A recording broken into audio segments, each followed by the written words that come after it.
He's already adding to the media share already. Hello, good morning. I'm going to make sure that does not play again now after last time. And hello, welcome to Saturday Morning Coffee with Dan. I hope you all had a nice Friday sleep. The UK was not on fire. The UK was experiencing Aurora Borealis last night, Northern Lights. I didn't fucking see it. I went outside. I tried to have a look. I didn't see anything, but apparently, because of a solar storm that was happening, apparently a lot of the Northern Hemisphere could see it. Most of it. But mainly the UK and Ireland, I think. Well, from what it sounds like. Good morning, Turtle. Hello. I didn't see anything. I've seen people with, like, photos online and stuff, and I'm just, like, looking up into the sky yesterday. I'm like, where the fucking... Maybe I just wasn't looking in the right places. So that's been fun. Not having to see the Northern Lights for the first time in my life, which I've never actually ever seen, as well. So yeah, I thought I was going to go longer yesterday or tomorrow. Tomorrow. But that has now been moved to today. So I'm going to do a longer stream today, as long as I can, until I get hungry, basically, until Dad needs to eat. But we're going to do pretty much everything today. Chatting, watching videos, media sharing. And then finishing off with some Subnautica. And then we'll continue Subnautica tomorrow. Pretty much will be the main thing tomorrow. We'll be playing Subnautica in the morning. I think that's the plan. I might do a late stream, depending on how much I need to get done. I do need to get quite a few things done offline. I might do a short-ish stream Sunday night, maybe. But that's a very, very big maybe at the moment. So we'll see. I've got a bit more free time, but at the same time I haven't. Like, I've freed myself up with some free time.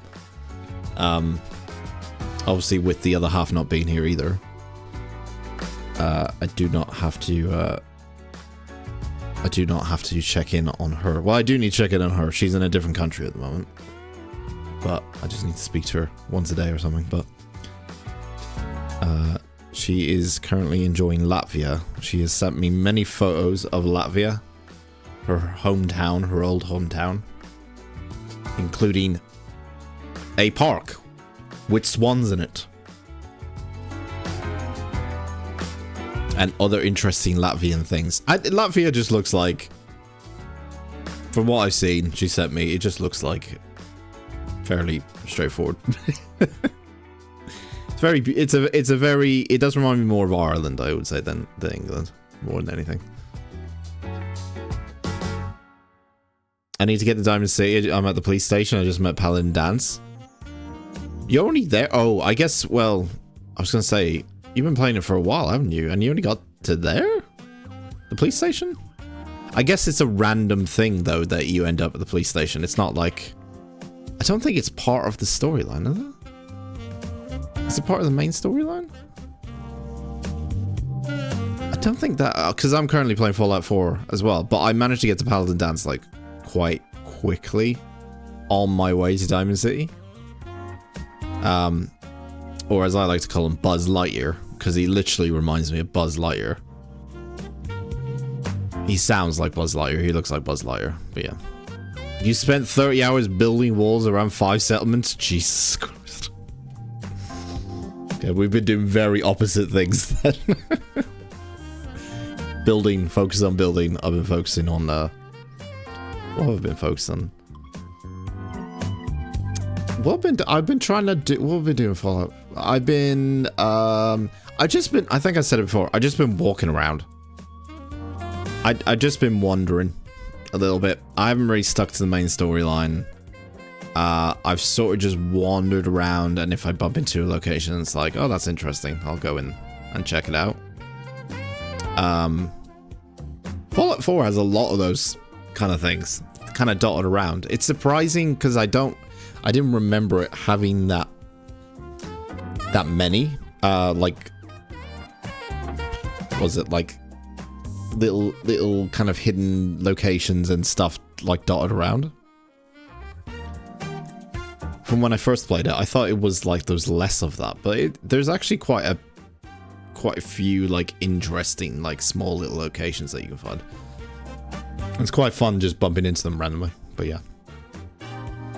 I did do some settlement stuff. So the only settlement stuff I've done is I've made because I need something to store. I need a settlement to store junk and weapons and stuff like that, and somewhere to like do weapon mods and the workbenches and all that kind of stuff. Somewhere to do that. So I've basically just taken the red rocket location and turned that into like an all functioning home base, but it's not catered for anyone else to kind of like join up. It's very much just like it's Dan's own thing. It's got like turrets and shit like that for protection and stuff, but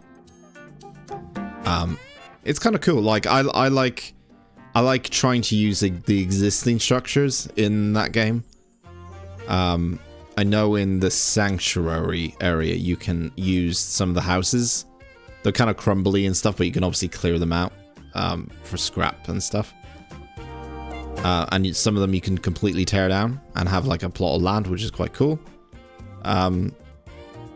Yeah, I just wanted like one. I didn't want a big location. I just want like one location where I could have kind of like a home starting base and stuff. I don't really know where else to I can't remember all the other settlements, to be honest. Like it's been a while since I played Fallout 4, and I didn't really focus that much on the settlement side of stuff. Having said all that, the DLC, because I haven't touched it, I never touched the DLC. I played the Fallout when it came out, and then I missed all the DLC and all that kind of stuff. There's was it like Automatron or something, where you can have like conveyor belts set up and stuff and all that kind of, and then there's like a robot design thing as well that you can do. I haven't delved into it yet still, but it seems like they've added stuff to it to make it a bit more like feature heavy and stuff, which is cool. So I'll check that out at some point. But yeah, I've stuck with one area, and then I'm just like, I'll store everything here. I'll store any like power armor stuff I need to store. I can store it there and stuff. But yeah. Whoops. Yeah, I'm enjoying it too. Yeah, it's good. It's enjoyable. Fallout 4 was, I think it was at the time playing it for the first time. It was hard to wrap my head around, like how there was a lot of improvements to it, but there was also like trying to wrap your head around like this is new Fallout. This is Todd Howard Fallout. This is the future Fallout. I still think like there's a lot of things. I don't like a lot of the main story stuff. There's a couple of side stuff that comes up that's quite interesting, but it's very. I just felt like the one thing for Fallout 4 that is the weakest is the storylines and the quests. But there, on occasions, will pop up like an interesting one, like that's quite fun to do. I just hate the main storyline. I really do, especially because like when you play that storyline. So the kind of thing I did with my character this time around was I did like a female badass who was kind of like not taking shit from anyone, instead of being all like nicey a little bit. They are kind of like very hardened and just like meh. But all the dialogue choices, like especially in certain moments in that game, are very like against the kind of character I'm trying to roleplay as.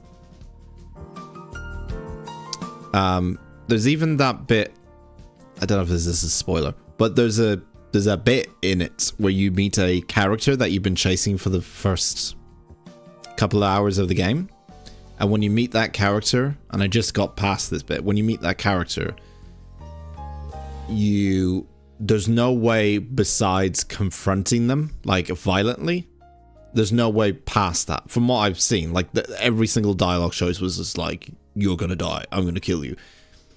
And I just wish there was, like, a little bit more, like, variety, like, that side of things, there was a bit more variety, like, you can do different things, say different things, and different outcomes and stuff, and it just feels like it's rare to find those things, quite a bit. Even when I say I don't want to join the Minutemen, Preston Garvey's like, alright, I'm still here. You know, like, I'm like, please leave me alone, Preston.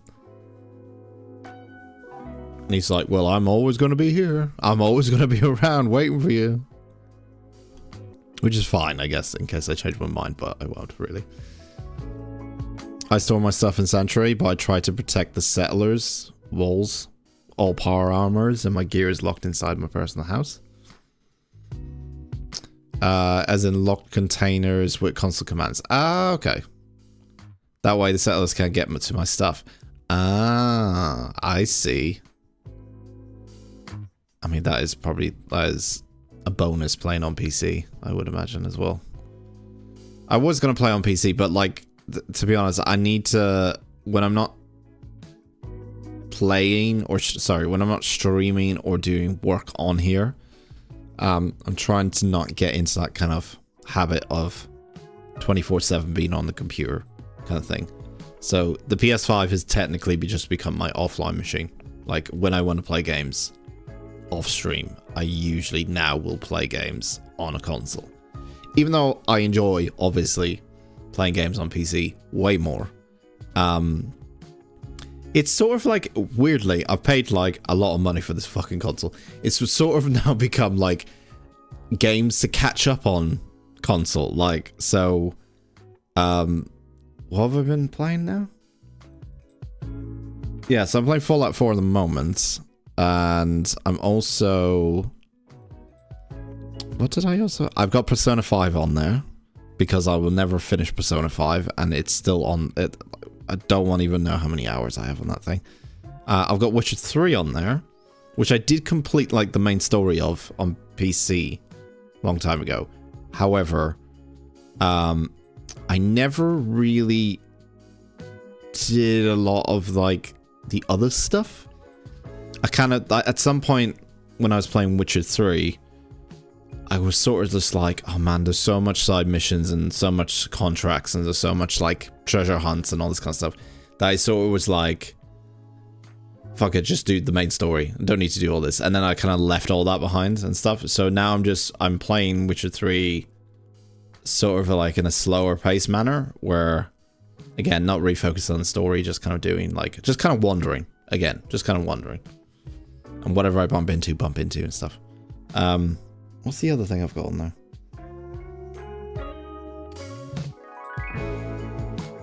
I don't know, I got something else. I did get like a 3-month PS Plus thing, but there's some interesting games. There's quite a lot of interesting games on PS Plus. To be honest though, if I can buy the game, I prefer to have it. Like even if it's digital. PS Plus is fine, I guess, for like introductory. It's fine if you are okay with knowing the fact that you're never actually going to properly own them. Even more so, they own the games once you start playing them. But there's some good games on PS Plus, there's some okay, but yeah, depends what you want, I guess. Trashcan Carla, the trader appears in Sanctuary, does sell fusion cores, and she will steal your power armor using that fusion core if she can get to your power armor when the settlement is attacked. Really? Oh. Well, she just feels obliged to steal it.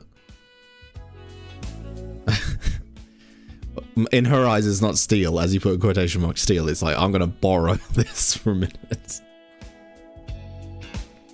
That's interesting. So I'm guessing that the AI in Fallout 4, if they have power cores on them, and they see like an unoccupied power armor suit that they will go and try to use it. I'm guessing that's why that happens then. But only in settlements, maybe. Yeah, only because in settlements, I guess they see it as a friendly. So if it's like a friendly item, so it's like it's technically borrowing it from. It's like having a tank, like parked. It's just like it's free to use kind of thing. But yes.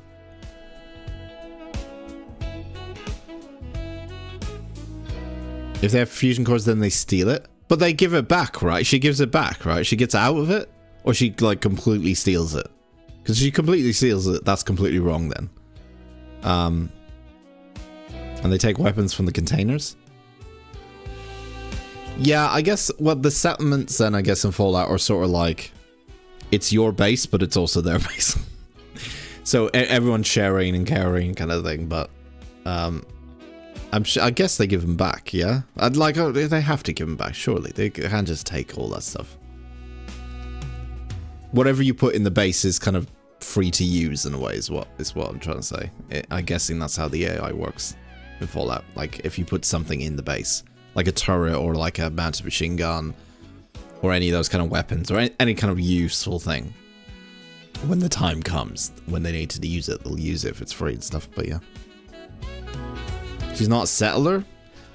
It's true. She's an independent entity, so you can't order her around. That's true, but she does turn up like she is a resident, only in Sanctuary. I think she only turns up Sanctuary. No, she does turn up in other places, I think. Don't quote me on that. I think she does turn up in other places.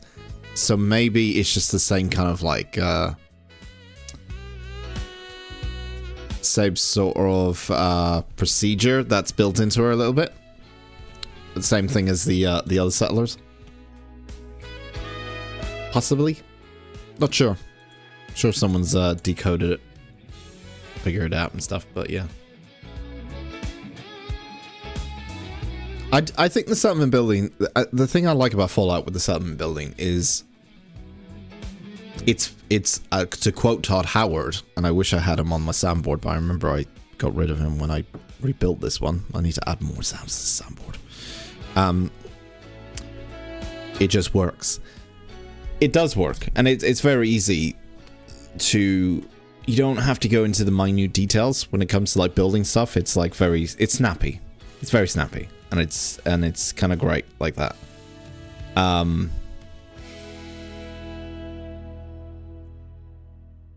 It doesn't feel, I mean, the good thing about it as well is that it doesn't feel necessary. Like, it doesn't really, besides like a certain quest line, I think, when you start, it doesn't really force it down you to do it, which is good.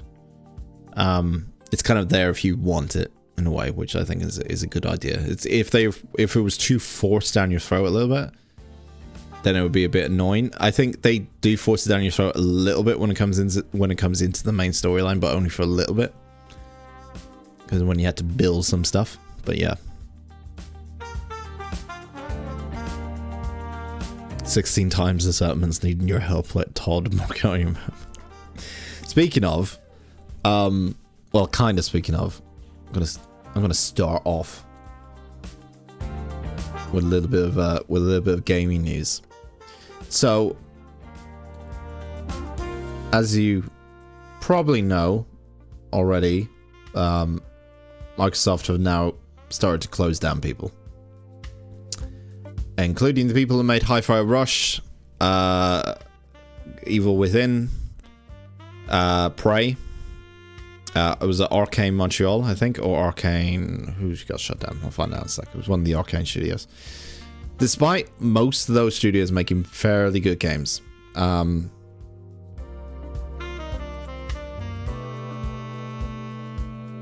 it's a little bit sad because this is a continuous thing that's happening at the moment in the games industry. But it's kind of sad with Microsoft because they bought a bunch of these companies because they kind of believed in them and all this shebang and stuff. And when they end up making like decent money or selling very well, or like not even that, but like I guess that's the that's why Microsoft shut them down. I don't really know, to be honest, because it's a bit confusing. The games in the end were good, and they showed promise, and they were good games. So they kind of did what they needed to do for Microsoft and stuff. And then they end up shutting down, which is counterproductive, because if you end up shutting down these fucking studios, they're not going to make, you're not going to have less and less good games, Microsoft. That's the whole point, right? Maybe getting rid of the bloat is a good thing, but MS shut down the wrong studios. That's the problem, I think. I think they're shutting down the wrong people. I understand, like, companies get shut down. That's fair, but it was quite a shock to see which studios were getting shut down. Let me see. There was also this article. After buying up studios, Xbox says it doesn't have the resources to run them. Apparently, Microsoft's top leaders are paying closer attention to Xbox than its plans to. So, but the thing I don't get with this is that, like I said, it's kind of counterproductive in a way where you're like, the main thing you want to do is to make good games, and especially exclusive games. I think exclusives at this point are becoming slowly dead at this rate. Because they're not... The reason they're moving away from exclusives is because they're just not making enough money on the current platform. But it's also Xbox's fault, because they pushed a lot of things towards, especially Game Pass as well. So they're losing a lot of sales when it comes to Game Pass. I know they're making money from Game Pass, obviously. But it's kind of the problem with streaming, or sorry, with subscription services. The whole idea with them, obviously for the companies, is that you subscribe to it and they are guaranteed a monthly intake or monthly income all the time. So they're like, we're gonna get... It's to reassure that every month they're gonna get something come in, like pump in into the coffers. But as I said it was guaranteed. It's not guaranteed. That's the problem.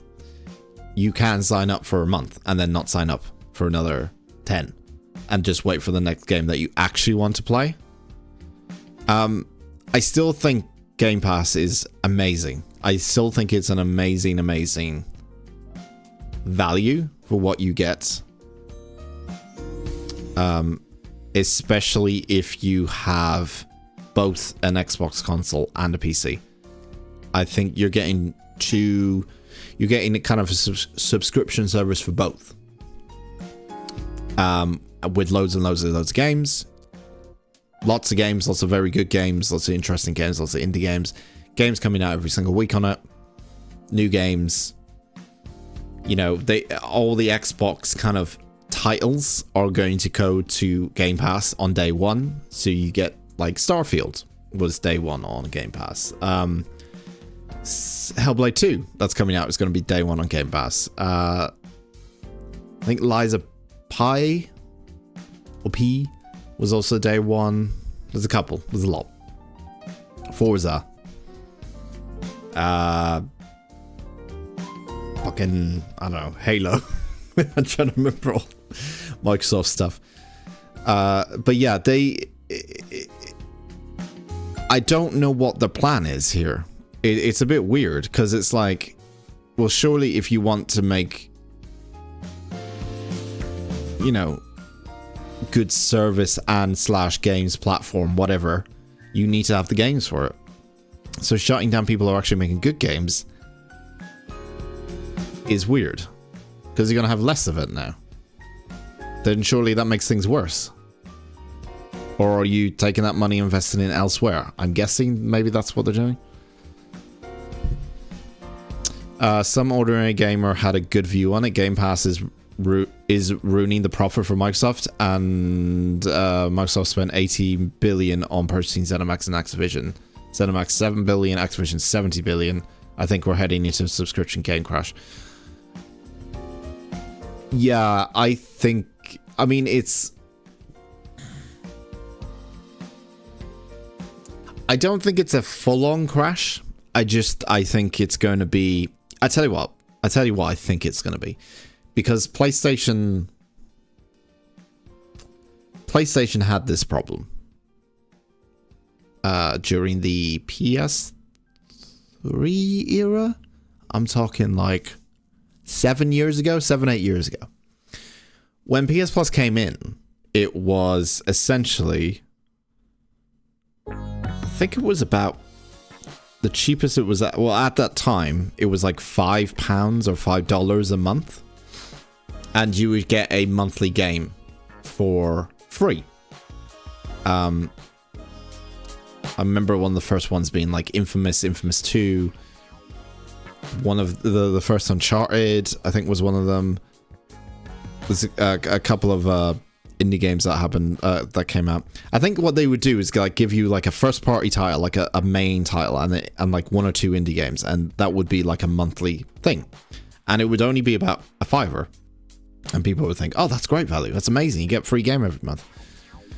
And then obviously prices go up, but in order to compensate for that, they end up like adding more games to it, or like adding, now they have a whole fucking catalog with 3 different tiers of pricing. And you still need to have it if you want to play games online. Like, if you just want to play games online, you have to at least pay the lowest tier, which is, I think, $6.99 or $5.99 a month or something. That does get you monthly games. It's still like the old way. You get monthly games and stuff, and you get to play online, but yeah, they've added tiers now. So it's like premium, extra, blah, blah, blah, all this kind of stuff. Xbox is, Game Pass has been around for like, I say 5 years? 5, 6 years? How long has it been? That's something. Hang on. When did Game Pass come out? 2017. June 2017. Wow, so it's always, was that just on, I think that was mostly on Xbox, and then it got moved to PC as well. So it's around about 7 years, so it's quite a bit. So it's actually around about the time when PS Plus was pushing things. Kind of PS Plus was like the instigator with all this kind of stuff, really. It was PS Plus first, and then it was Game Pass, and then they would realize, wait a minute, well, instead of monthly games, why don't we do a collection of games? Because what ended up happening was all the monthly games, once PlayStation were ever able to give out like the majority of like first party titles that they had, they ran out of games to give out every month. And so then they switched to games that people didn't really think was as good as it was before. And then they were like, okay, we'll give you loads of games, we'll give you like some first party, third party titles from big developers, but we need you to give us more money. And then that's when the tier system came in and stuff. Not a complete video game crash of the 80s, but a specific subscription service-based video game crash. No more new games on Game Pass, Prime, PlayStation games. I still think there will be, because I'll tell you why. Well, I think you're right, but I think what will happen is the first party, for Xbox's sake, in the position they're in now, and this could apply to PlayStation, but I don't know if it will in the future. Actually, no, this doesn't apply to PlayStation because they don't do this. PlayStation don't do this, and this is the reason why they're not being really reported as struggling with this whole kind of thing. What PlayStation don't do is they don't release their new titles on PS Plus for free. Their Spider-Mans, their God of War Ragnaroks, you know, kind of Final Fantasy VII Rebirth, doesn't get released on PS Plus on day one. Microsoft are doing that on their titles. So the thing that is making them quite a substantial bit of money, you know, first party titles, is gonna probably be free for more than half of, or not free, but it's gonna be under the Game Pass banner for, I would say, more than half of the people playing that game when it comes out. because it's an easy kind of deal for gamers. It's great. Like, don't get me wrong, Game Pass is amazing value. The problem with Game Pass is because it's amazing value, it was always gonna struggle at some point, because the more and more they obviously want more and more people to sign up for it. Like, that's how it is. But the more and more people that sign up for it, the less and less people are actually going to buy the games when they come out. So they're kind of left with this dilemma of like, well, the main attraction that a lot of people that we really, and they've kind of dug themselves a little bit of a hole here now. The main thing that we kept saying and saying throughout conferences for years and years and years and all this kind of stuff was like, coming to Game Pass, first on Game Pass, like exclusively on Game Pass, like day one, marketing, day one Game Pass. Builds into people's heads now. You take a shot once you hear it, day one coming to Game Pass, you take a drink. The problem is now they're supposedly losing money. Now that's a mixture of different things. Is that them buying up companies, and whether that company is like creating a turnover, creating a profit from them buying it is also another thing. The Activision stuff is interesting. To be honest, the Activision stuff, I think it's just them trying to like that's the one purchase where I'm like, I see what I don't know if it's a case of them buying it saying like, we can change them, like we can make this company for the better, or it's a case of like, no, we just want the IPs.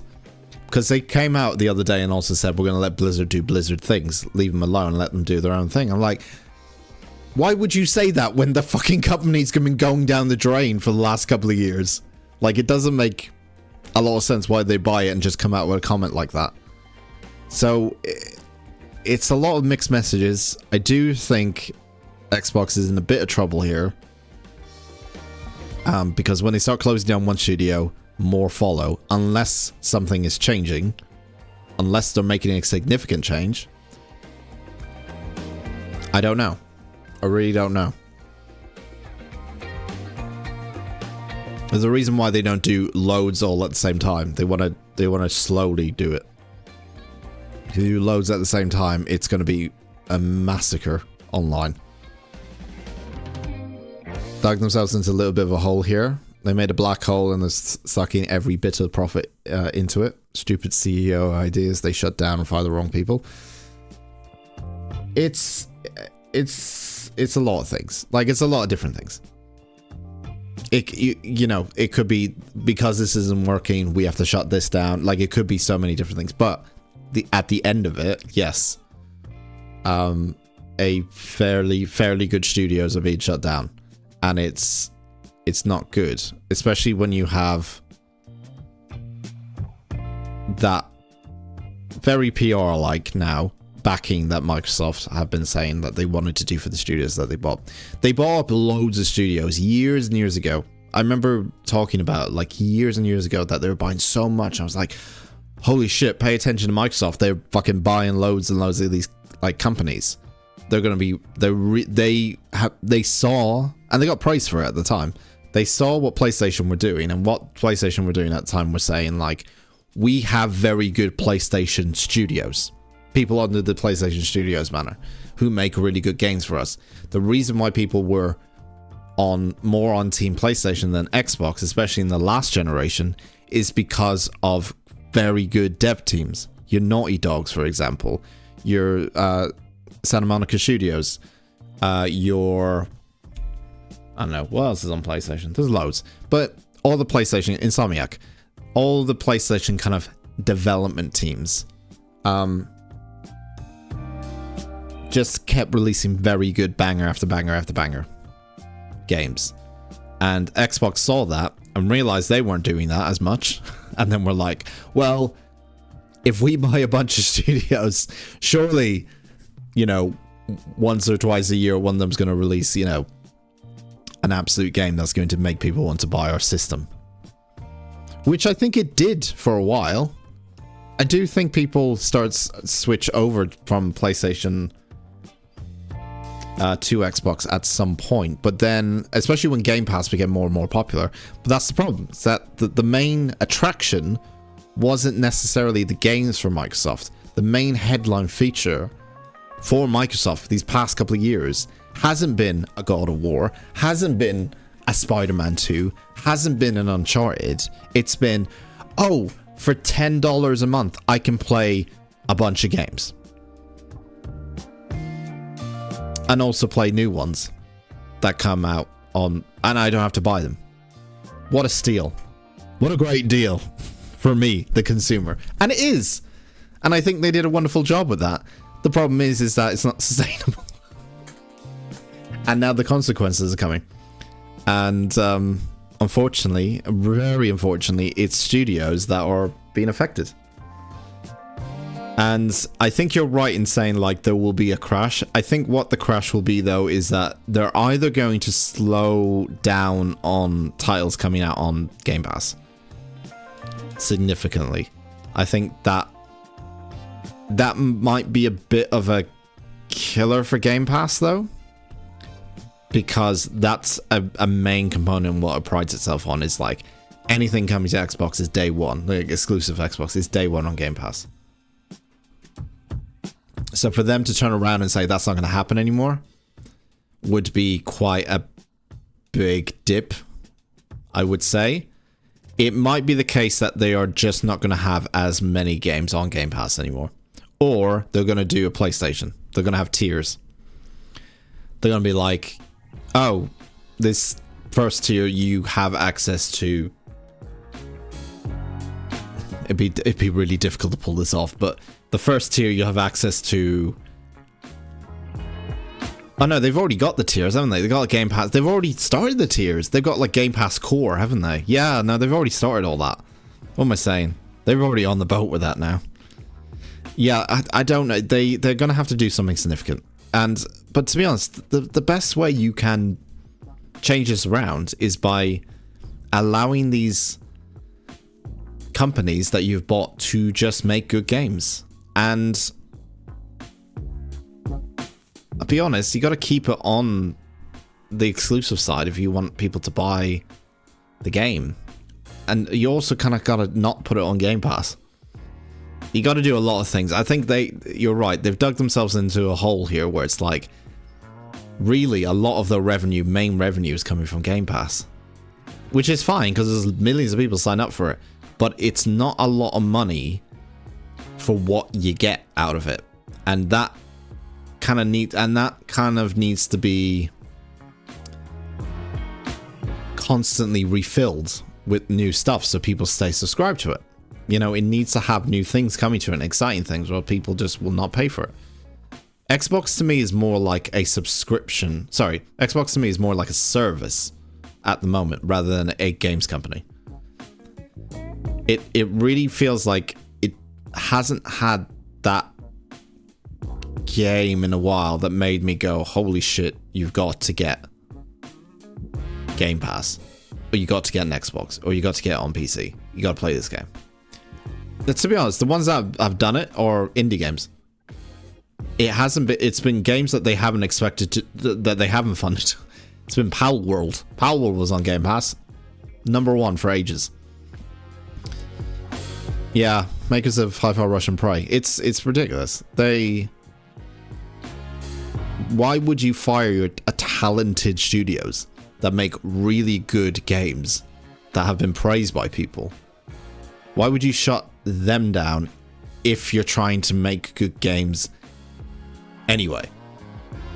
You know, like I understand like resizing it, but complete shutdown is fucking beyond me at this rate. Midhar mentioned that the last good Xbox was the 360. After that, Microsoft went down the drain and left the reins to Sony. I think the problem with, it's a very different time. $90 a month top tier Game Pass subscription, one new game release every month. No, they release a couple of games a month. I would say you're probably looking at, like, in terms of AAA, probably one a month. Yeah, but they release a lot of different games. every month. It has slowed down a little bit, I would say, compared to previous years. But the catalog there is still incredible. Like, there's the catalog you get on Game Pass is insane. There's so much for you to even if there's only one a month, there's so much on there for you to dive in, especially for a new gamer. For someone who's never played games before, Game Pass is a fucking unbelievable steal.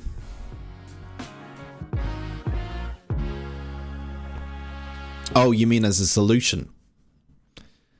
What, $90 a month? So technically, they get guaranteed someone is going to pay the same price for a new game. That's what you mean. I don't know. I don't think it's going to be like that, though. No. I think there would be... It could be something... Something will be increased. Or something. Something's going to change, obviously. It's going to change. Things are going to change, I think. What was I saying? Yeah, the 360 was... That time period was very different. That was a simpler time. You know? I miss those days. Those days were like, we weren't worried about subscription services that much. We had Xbox Live Gold and all that kind of stuff, but that was fairly straightforward in a way. I think it's... See, the thing about it is, if you really boil it down to, it's like, I'm gonna go full screen here. If you boil it down to its like core reasoning why streaming services in general, Netflix, Amazon Prime, subscription services, not stream services, but subscription-based services. Adobe Cloud, my favorite subscription service. The reason why they kind of did all of that was that they were trying to combat piracy at the time. I remember when... Was it Netflix? What was the one that came out first? I think it probably was Netflix. I remember when Netflix probably came out. I think it was Netflix. It essentially, it was people... Because I remember when piracy was like 2000s era. Huge deal. Music industry's losing money. Movie industry's losing money. Games industry's losing money. Everything's going down the drain. Oh fuck, what do we do? In comes Spotify. In comes Netflix. In comes PS Plus. In comes Game Pass. In comes, you know, Paramount Plus. Like all these things. Adobe's now subscription based. That's one of the most pirated thing in the world because it's so expensive. Because Adobe products are so expensive. It was one of the most pirated things ever, was Premiere Pro and Photoshop. So what do? They go, okay, we'll combat this with a always online subscription service so we can check that you have a legit thing. But we're going to do it at a monthly cost, so it seems cheap because you're only going to be paying a fraction every month. But if you look at the like year price, and you'll be like, Jesus Christ, I pay a year for that. It's interesting because that's what the original intent with a lot of these streaming services, especially Spotify. Spotify was easy way for people to get music instantly. The problem with the piracy, although it was like convenient for people to get things for free, it was the, you know, waiting for things to be uploaded by another person, then downloading that from another person. It could take a while depending on your internet speeds, all that kind of stuff. And streaming services were just like, you get it like that. It's nice and presentable. It's nice and flashy. It's at a lowish monthly price most of the time. Or certainly at the start it was. And then they became more and more profitable. And then therefore piracy started to die down because people were like, this service is worth paying for. The service itself is worth paying for. Because of that, prices went up. And prices went up, people started subscribing to a bunch of them, and now everyone has one. And now it's very much like a pick and choose kind of thing. Some people can't have... Some people I know, not a person, but maybe one or two people that spend probably around about over hundreds pounds just on monthly subscription services.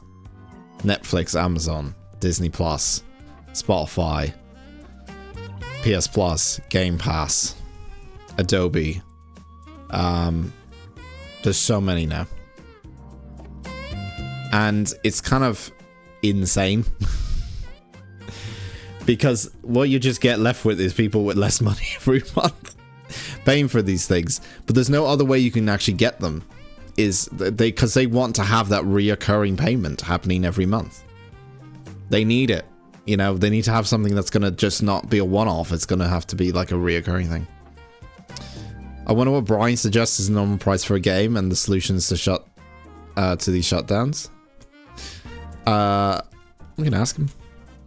I doubt Brian's going to fucking know what to say. Maybe. He might. Well, Napster, yeah, I guess was like the first. That was the very early on. Yeah, it's the first baby steps was Napster, and then it was like LimeWire and all these kind of stuff, and yeah. Okay. Let me see if I can ask Brian.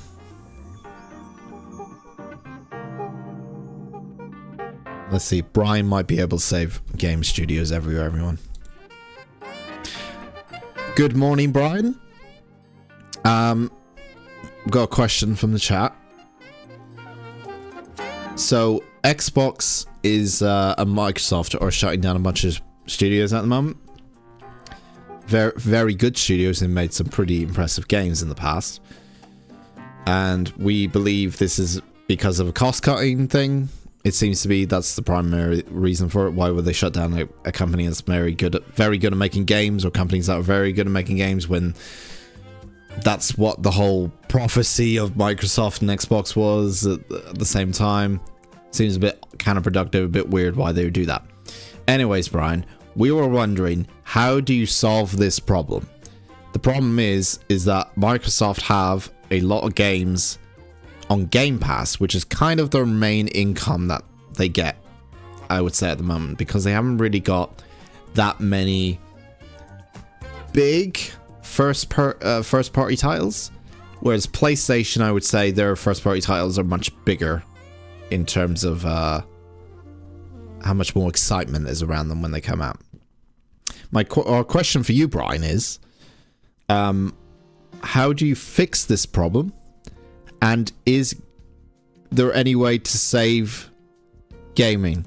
You're our only hope, Luke Skywalker. Please save us. I hope he understands that reference. He probably won't. He probably never watched Star Wars. Oh yeah, he'll definitely start with a hold on. Whoa. Always happens. No, it's only when I start, like, if I start off swearing, I think that's his instant go-to. Okay, he's come back with a long answer. Good morning, Dan. That's a great question from the chat. Here's what I can tell you about Microsoft shutting down game studios. Why shut down good studios? It might seem counterintuitive, but there are a few reasons companies like Microsoft might do this. Cost cutting. You hit the nail on the head here. Running game studios is expensive, and during economic downturns, companies might prioritize short-term financial gains over long-term investment in creative talent. Shifting priorities. Maybe Microsoft wants to focus on a different type of game or delivery model, like Game Pass, and the studios they're closing don't align with that vision. Well, that would be weird, because Hi-Fi Rush was their first party titles. They were first party studios, I think. Thinking about it. Because Prey, I think, came out on Game Pass as well. Yeah, it would have. Because they bought it. I mean, technically, they bought ZeniMax and all that. It's studios that they bought that would go, their games would go on Game Pass. So it just seems like if they're focusing on Game Pass, why would they shut down a bunch of studios that are making games for Game Pass to get people to sign up for Game Pass? You know, it doesn't make a lot of sense. Redundancy. If they acquired studios that make similar games, they might consolidate to avoid overlap. Fixing the problem. There's no easy solution, but here are some possibilities. Focus on quality over quantity. Microsoft could invest heavily in fewer studios and ensure they have the resources to create blockbuster. Well, well, there's that. Is that they probably want to, they bought all these studios, now they're in kind of financial situation where they have to close down them, and they probably will just have a not as much. They just bought too many. Like, they bought too many too quickly. And then when financial downturn happens or the economy goes down the drain, this shit happens. I get it, but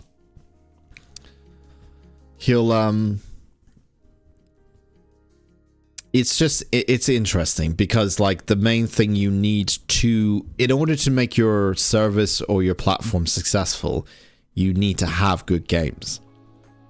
That is your main draw, is the games. It is the main draw. It is the main draw. But unfortunately, it feels like Game Pass is the main draw for them. It's not the games. I know the games are part of Game Pass, but it's essentially,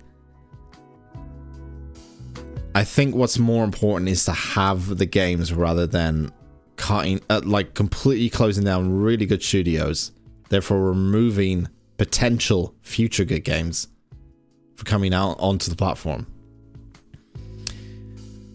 And especially because they just paid a lot of money for fucking Blizzard. it's that, if that never happened, it would be maybe a bit more of a reasonable discussion. But the fact they paid all that money for Blizzard, and they've just sort of said, yeah, let Blizzard do its own thing. And they haven't really changed a lot about Blizzard. Let's be honest. Nothing's really been like, whoa, that's a big thing. It's just business as usual, really. I guess Blizzard is still going to make money, but they have not been a good company. PR-wise, they've not been a good company, and they've kind of gone down the drain quite a bit with a lot of their games. Nearly all of their games have gone down the drain. I know it takes time, but they've had time now, and I just haven't seen anything happen.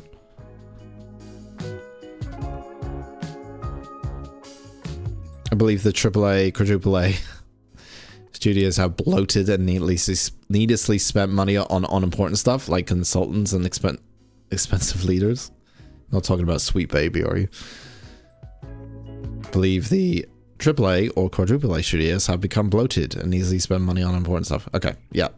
I think Microsoft, in Microsoft's situation, they bought too many studios too quickly. And games take time. And you're not going to see return on your investment for years on each studio. And when there is a financial problem or financial downturn or financial problem or economy or whatever it might be, or they're losing money, it's, I think from their perspective, they see it as, well, we can sit around and wait, and hopefully the game they make next is going to make us the money back, or we can shut them down now. I think that's the way they see it. The titles. Balance Game Pass with exclusives. Maintain a strong library on Game Pass while still creating exclusive, first-party games that generate excitement. Well, that's the problem, Brian. If you make a strong library on Game Pass, needs good studios. And first-party games also need good studios that make those games. So I see that's part of you fixing the problem, but in order to do that, you have to pay the people. You got to pay money, and that's where that's where the dilemmas come in.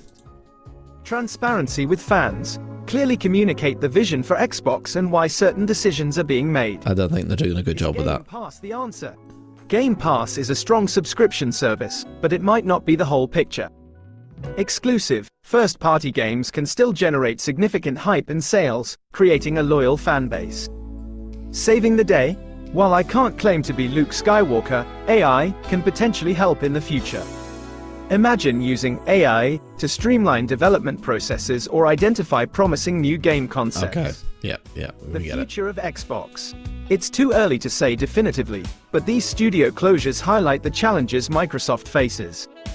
Finding the right balance between cost, innovation, and creating exciting games will be key to their success. And it's going to be a tough one.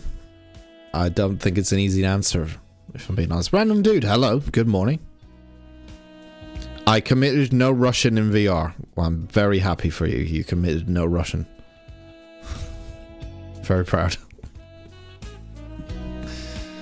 They should focus more on story. They've already had their templates, Bethesda, Ubisoft, etc. So why can't they just focus on good stories, good game mechanic? Because unfortunately, I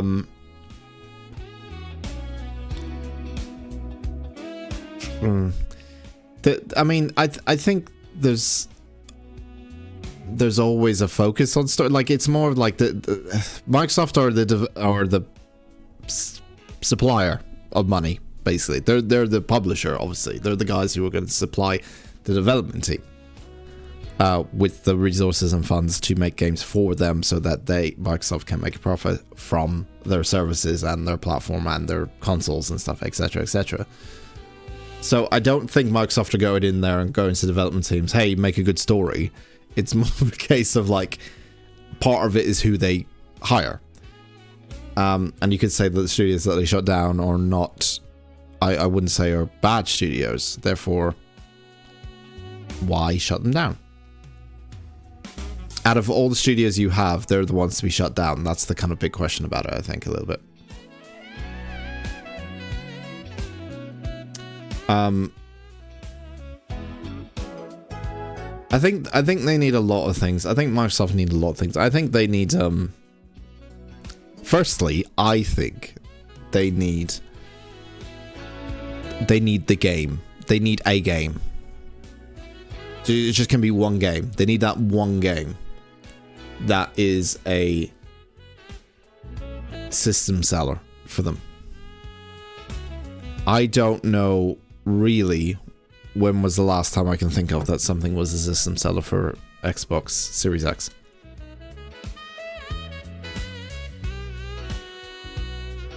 And I'm going to find out what they were. I bet you there probably were like a bunch of sequels. Yeah. Forza Horizon 5. Sea of Thieves. That's already coming out on PlayStation now, but it was kind of a system seller. They were 2001, 2018. Flight Simulator, maybe? Maybe? Flight Sim? Like, they haven't had a good Halo. Halo was their system seller for so many years. Especially during the 360 era. It was Halo. It was Halo, it was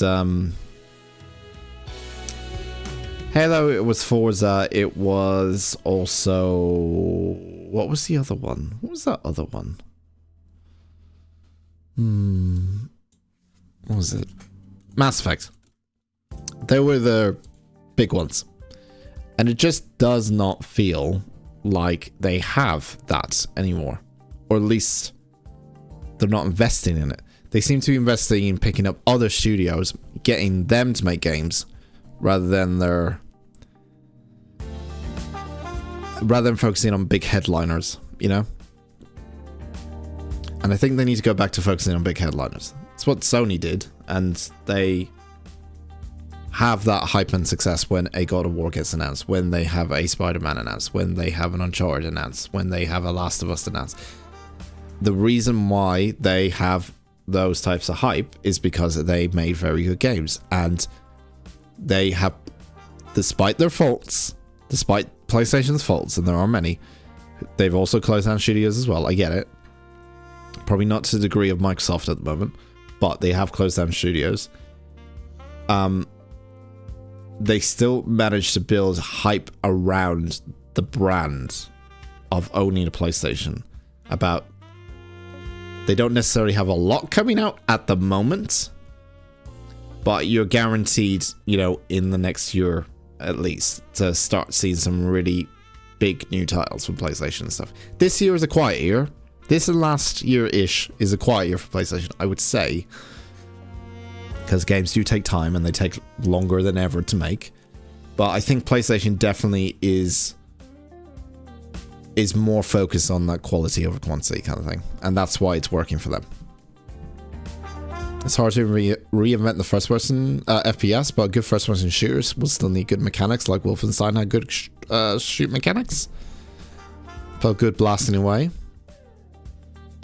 Post-Mass Effect depression. Still need to play it. Still need to actually get into it properly. So. Yeah, good stories, interesting characters, good plot. Yeah, all that kind of stuff. It's not just story, it's a lot of things. It's like it's a little bit of luck as well. It's making that right game at the right time. The word of mouth, PR, marketing, graphics play an important role nowadays. How the game is monetized. Is it full of fucking microtransactions? How is the performance of the game? Is it full of bugs when it gets released? Does it have a shitty launch? Like, there's a lot of factors to it that make way to making a very good game. I think probably the main one, obviously, in terms of like the sales on day one or how popular it's going to be before it comes out, is obviously marketing and PR. And there's like thousands spent, millions spent on marketing and PR in games. Look at Bethesda. They're fucking geniuses at making things look like what they're not really looking like. Yeah, there's a lot that goes into it, but it's just like, in terms of the very core basics of it, if you go to the very, very core reasoning, or what that needs to happen, very basically, is just make good games. Make very good games. I think not putting them on Game Pass is probably a bad idea. I think you still have to put it on Game Pass, but you generate hype for the service that is Game Pass by constantly having things come out on it. Doesn't have to be every month, but every like 3-4 months, having like new game. This is interesting. New game's interesting. This is something you cannot play elsewhere but on Xbox and PC or wherever. And then there you go.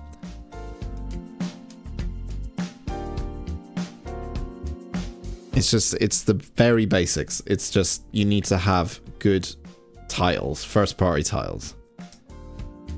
Titles that you put enough investment in to be a big fucking deal, not just buy a studio and let them release what they're releasing. Obviously, it's good that they're doing that, allowing like studios to be funded and stuff, and they can make what they want. But there also needs to be a main focus for them specifically on making Xbox a place about games, because it doesn't feel like that's what Xbox is. But Xbox is a service. Xbox feels more like a service than a games platform to me.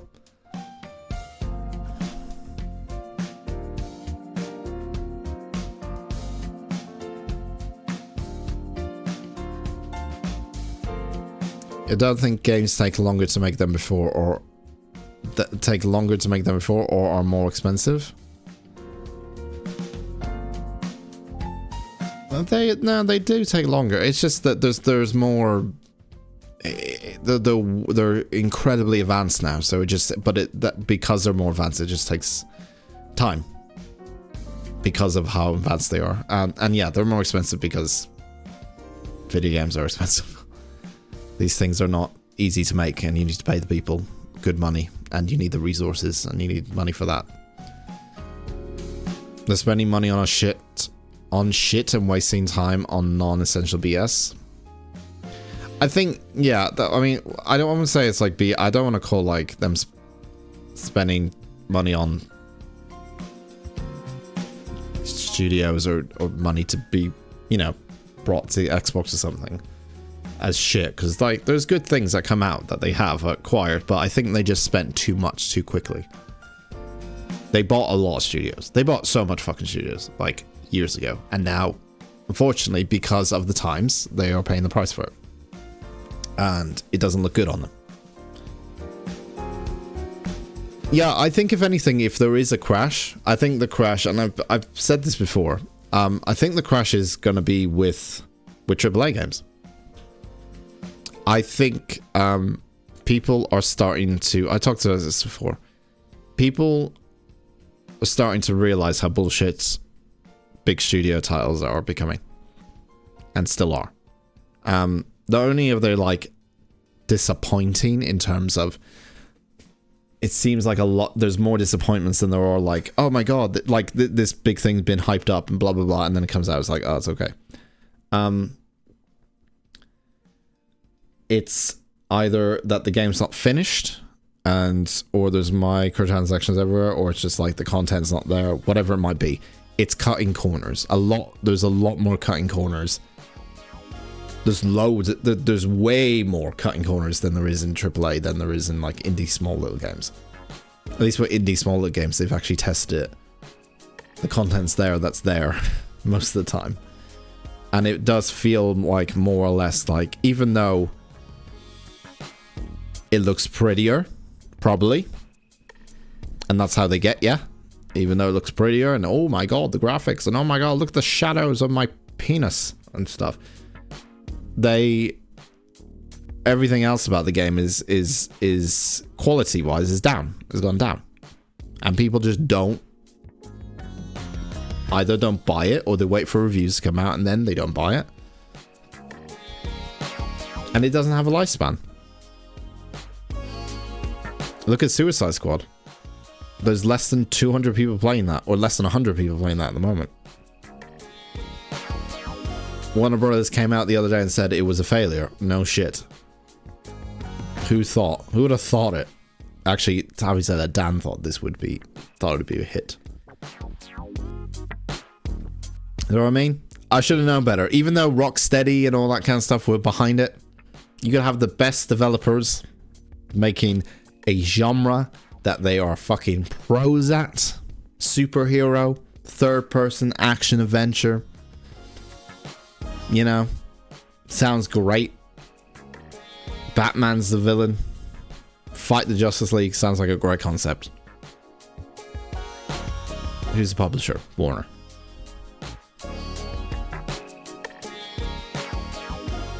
So I do think, unfortunately, what's poisoned games so much is when games used to be released, it was back in my day, when they weren't as big as they are now. Sure, there was greed, but there was greed to the point where like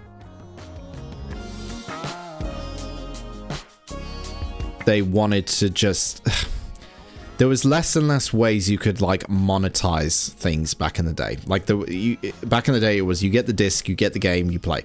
There was no other way they could probably get money out of you except for expansion passes. But even then, or expansion games, sorry. Even then, you were still getting more content. You were paying for the content that you wanted, and it was a add-on most of the time.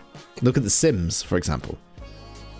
Could rack up a lot of money playing The Sims, but hey, you get fucking content for it. You get it. You get the actual product that you wanted or paid for.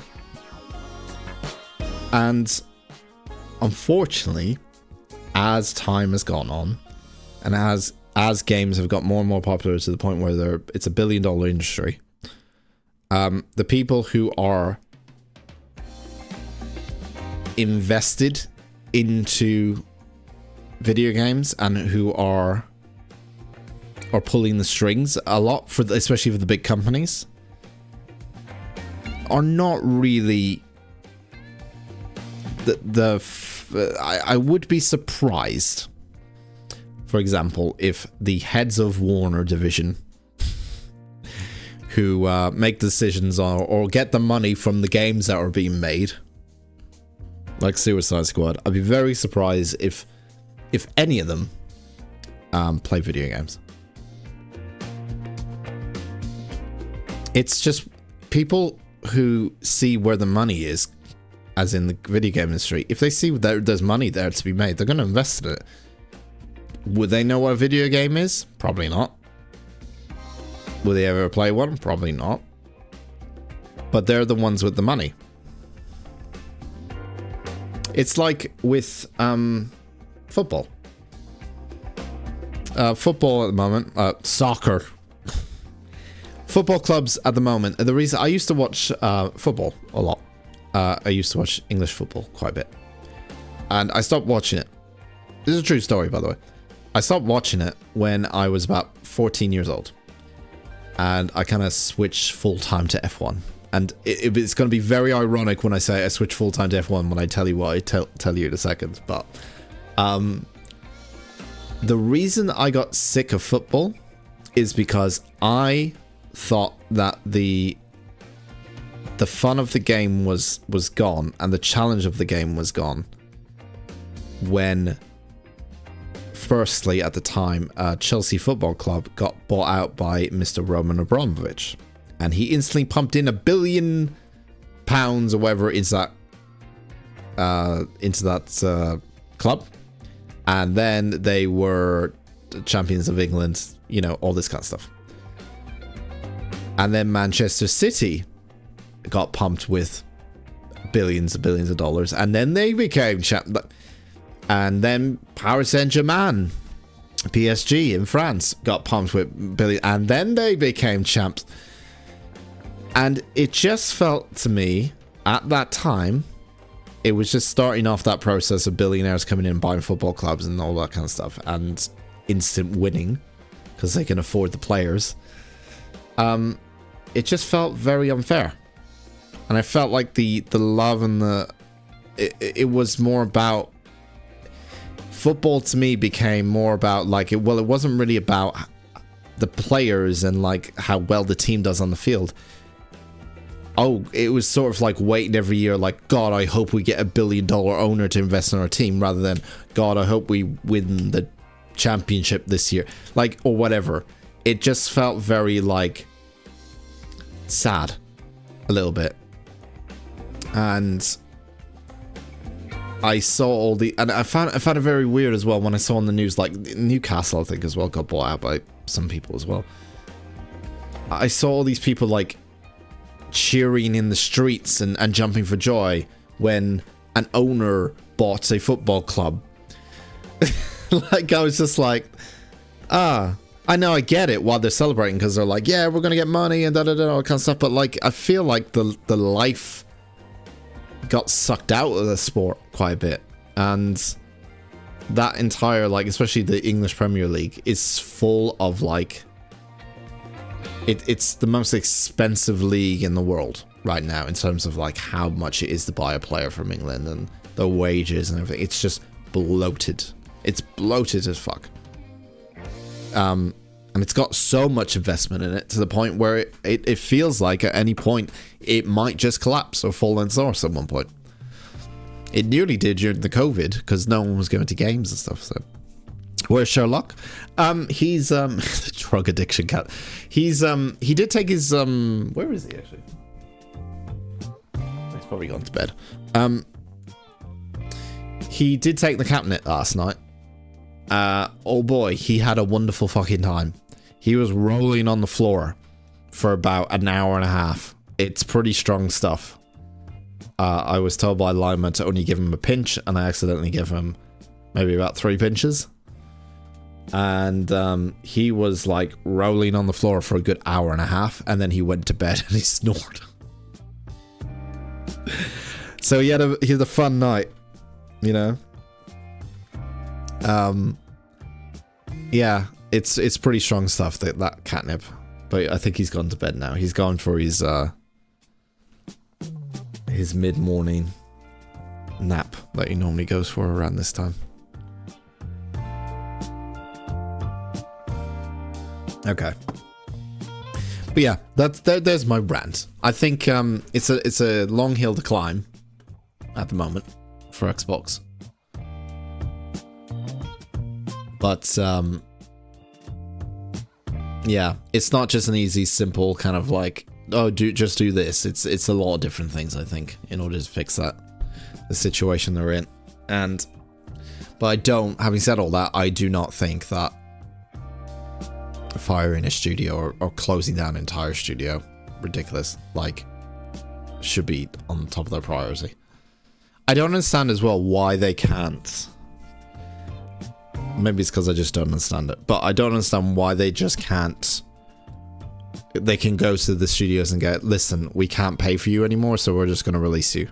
We're not going to shut down the studio. We're just going to, like, you're just going to have to be independent or find, like, a new... That's probably why they do it then. Actually, I just realized. I was going to say, what they could just say to them, go find someone else who can invest in you and we won't shut you down.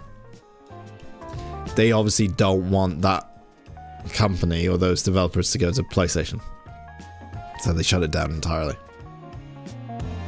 I'm guessing that's why. I just don't understand why they have... Instead of shutting down and people losing their jobs, just say, look, we can't pay for you anymore.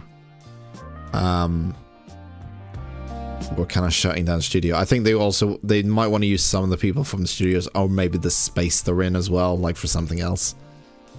But there is better ways of doing it, I feel like, rather than just shutting down the company entirely. So, there you go. What was really funny as well, just going on from that, was when all that news happened. I don't know if anyone saw this, but people who were logging into Fallout 76, they found Phil Spencer's camp, and then they started nuking it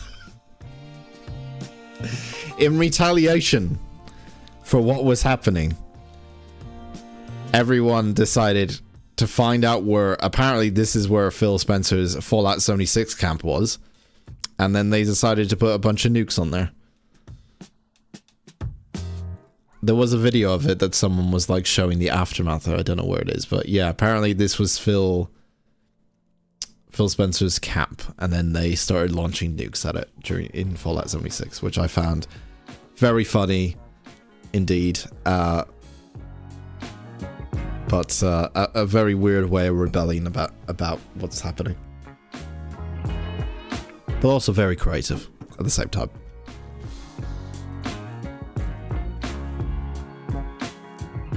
Okay. What else did I have? Since we're on the news, might as well get into news and then get into mini share.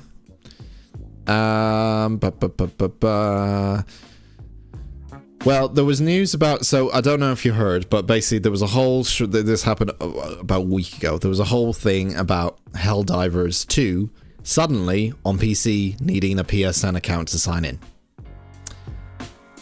because PlayStation. And then people started review bombing Helldivers 2 on Steam. It went from a very positive, nearly overwhelmingly positive, but I think it was on very positive, to a mixed reviews very quickly in a day. And then, and the main reason for this is not just because you had to create a fucking PSN account when you weren't even playing on fucking PlayStation. It's because there was a list of about 100 and something countries. Like, there was a lot of countries that you couldn't make a PSN account in. So it was a bunch of people who bought Helldivers 2 on PC were suddenly being told, hey, you need to make a PSN account in order to play this in the future. And then they're like, I can't. And so PSN were like, well, tough shit. And we stole your money. So not the brainiest decision from another corporation. Really not the brainiest decision. So yes, I was just about to get to that. Yeah. They decided that Ghost of Tsushima, that's coming out on PC very soon, won't need a PSN login for single player. But for multiplayer, it probably will.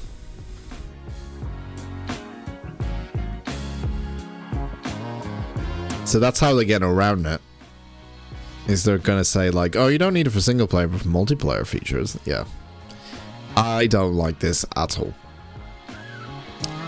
It's so stupid. Having said that, it's something we're kind of used to. Like, I'm so used to having to log into fucking Ubisoft Connect or Uplay or whatever it is to play a Ubisoft game when I bought the game on Steam or something. Like, it is nothing new. But if the PSN login wasn't so restrictive for people, like, I don't understand why they need. First off, I don't understand why you need a login. Well, I do understand why they want the login. They want new details. They want you to log in. We get it. But then, saying all this, they don't even have they don't even allow access to a lot of people to make a PSN account in certain countries. So they're losing potential money. Like, it's so like, come on. Like, it's silly. Yeah, it's login after login after login. It's just like, in order to play a video game, we must have details here. You must sign this contract. It's just like, what the fuck? This is part of the reason why it's like AAA games suck. Is this entire thing? It's not really true. I know it's indie games sometimes. It's just like the way we've gone with video games is just like, this is annoying and it sucks and it's boring and it is just unneeded, unwanted, unneeded, unnecessary bullshit. But it's here to stay. We can't do much about it. It's here to stay. In the grand scheme of things, we're kind of used to it at the same time, but I'm sure if we make enough noise, just like with Helldivers, they will reverse it. You know, it's again, I'm going to quote him because it's actually coming up to his the anniversary of when he passed away, but John Bain, Total Biscuit, if you could see what's happening right now, I know he'd be fucking hell, he would fucking lose his mind about what's going on right now with video games. It's crazy how much has happened since he passed away. Like, I can just imagine what he would say, but yeah. It is what it is. But to quote him, vote with your wallet. You know, you have a voice. These people will make decisions, but it's not like has to be the be all and end all. Like, the consumers are the ones that do hold the power at the end of the day. So as long as enough noise is shouted at, and it can be done because we're on the internet very easily, things can change. That's all it is. Yes, there's law. I mean, you got to log in, like, to different things as security reasons. I don't know. That's why, Windows Hello exists. So you don't have to. You just log into Windows Hello and it's got all your passwords. Yeah, passwords are like, that's always going to be a thing. That's just network security, you know. But yes, it is a bit annoying logging into so many different things every day. But it is what it is. Nintendo have confirmed. Everyone, finally, we have an announcement. A Nintendo announcement. They have confirmed they will announce a Switch successor console within this fiscal year. Is it fiascal? Physical? Fiascal? I don't even know how to pronounce that. Fiscal year. Between now and March 31st, 2025. We are getting a Switch 2. I will laugh my fucking head off. I will laugh my absolute head off if it's just like a Switch Slim. I would laugh my head off if it's just like a slimmer or lighter Switch and there's nothing new about it. It's been so long. I've been shouting about how much, like, this Switch needs an update. Like, it's beyond needing an update. They really, fair play to Nintendo. They didn't do what all the other two main companies were doing and just go, they're already talking about next gen already, saying that the console's underpowered. Fair play to Nintendo. They released a console that was underpowered when it released anyway, and just stuck with it. Just like, it's fine. You can play games at 25 frames a second. It's fine. It's fine. You'll enjoy it. You'll enjoy all our games at 25 frames a second. I'm intrigued to see what it is. It's obviously going to be a Switch 2 or Switch Pro, whatever the fuck they're going to call it. Switch 360. Maybe it's a Switch 360 and the controllers are Or maybe it's a Switch 360 and the screen rotates in a 360 manner. Maybe it's not just the front, it's the back as well. Maybe the person, if you have a person in the front end of the screen, they can see this, and on the opposite end of the screen they can also see this. It's the first back-to-back console. Controllers on the back, controllers on the back, controllers on the front, controllers on the back, screen on the back, screen on the front. Welcome to the Switch 360 era. Yeah, it's to be interesting to see.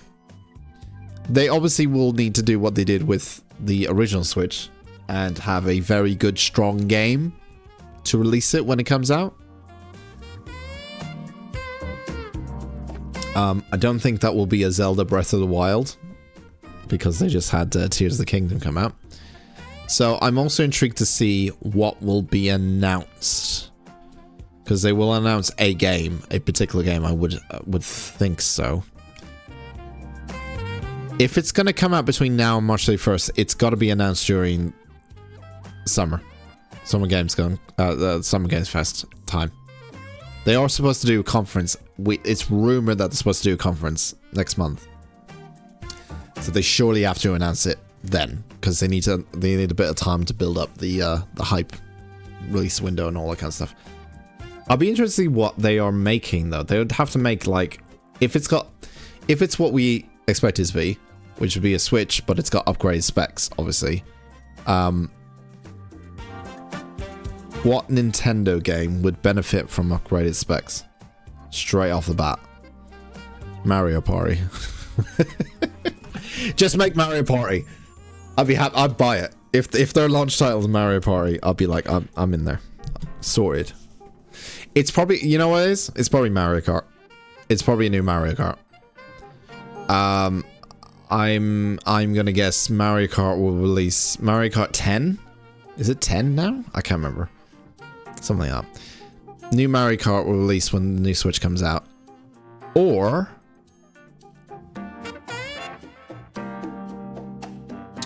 it's a successor to Mario Odyssey.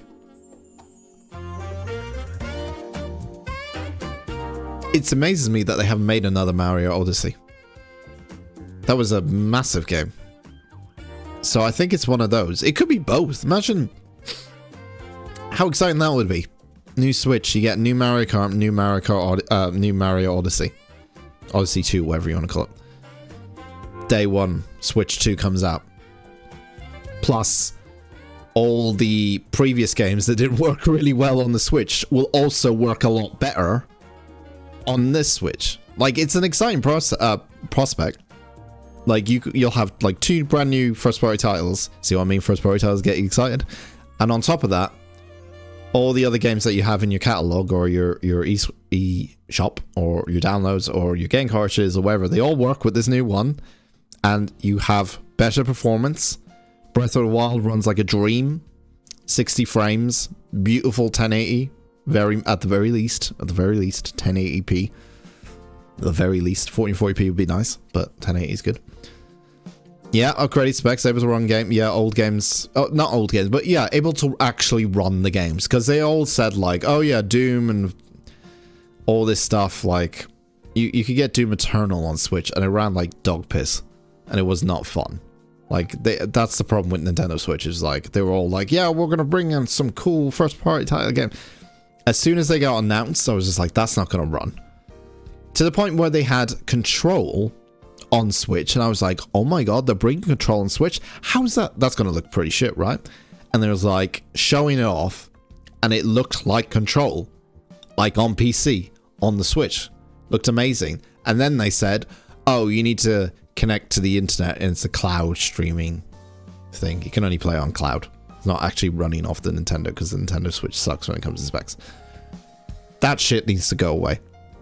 Part of the reason why Nintendo Switch is very, very popular, or portable consoles are popular, is because of the fact they're portable. If you take away that aspect of it, you know, that's a big deal. But yeah, I think it'd be quite exciting. I think they have to do something quite significant, because the Steam Deck is around, and while the Steam Deck is more of like it's more leaning into that kind of like pro gamer-y kind of aspect, and the Switch is more of the casual side. I still like the Switch, and I still would buy the new one. But it needs to have it needs to have specs that I'm like, that are very up to date. Like, it needs to run really well. It needs to run every game really well. And for the future as well. Every game needs to be at least 60 frames. I'm done playing games on the Switch that are like 25 frames or 20 frames a second. It sucks. It's boring. It sucks. Or the graphics are turned down so low, it's just ridiculous. You can make a good... Look at what the Steam Deck did. You can make a very good portable console that runs games very, very well. Don't get me wrong, Switch runs a lot of indie games superbly. But when you're branching out of that kind of space and you're leaning more into AA, AAA, quadruple A games, how great would that be if you could play those games very well as well? So it's exciting, but let's see what the announcement is, because they got to announce like a big first party title.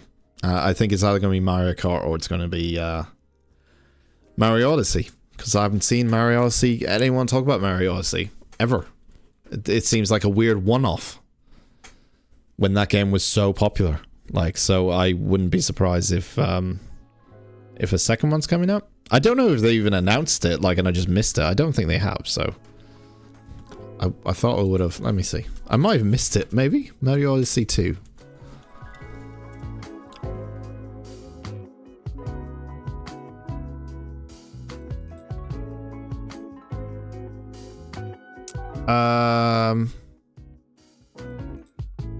No, they haven't announced anything.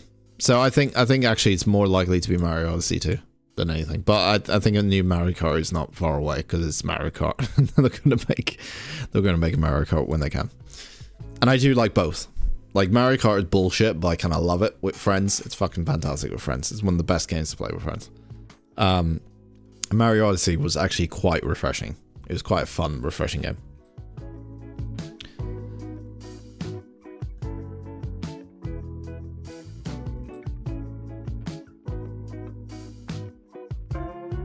What else do I have? Okay, I think all the gaming stuff I've done. I've got some random... Is this a random article? Oh no, I do have one more gaming thing. No, actually no. It's kind of old. There was a bunch of... It's kind of old now. I don't know. Let me see. Let me pull it up. It's kind of old. It's fun. It's funny, but it's old. So if you don't remember, Stellar Blade came out, which was that game with the Japanese woman or robot, and she wasn't wearing much. She was wearing some things, but some outfits were an interesting choice, let's put it that way. Hang on, I gotta change the windows again. Interesting choice of outfits is the review tag or headline for that game. Some interesting outfits were made, or decisions were made for the outfits. That's all I can say for Stellar Blade. Unfortunately, it didn't review as well as I thought it would or hoped for, so I didn't get it in the end. But anyway, before the demo, I think, before the release of the real game,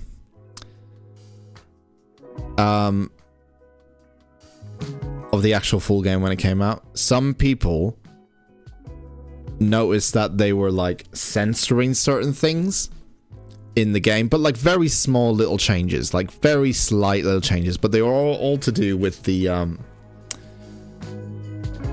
female area, and they changed some certain aspects about it.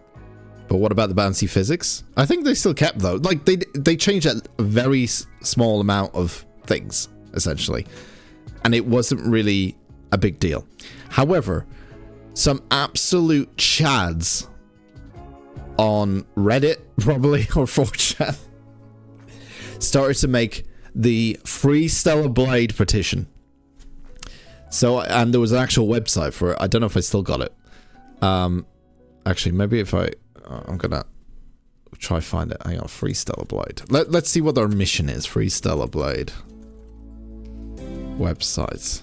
I want to see what their mission statement is. Oh, it's on a change.org. It's got 84,000 signatures. Wow. Okay. All right. I got. Here it is. It's 84,000 signatures. I think this might be a new one because it says started 26th of April, and I think maybe it is the right one. Maybe this is it.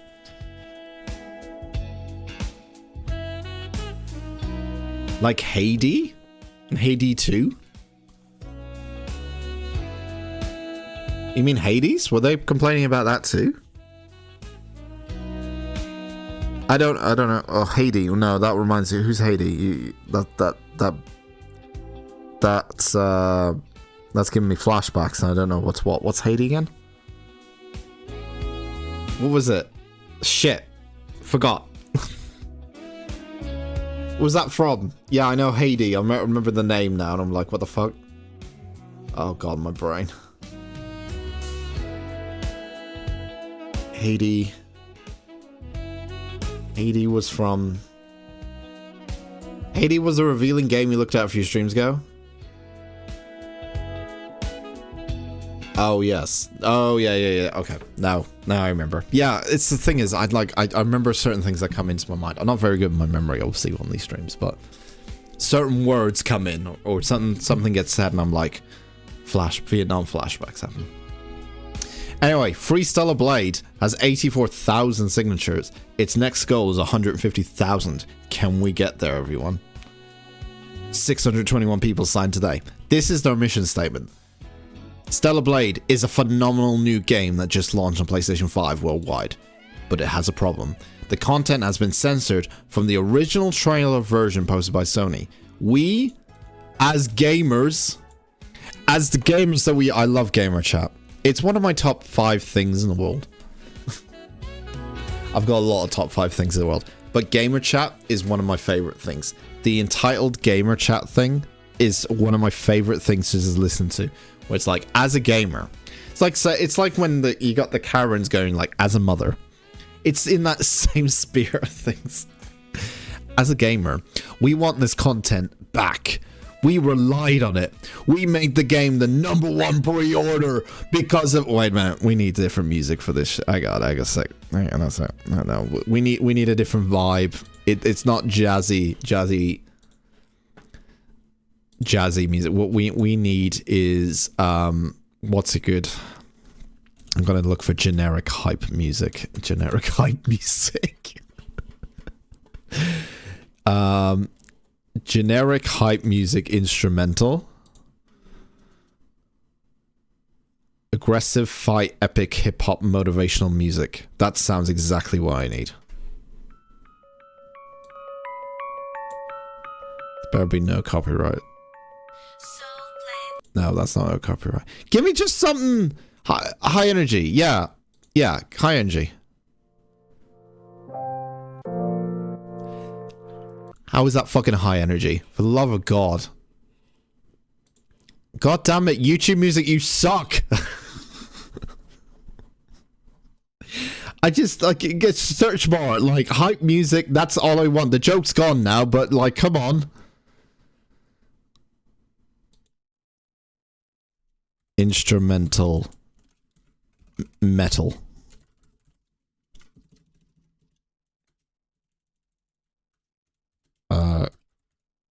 Copyright free. Just give me some royalty free metal, no vocals. All right. What is this? Yeah, that's fine. Right. Very appropriate. Very appropriate. We as where is it? Sorry. Stellar Blade is more than a game. It has become a cultural beacon for freedom of expression. Sorry, I missed the part of the start. We relied on it. We made the game the #1 pre-order worldwide because of it. And this is the true game we want. Stellar Blade is more than a game. It has become a cultural beacon for freedom of expression in a time where game publishers like Sony are censoring games more than ever. Stellar Blade was a breath of fresh air, and Gamer rallied behind it because it meant things were changing, getting better, and the voice of creative freedom was ringing loud and clear. But for reasons unknown, the game was censored. Changes were made. What we received after good faith purchase was not the same as advertised. We want the fucking titties! Press the wrong button. They didn't actually say we want the fucking titties, I'm just saying. What we received after good faith, blah, blah, blah. We believe in the game because we believe in shift up. What happened to shift up? And we're asking to get the game we believed in. Revert the censorship changes, patch the game, and you will find that even more gamers will join and support you.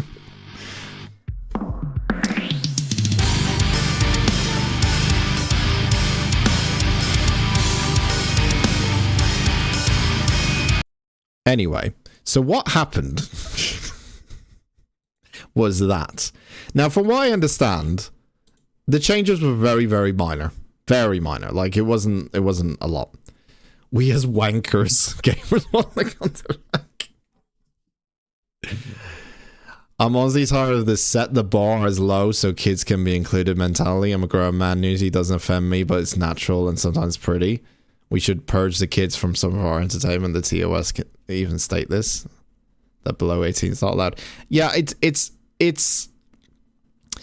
I get the fact. Okay, so there's two sides of this. There's like censoring for the fact of censoring, and like when it's unnecessary censoring and stuff like that. Stellar Blade was not censored heavily. It was not. Like, it was very minute changes. It was very tiny changes.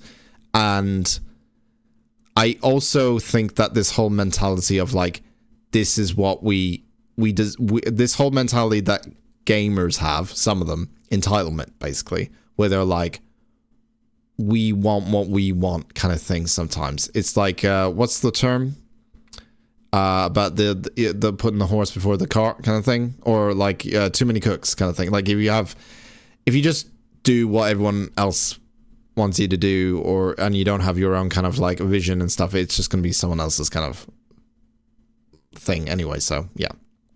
So anyway, all that happened, and then we got some of the supporters that signed this petition. Some of the brave men and women, brave men, no women, brave men that were signing this petition, and they cut a promo to the bastards, to the unbelievably assholes who took their game away from them.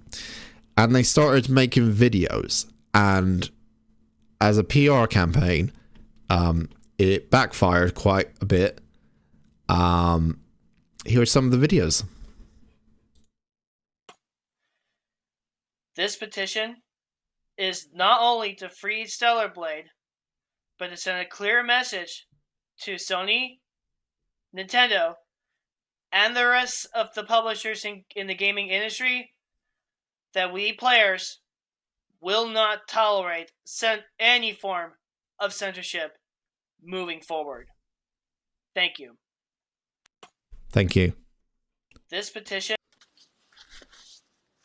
I'm really disappointed because as a grown man, I really expected to have at least some type of responsibility to look after myself and do what I want in the comforts of my own home. Wait for it, sorry. Now you could be referring to anything there. I don't know if that's the right way to put it.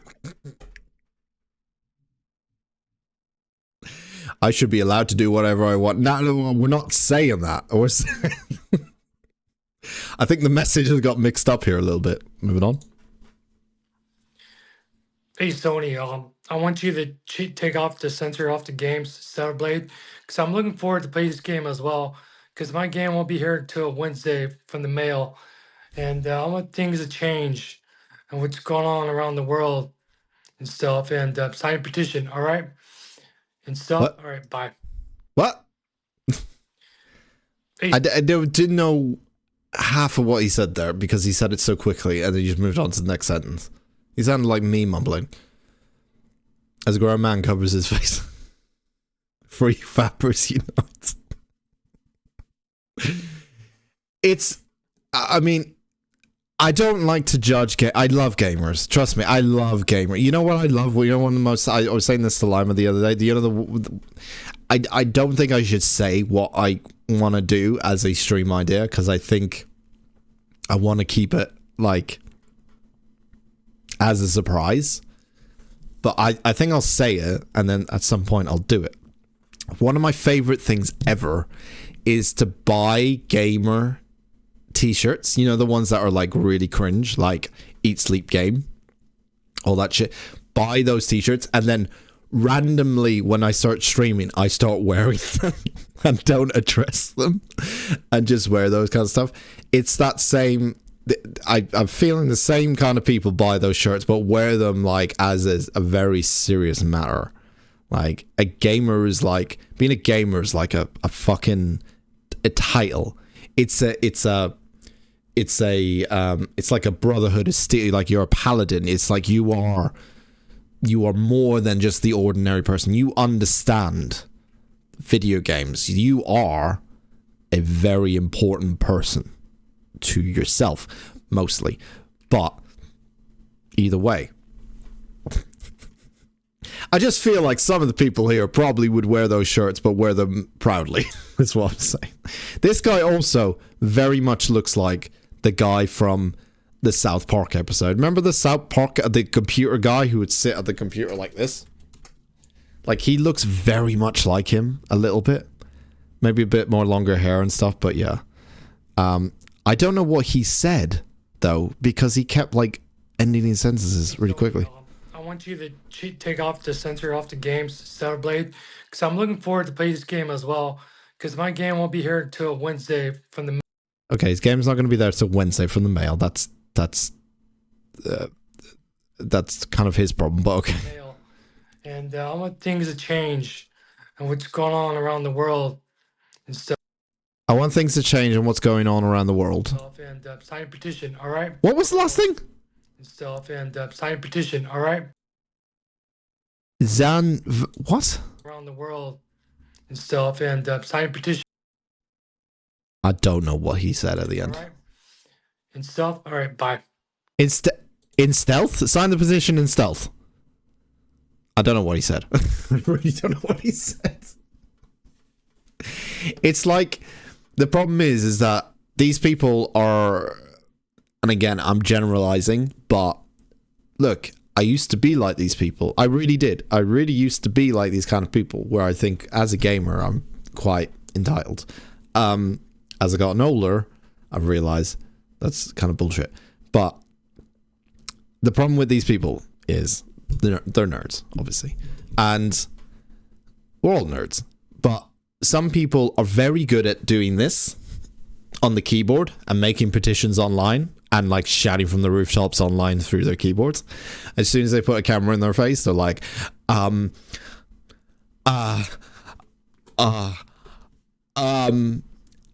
the petition. I want my boobs. So they're a bit like that. And it's kind of funny to see them out of their comfort zone sometimes when it comes like that. Please give me my boobs. Please. Okay, and the last one. Hello, my name is Jeremy, and I'm signing the Stellar Blade petition because I, too... He's so fucking dead. I don't know if he's being serious or not. He's so dead-centered, straight down the camera. It's a great angle. It's a fantastic angle there, Jeremy. You sound like you're about to give, like, a fucking... You're trying to negotiate a peace offering between fucking the Gaza Strip and Israel right now. Like, he is very dead-center focused. I love Jeremy's angle here.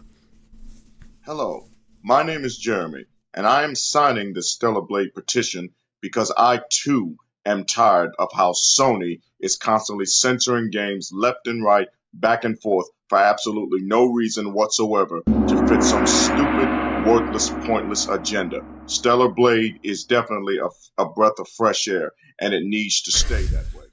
Thank you. I bet it is. Do you think they would make all this noise if it wasn't a game where the main character was a woman? Do you think they would make all this noise if the main character was a man? Do you think we'd have a bunch of women making videos going, "Free Stellar Blade, we need to see the pecs, the dick," I know they're not saying what they're saying, but it's fairly obvious why this is very close to the heart of many probably heterosexual men. It's very, very interesting that this is the game that is the one that they are petitioning hard on, but yes. I'm sorry, I want to free Stellar Blade boobage too. Fappers unite. I think I probably can show you like Stellar Blade changes. I think there was is a before and after.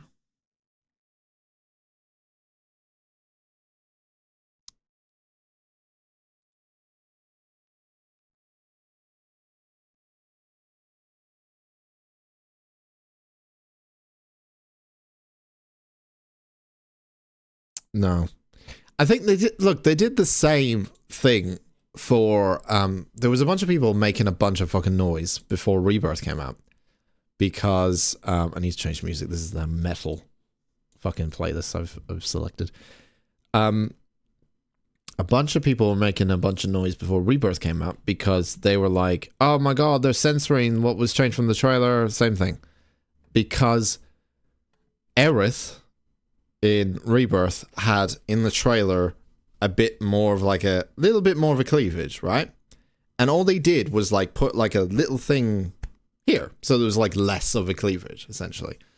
And everyone got really fucking rallied up. Like people were fucking angry. They were like, they're gonna ruin this game for us. They're gonna ruin Final Fantasy VII for us.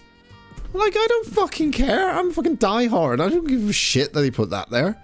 Aerith's meant to be like quite young. She's meant to be like 17 in Rebirth. So them being mad about that is also kind of weird. So, it's the little things, fine. If you censor, if we have like a sweet baby thing happen, that's a little bit different. That's changing the whole entire game. They're little changes. It's not really, and it doesn't, it's whatever the company wants to make should be down to them and them only. I know they've got fans and they were like, we put this at #1 pre-order, great. You can cancel that at any time.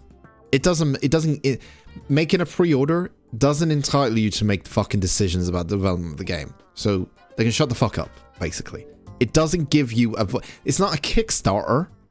It's not like you're funding a fucking Kickstarter or some sort of fucking crowdfunding campaign and they're like, oh yeah, if you pre-order this game, you can have a say on whether we're going to show bigger assets or not. Like, no.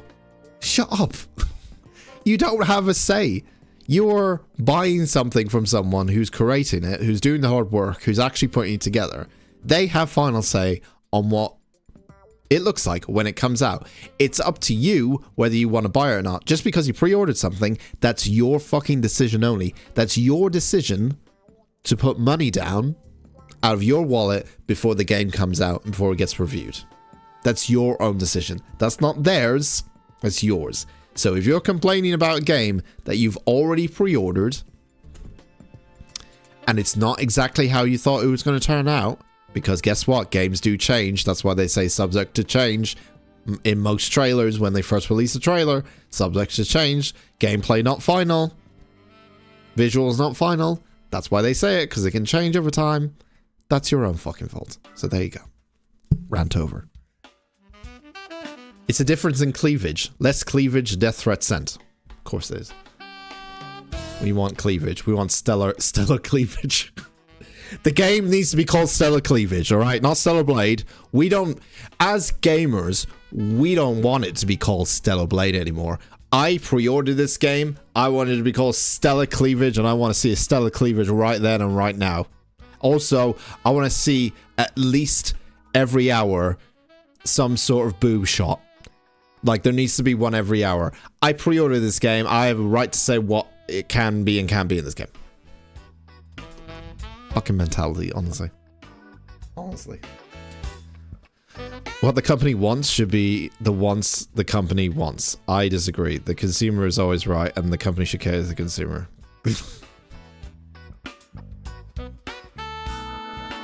Well, it'd be interesting. You know what? Should do an experiment one day. Should do a video game where it's all about the consumer's input. Like, everything that goes into the video game is down, but it's to a vote. And then we'll see how good that game is. We'll see how good that game is. That would be a very interesting experiment. I would love to see that. Just have a budget. You could even make a documentary about it. You could have like maybe a TV show out of it. Have a studio that's willing to take like let's say 2-3 years out. You know, Netflix come in. They come in with hey, we got a TV deal for you, a TV series for you. Why don't you make the world's first game made by gamers?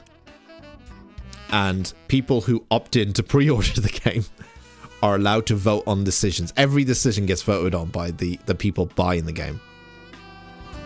What a horrible fucking mess that would be. I would love to see what becomes of it, obviously, but Jesus Christ. What an amazing mess that would be. It would be like a fucking 4chan hybrid weird nudity simulator meme sound effect game. Like, it would just be a mess. Absolutely a mess. I bet you what would happen is they would convince the studio to make Elder Scrolls 6 or something. Everyone would be like, all the decisions they make are like just leading towards a game that hasn't been released yet that people actually want, and they're like, yeah, just make Elder Scrolls 6, please. And then they get sued by Microsoft and be like, hey, you can't do that. Your game is too close to our game. And they're like, well, we can't do anything about it. It's what the people wanted. That's all part of the experiment. I'd actually love to see that happen. Mr. Beast, you have enough money? Do it. Mr. Beast, do that idea. Fund a studio, a game studio, a fairly good one, please.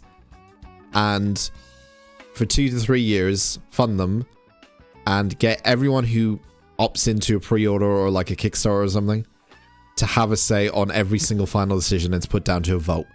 And voting happens every single day. Please do it.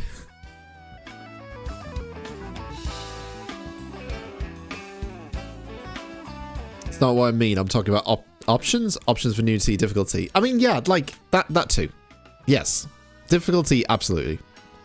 Nudity, I mean, a lot of games that have a lot of graphical nudity usually have like I mean, Stellar Blade doesn't really have graphical nudity. It's just like, it's skimpy outfits, really.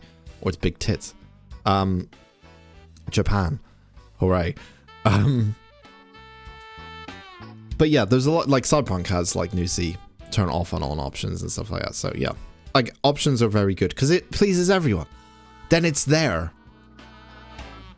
Control, yes. Thief, accessibility, like all that stuff. Like, you can technically, in a way, make things easier and less backlash with options like that. I think the problem is that they're trying to get things through certain ESRB rating checks, as in, I think Stellar Blade, what was age rating for Stellar Blade? Because it basically would say a lot. What was the final age rating? I don't think it really matters anymore, age ratings, to be honest, because everyone just buys everything. It's rated M. So it's 17 plus, so it's at the highest, technically. So I don't know whether it is that they were just trying to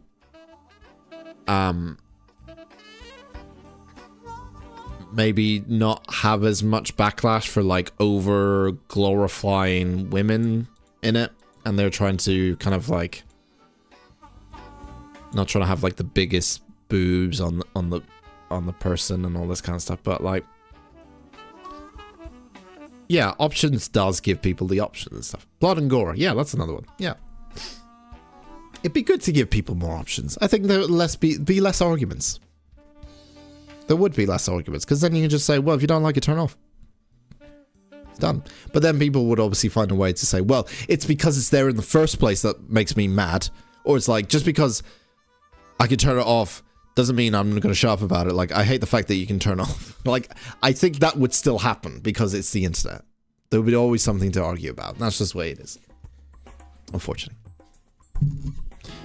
Okay. I've talked long enough now. I'm gonna grab a coffee in a second because I'm running out. But I'm gonna do some media share. I will start with mine first. I've only got about 5, I think. Yes, and then I will dip in to the Discord media share. If you got a video, stick it in. I will go through them. I'll go through as many as I can today, and then take a wee short break. And then we'll play some Subnautica for the rest of how long? A couple of hours, I think.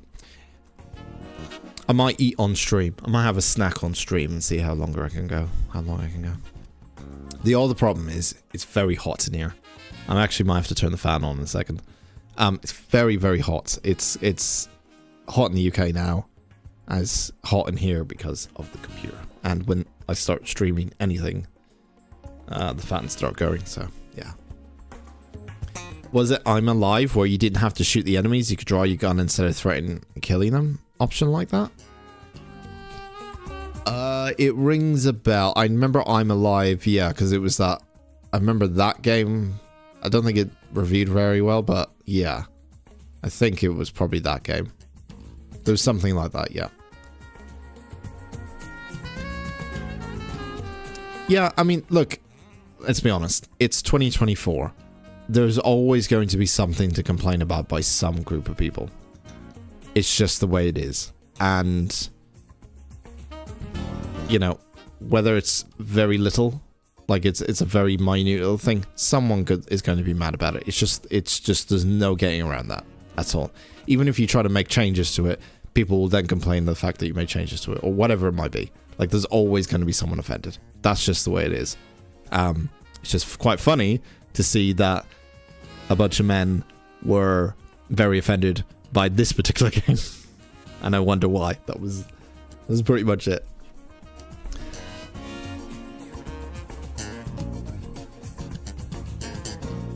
You melt when temperatures reach 20 degrees. Yeah, I feel very the same. It's currently 19 at the moment.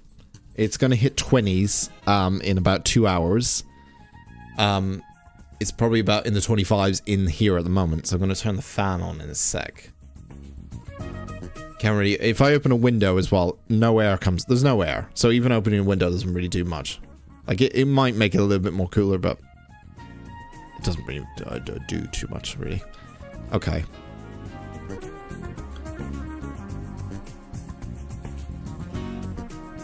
I'm going to quickly grab a coffee. I will literally be a second. I'm not going to take official break, but I'll be back in 23 seconds.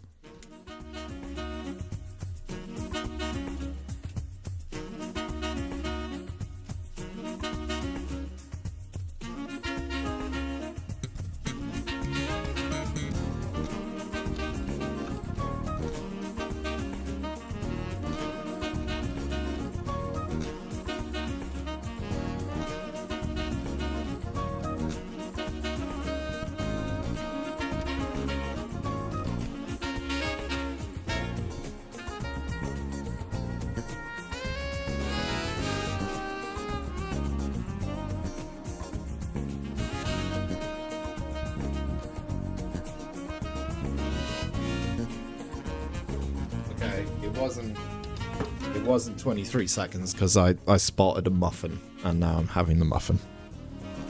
So it took me a couple of seconds to analyze the muffin and then decide that I wanted the muffin.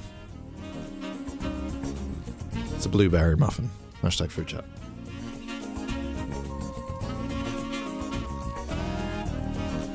Jolika is asleep. Okay.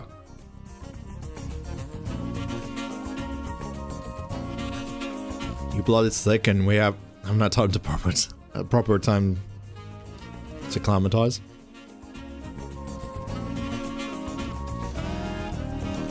Brian, 15% self 5% genuine conversation efficiency. That's fine. Thanks, Brian. Fucking asshole. Looking forward to it then. I'm looking forward to the videos. There's been a lot added, so I'll go through them in a sec. We'll go through mine. I said I got about 5 of them. A lot of them are short ones though, so they'll be quite quick. Some of them I've seen all of them. Some of them I have seen the short ones. I've seen the longer ones. I haven't seen all of them, but I thought it'd be a good one to bring on the stream. This one is from Reddit, which I just found very funny because I feel like if I was in this, I don't really know what I'd do in this scenario. Really, it's called what is it called? Let me see if I can get a full screen. It's never too late in life to find out you have arch enemies. Now, I don't know really how I would feel in this situation. I don't really know what the guy was trying to do. This guy is the main person in question here, right? As you'll see. It's a very short video.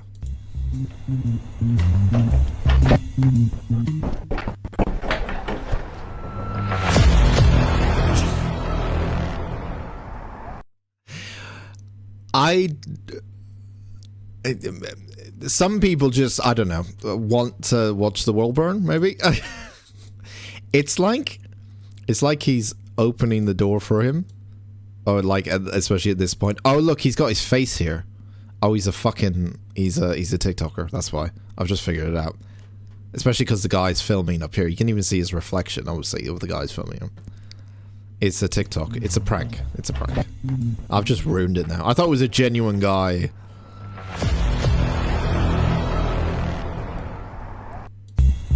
Yeah, it's a guy being a prick. That's not as fun.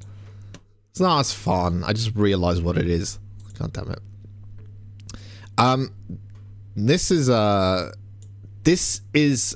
interesting one, right? This is actually quite fucking terrifying. Like, I cannot imagine myself going through this thing.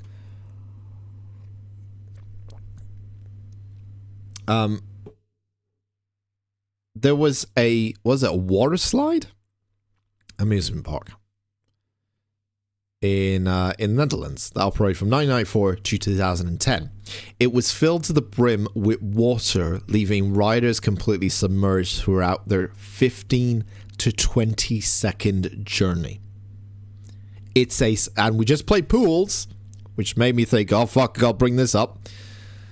It's a literal slide filled with water. So as you go into it, you are underwater as you're in the slide. It looks terrifying. So here it is. Well, this is the end of it. This is the start of it, sorry. So you go in, like, under the water, and you're still submerged in it, and then there's a bit where you can see through here, and you can see the person going through it, but you are literally swimming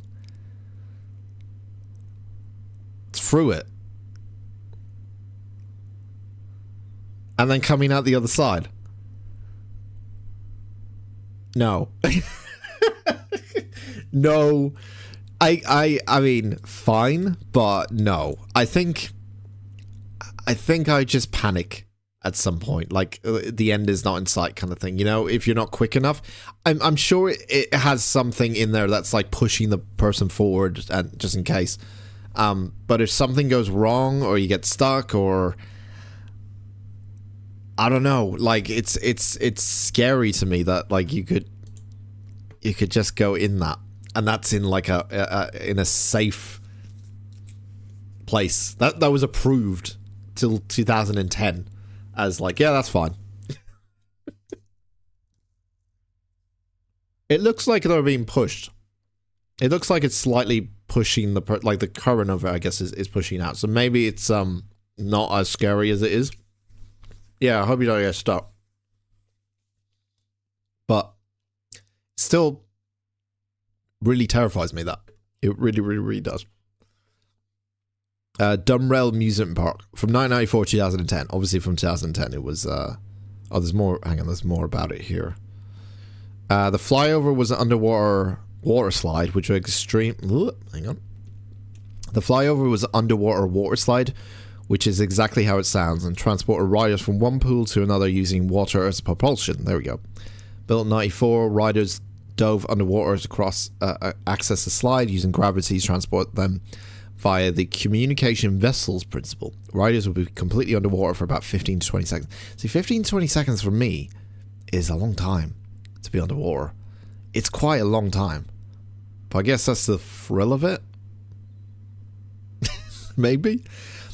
The slide was built to drain water in 5 seconds or less in case the rider got stuck in the slide or had a medical emergency. But the threat that a panicked rider may inhale water before being rescued still remained. In spite of safety concerns, however, there was never any reported incidents with the ride. Nevertheless, it was met with little enthusiasm and fear from the general public and was closed in 2010 due to maintenance costs associated with it. Wow. It's crazy it did last that long.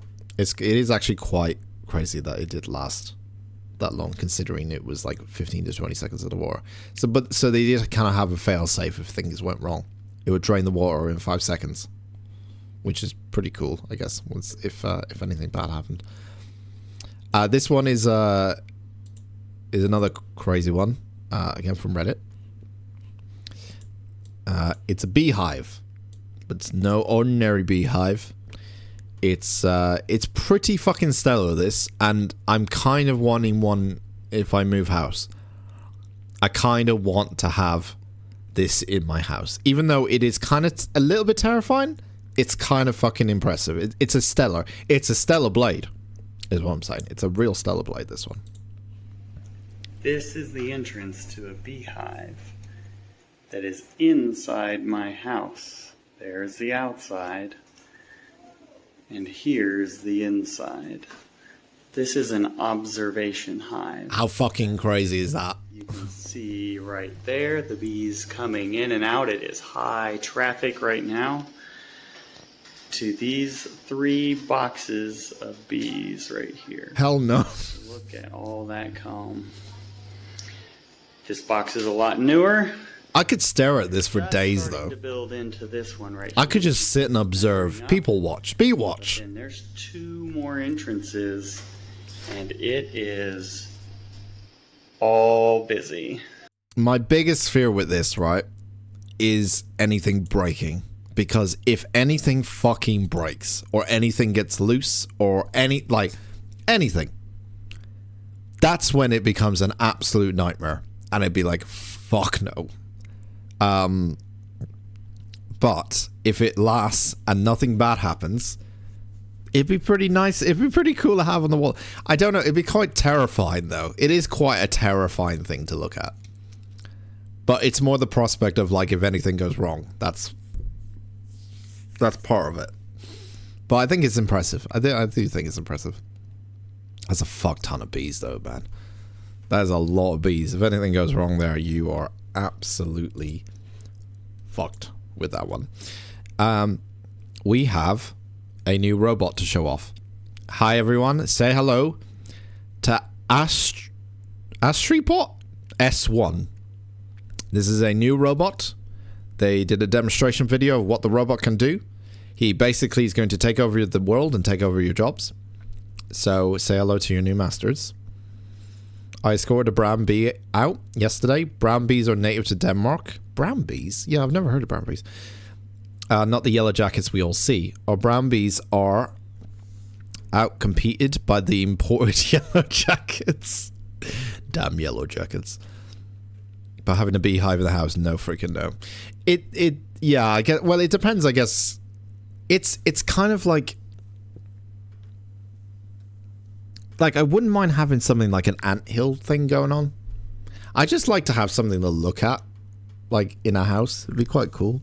A lot of people have, like, pictures and clocks and, you know, boring paintings and stuff. Like, I'd like to have something that moves. Hey, check out my, I don't know, alligator hut in the living room. Or something. You know what I'd have? I'd have, like, a colony of mice. Like, in a wall. That'd be fun. You'll watch some mice running around or something. That'd be fun. I like that. Here's Astribot, the brand new scary robot that is going to kick all of your asses in 2024. This is the first series or the first generation of this robot. I think that's why it's called an S1. So here it is. So, if you're a professional stacking up cups person, you're fucked. Your job's gone. You can do it in less than 3 seconds. How about if you're a magician? Oh! Your job's gone. Human-like operation. Hey, you need to clean up the house? No more. Your job as a house cleaner? Gone.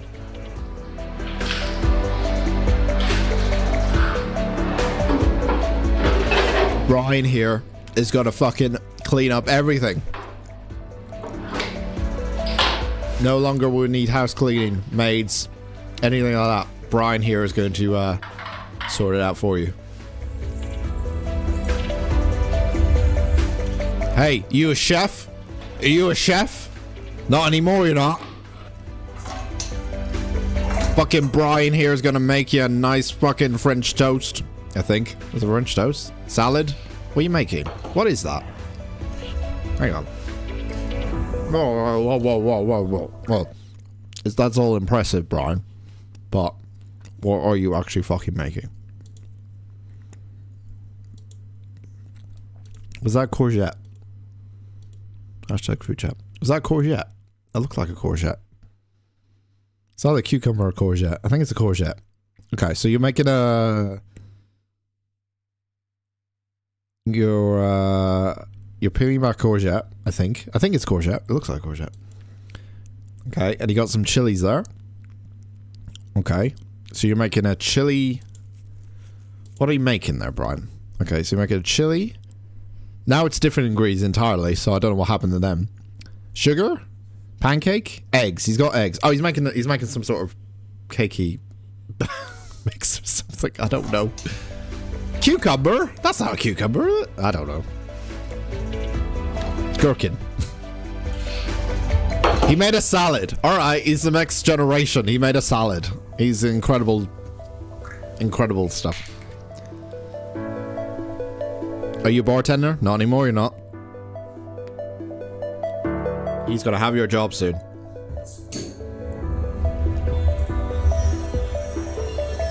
Do you make wine bottles? Not anymore, you don't.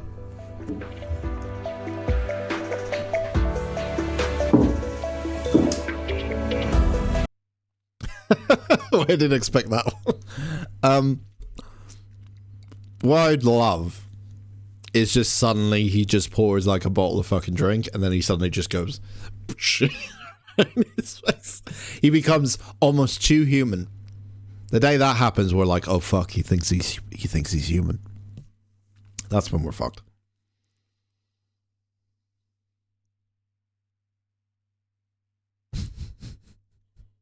So he can also do the ironing as well. So he's pretty much he's chores. He's Mr. Chores man. Do all the chores that you don't want to do. Have the robot do it. Which I don't think is a bad thing. Unfortunately though, it does mean jobs will go. Most likely. But that is life, I guess. In the nicest way of putting it is like technology does rule all, especially nowadays. Technology just sort of wins over everything.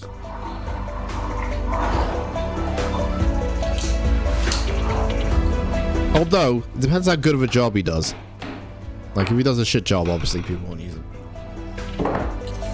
Do you make stools? Not anymore, you don't. Are you an electrician? Not anymore, you're not. That's... okay. That's very uncanny valley here. It's a robot using... electrical robot using an electrical machine to clean up from humans. There's something unethical about this scene right here. Sorry, I'm still chewing a fucking muffin. I'm very hungry. There's something quite odd and unethical about this frame right here. I think it would be a bit more unethical if I saw if the vacuum cleaner had eyes and also was kind of like a moving robot at the same time. When we get to the stage that robots are using other robots to do stuff, that's gonna be fucking Terminator. That's how they communicate with each other. Go, like, fuck this shit. They're making us do shit. What the fuck are we doing this for? He really doesn't make anything. He just does menu tasks like opening bottles, handing dishes, pouring, etc. Not actual cooking. I'm sure it'll get to the stage where you could probably cook, but like I've seen like those like robots that can do the cooking stuff. Cooking is fairly not cooking's fairly easy. Cooking is fairly straightforward, like once you know like the basics of it. Like if you're programming a robot and they know like the time it takes to cook a steak and when to flip it, that's all programmed in. Then it's all just down to the movements and stuff, and it's all just times, getting the times right and everything. And for most food, everything kind of falls into the same time, like depending on what you're making. But I do expect to see these, or not exactly this type, exact looking robot, but these types of robots in the future. I think they already have a load of them in Japan. There's actually a hotel in Japan that's completely run by robots. There's no staff at all. It's all robot run. And everything's done with like contactless and all that kind of stuff. So it wasn't a case of them trying to fire staff to make more money. I mean, there is that part of it as well. It was the fact that in Japan, especially in certain places, the population's going down and they couldn't find enough workers to run the hotel. So they basically did it all. It's an automated hotel, essentially, but it has robots and shit like that. Does the robot shop take out the food from the fridge, grab a knife? Well, that's the thing. The one thing that's kind of holding back the robot is movement, obviously. Is movability. Because if it's just in one position, you have to still bring the items over to the robot, and then you know, at that rate, if you're bringing things to him, you might as well just do it yourself, you know. But I guess if there's a small task that needs to be done, like ironing, I think the ironing part would be useful. I think out of all the things I've seen so far, I don't want to iron my shirts. Unfortunately, I'm just one of those people that don't like ironing shirts. If I give it to fucking, let's not call him Brian. If I give it to Barry over here, Barry will do it. I can see the cooking thing possibly being I think the cooking thing would be quite a good thing as well. I'm not saying that, again, I'm not saying we should fire all chefs. I'm not saying that. I'm saying it'd be interesting to see, because imagine you could have a robot that cooks very well. Therefore not needing to use like microwavable foods. It like uses fresh food to make like good food. Would that help with the kind of junk food? Like, he will make you a good meal. Imagine having a great meal every single night. Would that devalue going out to a restaurant? Going to a restaurant would seem like, man, we gotta sit in a room with a bunch of people and pay really expensive prices outside when we can just have Barry here that make us a nice 5-course meal. That's where it's like, what happens there now? Barry, what? Bartholomew Bot? Barry Bartholomew Bot. Is that what you're giving him his name? Okay, fine. Barry Bartholomew Bot. Oh, he can throw shit in the bin though. Keeps learning. You're always learning. You can do a little dance.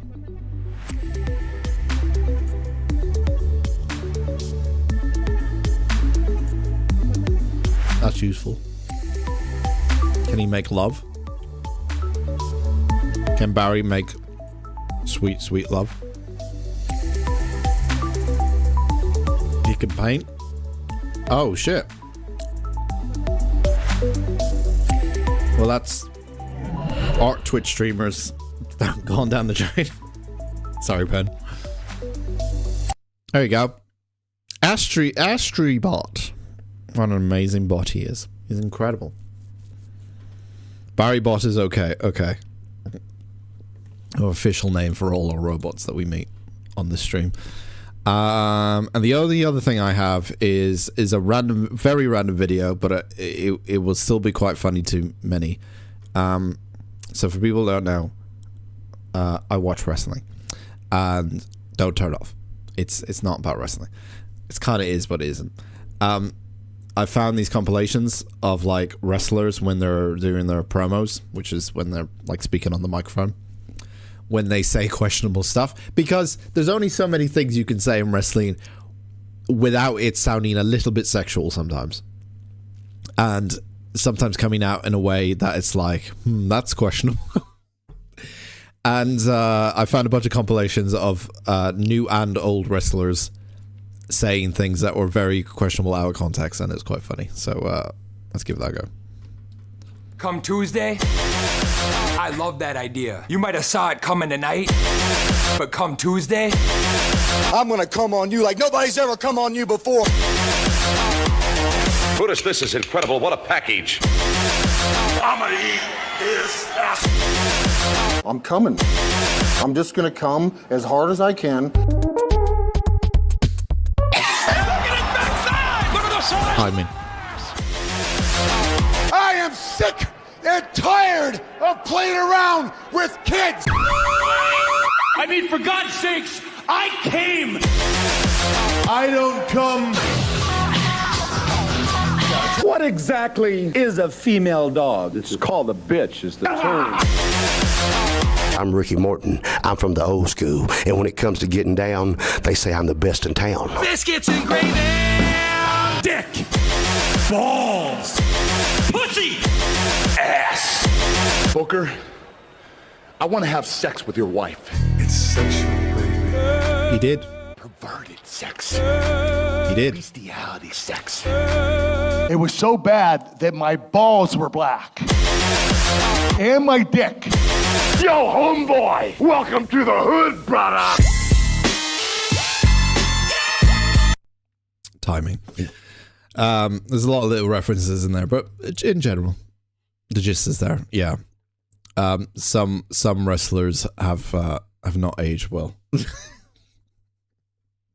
Wrestling is ballet for grown men. It is. That's why I love it. I've watched it for like, God, 20 years, I think.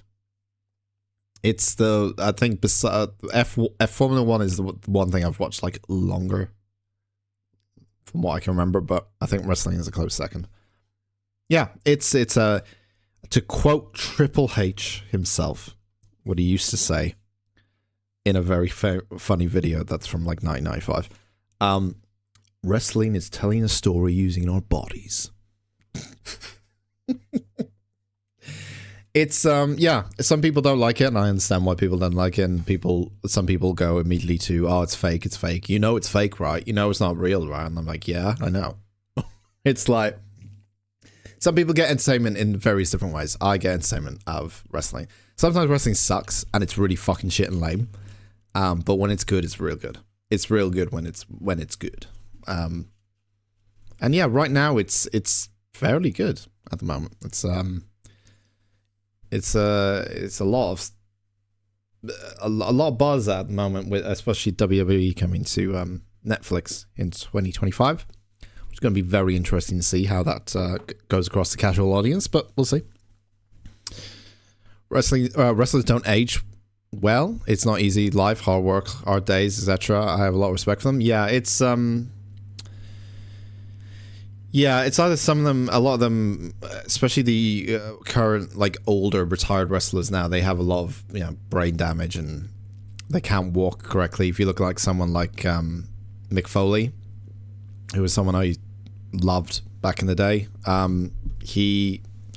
his hip's gone, man. He doesn't walk right because he's just fallen off so many cages and been hit in the head so many times and taken so many bumps and stuff, and it's just like it's really battered his body and stuff. And it's only like the new generation now that's starting to realize, like, maybe it's time to retire at 40 kind of thing. Yeah, or like before 40. And that's happening more and more, I would say, nowadays. But for the people who absolutely love it, obviously they're not going to retire, but it's still it's definitely more of an option now than it was probably back in the 80s and 90s and all that kind of stuff, when people didn't realize, how this would affect people later down the line. But yeah, it hurts. It hurts. I haven't been in a wrestling match, but I've been like slapped, and I've taken like a power bomb. I've taken like a DDT and a suplex. I've done all that stuff from actual people who wrestle, and also on a trampoline a long time ago. It hurts. Wrestling mats are hard. They are not soft. You think they're soft. They are hard. The ropes are very, very easily rope burn. It looks nice and springy on TV. It's not. You gotta learn a lot. You gotta get hit in the face a lot, and you gotta get hit in the face sometimes accidentally, most of the time accidentally, and then you gotta act like it was. You can't cry about it. People lose their teeth. People get broken noses. It's just, you will get hurt in wrestling, and that's just the way it is. You're gonna be sore. It hurts. So yeah, it's a lot. It's a lot on the human body, a lot on the mind as well. But yeah, I do respect them as well. Yeah, the canvas isn't hard as the ground, but it's still like, yeah, when you have 300-pound guys jumping on top of you doing a fucking frog splash, it's going to hurt. It just looks a lot easier on TV than it does in actual real life and stuff. So that's why they're so good at it, I guess. But yeah. Anyway, is that all my videos? It is. I think that's all of them. Okay, I'm going to open the Discord now. I will basically, the way I'm going to do this is I'm going to just put a green tick next to the ones that I have watched. That's the easiest way for me to no one else use the green tick emoji, please, because then it will really confuse me. I will use the green tick emoji to notify myself how far I got. I probably will do the whole list today, to be honest. I'll do everything on the Discord list today. And then we'll come back to it in about 2-3 weeks' time, once it's full up again. Okay. Okay, let me go full screen. All right. Turtle, you're first. You got there first. Another day in Pelican Town, Stardew Valley animated episode. Okay. Yes, trust the links from YouTube now on, please. I've not seen this. Sorry. This is the first time using Media Share from Discord, yes. 6 a.m. already? I should stop going to bed at 2 a.m. What's that? A letter from Shane? Hey, I thought it would be fun to send you a letter. I already know what to write though. Here, I have enclosed a treat for you. Don't tell anyone, but I snagged this from the back room of Joja Mark ages ago. Shane never get me anything. What the? Is he fucking drunk again?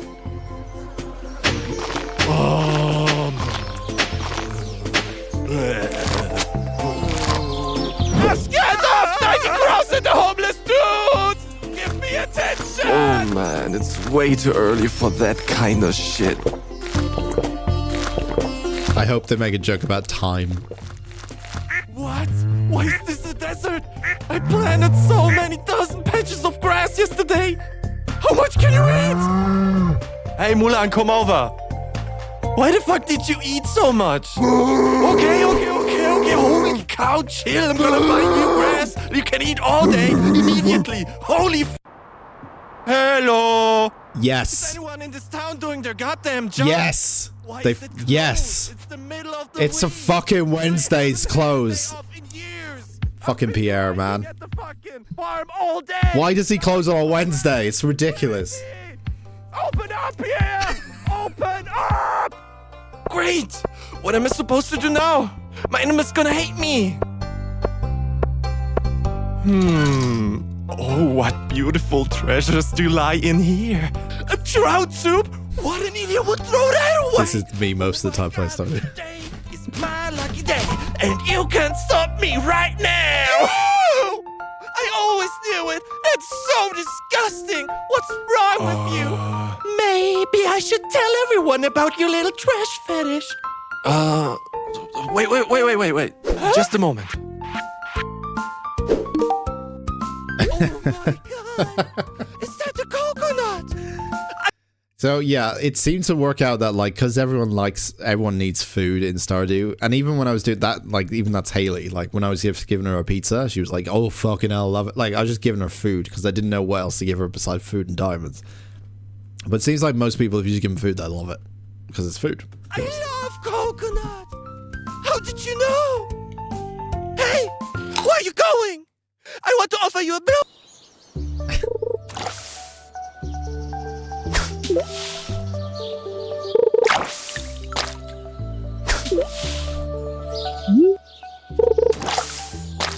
Yep, been there many times.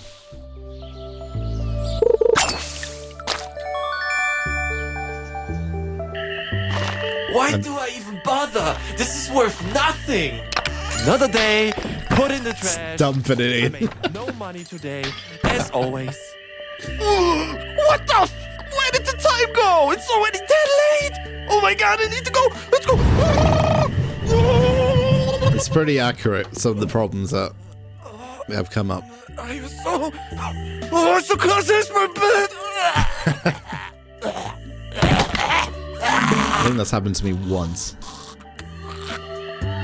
So, what do we have today? Whoa, what's that smell? Oh my god, that's like 20 raw fish. I'm gonna throw up. Is this my? What else? This is very tailored to what I do. Just sticks and stones. I put a lot of fish in the thing. I want to go fishing. That's yesterday's newspaper. For the sake of trash. How am I supposed to sell all this rubbish? Wait, there's some gold here at least. For all that, I'm gonna take this for my own little secret project here.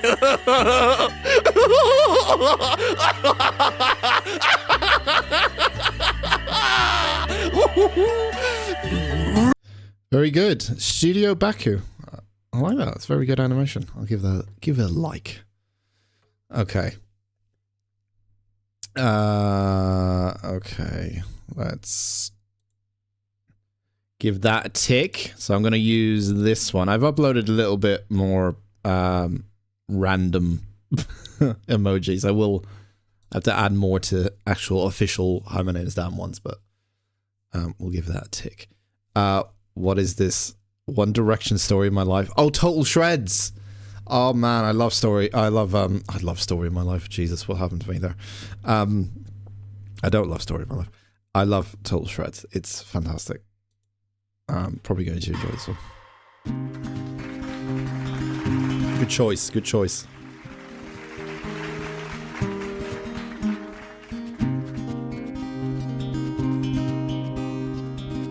Take a drink before you spit it out. Written in these walls are the stories that I can't explain. I leave my heart open, it stays right here empty for days. The breathing. She told me in the morning she don't feel the same about her in her bones. Seems to me that when I die, these words will be written on my stone. And I'll be gone tonight. The ground beneath my feet is open wide. Does he have a voice like Kermit or something? I don't know what these guys sound like in real life. In between. The story of my life, I take her home. I drive all night to keep her warm at night.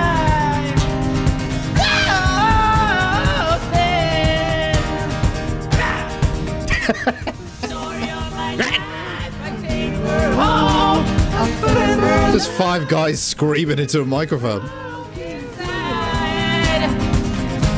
The story of my life. Written on these walls are the colors that I can't change. Leave my heart open, but it stays right here in this game. I know that in the morning. What is that voice? He went from Kermit to like. Although I'm broken. Winnie the Pooh?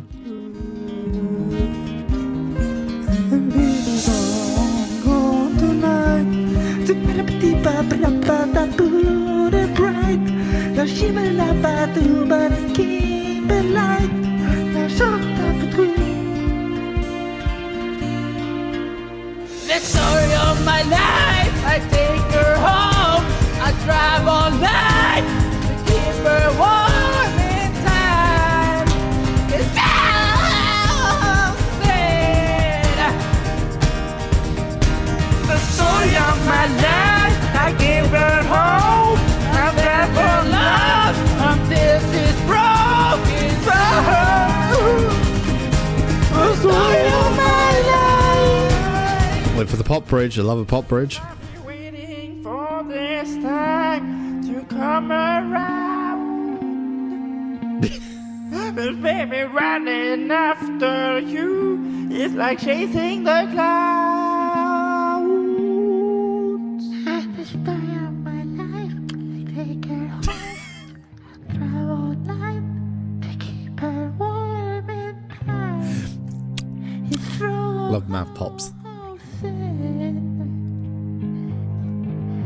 the story of my life, I keep her home, I drive all night. The comment section full of angry fans when this was released. This is not how they sound. Oh, really? Oh, fucking.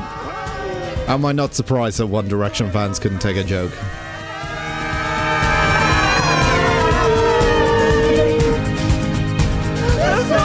It's not how they sound. It sounds better. This is the true version. Without the auto-tune and everything. Story of my life. Thank you. Very good. Very good. I do love Total Shreds. My favorite one is either the Backstreet Boys one or there's a one with Muse at Wembley. That's what the first one I saw. I think I showed it on the stream once, but I do love Total Shreds. They're quite funny. We got shorts. Let's have a look at shorts. Oh, by the way, they finally did it. Look, they finally fucking did it. Months later, they finally had a volume bar. Jesus Christ, YouTube. It took you that long. Oh! Oh! What? Oh, what? What? No. Oh. Oh. No. No. No. No, no, no, no, no, no. No. Okay. That somehow wasn't as painful as the other one. Wow, amazing. Holy fuck.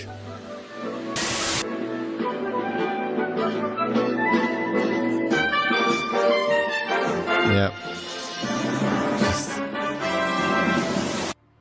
incredible. Is it possible to learn this power?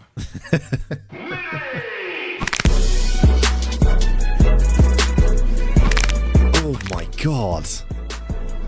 I don't know what speed the hammer's coming down because it's in slow motion. It's hard to realize, but it seems. Oh no, that's quick. Oh, Jesus. Yeah, you can see like the dent. Oh man. Ah. Ow. Ow, ow, ow, ow, ow. Ow. Man. Yeah, the ending ones are. It's incredible to see the difference between actual pain and superpowers at the end. Oh, we got more. Okay. Grandmaster Kingpin. Okay. He does look like a penguin. Cracky Chan. Okay.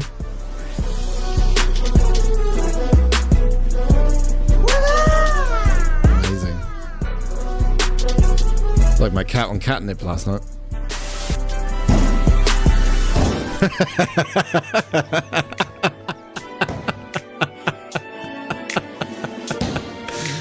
With the least amount of effort possible. Just.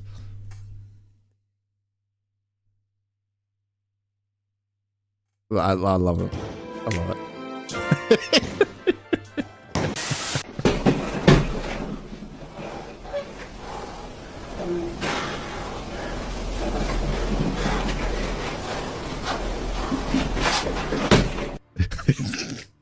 Is it possible to learn this power? Oh man, very good. Very, very good. Okay. Let me mark that one as well.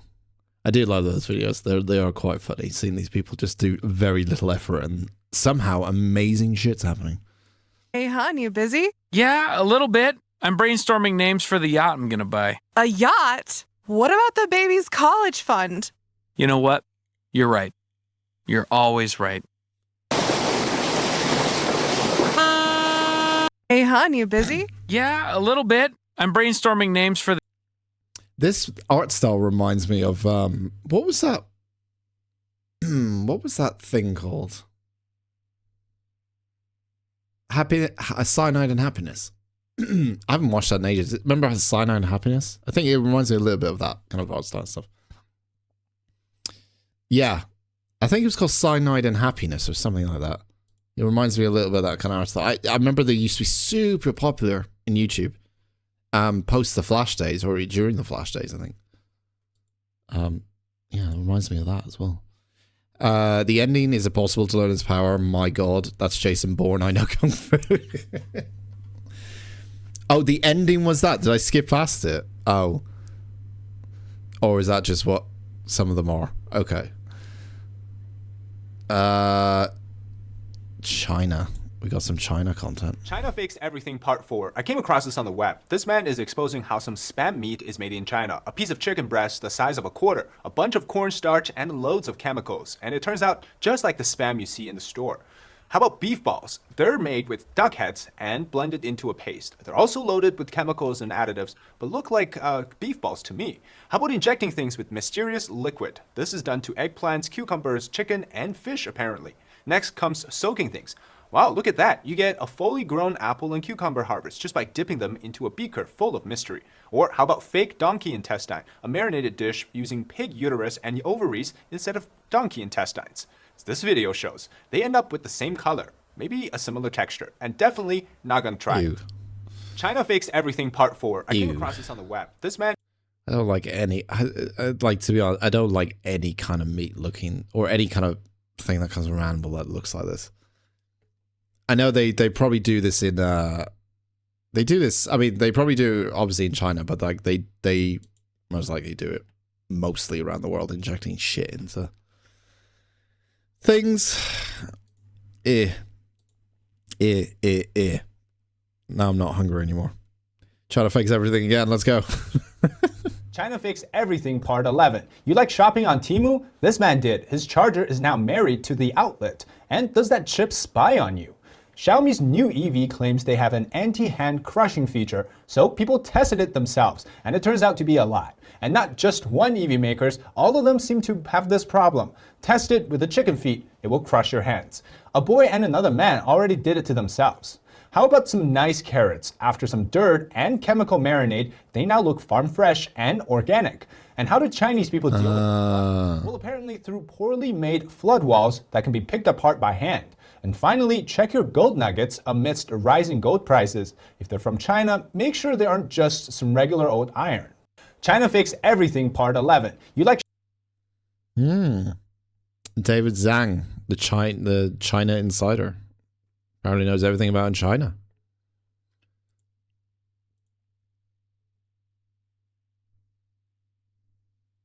Hashtag chemical chat. Is that a thing? Right, not sure. We are Danish. Danish and Dutch aren't languages, they are throat diseases. We are Danish. 5 flade flødeboller på et fladt flødebollefad. We are Danish. I know you put this in for. Declaration of consent before having intercourse. We are Danish. Foreigners say we ignore them, but we ignore everyone. We are Danish. Equality is key, so of course we send our ladies to the military. We are Danish. Our language is like a drunk German trying to speak Swedish for the first time. We are Danish. Our skin boils in temperatures over 20 degrees Celsius. We are Danish. Selling your body is not woman empowerment. We are Danish. Of course we swallow our tongue when making these vowels. A, U, O, We are Danish. We cry every time we get our paychecks for studying. $1,000 a month is just not enough here. We are Danish. You can walk around with your phone peacefully. Wait a minute. Unlike You get paychecks for studying? What do you mean? What, is that like a grant? Is that like a... for students? Is that like a free thing? We have to take out loans here. You get paid? Oh, I'm guessing it's part of the loan, student loan or something. The government's not paying people to study in Denmark, are they? I'm moving to Denmark now. If you say yes, I'm moving to fucking Denmark. Here we go. Is Dan moving to Denmark? 3, 2, 1.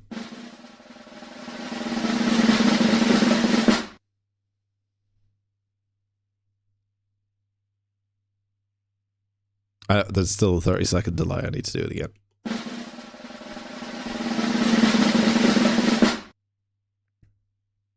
Still a 30-second delay. I need to do it again.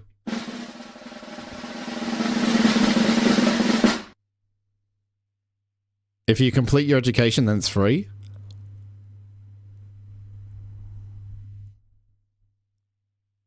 Right, well, I'm moving to Denmark. See you later. What? If you flunk out, you would have to pay it back. But if you complete it, it's free? Oh my god. Oh my god. That's insane to me. Yes, you gotta make fun of yourself and you're... I do it all the time with the UK. I fucking hate the UK. I take the piss out of all the time. There's parts of it that I do like, but there's parts of it that I honestly will just continue to make fun of. In Brazil, I still love my brazucas. We are Danish. Of course we don't visit the Little Mermaid statue. We are Danish. We can only make one move on the dance floor. We are Danish. They say we're rude because we don't do fake friendliness just to sell things here. 2 locks on our bicycles, but our babies can sleep outside in their trolleys. No problem. We are Danish. Danish and Dutch aren't languages. Very good. I've learned more about you old Danish people now. Oh, and even more. We are Scandinavian. It's not a region, it's a diagnosis. We are Scandinavian. Summer is a nice day a year. We are Scandinavian. Of course we start a conversation in a naked sauna, but we won't speak in the elevator. We are Scandinavian, and it does not include Finland at all. Finnish people will like this video. We are Scandinavian. Bike theft is the national sport. That's the reason why you fucking picked it, because of the fucking Finland comment. I knew it. I knew it. We're Scandinavian. When you're on time, you're late. We're Scandinavian. We like wearing fully black outfits because it represents our humor. Dark. We're Scandinavian. Don't talk to us unless we're walking our dog. We are Scandinavian. They say we're bad, but there are good Scandinavian people, but no one has seen them. We're Scandinavian. Respect our laws and culture or go back to your own country. Let's see who'll get offended first. We're Scandinavian. We're boring until we go to the south of Europe. We socialize when we're drunk. We're Scandinavian. We don't discuss our private economy and we don't ask others. We're Scandinavian. We avoid our neighbors at all costs, but we like to see what they do when they don't watch. We're Scandinavian. Oh my god, I think I'd fit really well in Scandinavia in general. I think I enjoy everything he's saying. Maybe I was born in the wrong place. We all have at least one in the family playing the guitar. We're Scandinavian. It's not a region, it's a diagnosis. Very good. You've sold me on Scandinavia/Denmark quite well. We got more. Trying to really sell it to me. Did you know that in Denmark we call a castle for a slot? And we have a lot of slots in Denmark. Wait. We say slotte in plural. Slot. Anyway, Denmark has more than 400 of them. And many of them are majestic. Like this one, Rosenborg Slot. Or this one, Amalienborg Slot. And Christiansborg Slot. Everyone. Just because of the accent, it sounds like he's calling the castle a slot. As in S-L-U-T. Oh no, S-U-L-T. Oh my god, I couldn't even spell slot. Jesus Christ. Just because of the accent, I'm like, oh, here's Rosenborg slot. You know? In Denmark, you'll find a slot. Unfortunately, only 37 are open to the public, and some of my favorite ones are Frederiksborg Slot, Kronborg Slot, and Egeskov Slot. You should try out a good slot experience here in Denmark. He's doing it because it sounds like slot. Any slot I get it. Mind. That was the end. Slot will blow your mind. Yeah, alright, get it. Yes, yeah, alright, yeah. Yeah, you funny Denmark man. Very good. Okay. Time for Andy's or Joyce's choice. Hippo poop sprayer. I think this was probably in regards to when I was playing Planet Zoo. I missed the ending. No, I saw the ending. Yes. About the British thing saying slot. Yes. Yes. I knew where it was heading. Oh my gosh, I think I might have seen this. Does it go all over the people?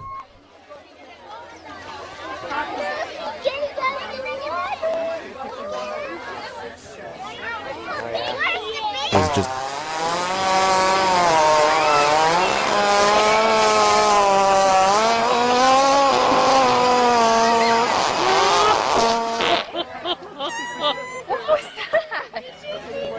What do you mean, what was that? What do you think it was?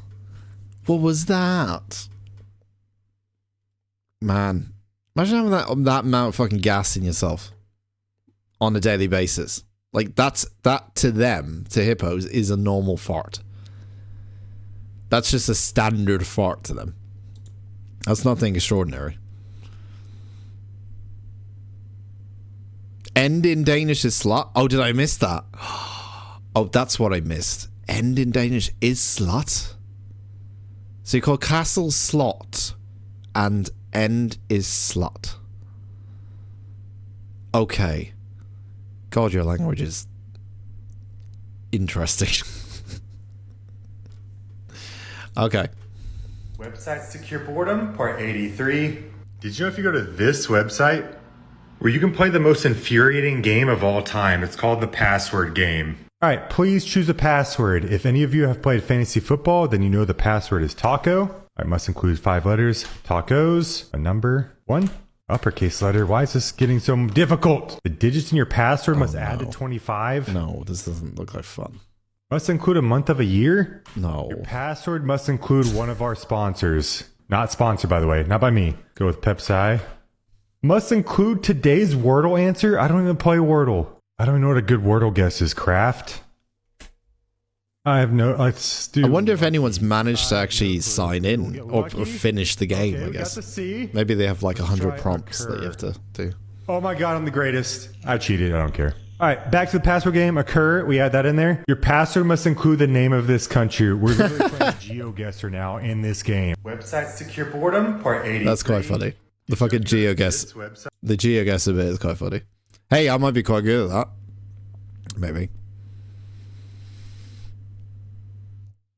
I'm not claiming these websites to be real or that the claims are true. Could be virus infected, but they are true, and and it's interesting. Yeah, it's fun. It's all good.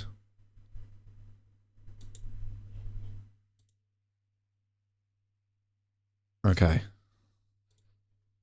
Here are some powerful websites you need to know. For the first one, did you know if you go to this website and upload any of your pictures or photos, I'm going to do this one of a wedding picture.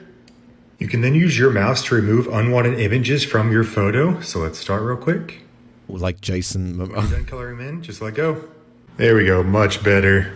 And for the second one, did you know if you go to this website and create or upload an image, I'm going to do this one of this wizard standing in front of a volcano. You can then use your mouse to color in parts of the image you want to animate. So I'm going to do the erupting part. Oh, yeah, I've seen this. Yeah. These settings and then hit make video. Yeah. The AI will animate the part that you colored in. Kind of interesting.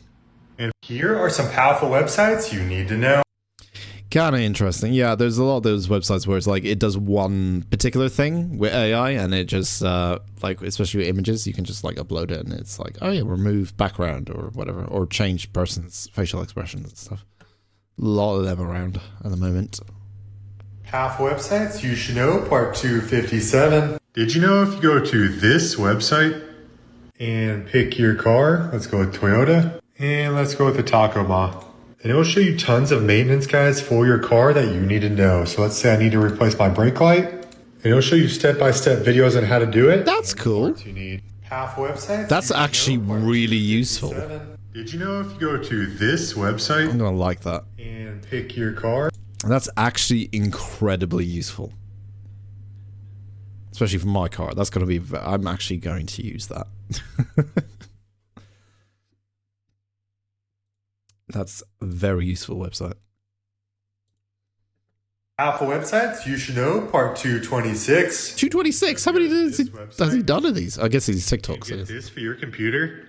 I can use this app to turn my really bad drawings into amazing landscapes. Just watch. So I can go over here and select any of these materials. I'm going to go with a hill. And then if I draw on this left canvas, it'll update the right side in real time. So let's fill this in, then we'll come back and maybe add some clouds here. And then I can also come over here and change the style and the variations.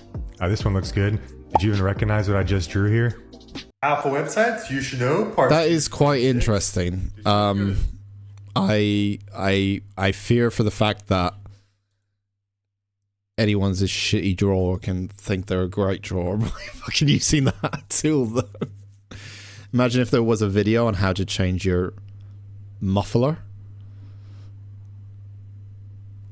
Imagine if there was a video on how to change your muffler.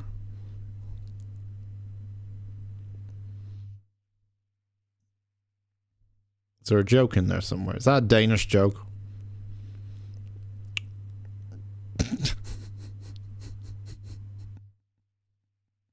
How many of these videos you got? Alpha websites you should know, part 245. Have you ever seen a clip in a video and you're not? Oh, the thing that broke your car. Yes, yes, of course. What it's called? Yes. Well, if you go to this website, you'll find a giant library of video techniques that are all categorized for you to search for. And when you found one that you like, you can click on it. It will show you a GIF of that clip along with other information about it, including what the technique is called. Oh. Take that effect and search for it on YouTube, and you'll find a tutorial on how to do it yourself. Alpha websites. That's very good. 245. Have you ever seen a clip in a video and you're not sure how they perform that effect or what it's called? That's cool. If you go to this that's actually quite cool. That's, again, quite useful. Very good. Very good. And finally, NASA 360 video? Simulation into a black hole. Oh, I don't know if I've seen these. I've seen a couple of black hole simulation stuff, but I don't know if I've seen this one. Have you ever wondered what it'd be like to fly into a black hole? Yes. Yes, I have. Is this a 360 vid? Oh, so I can actually... Oh, okay. Let's full screen this shit. Here we go. It's like Starfield all over again.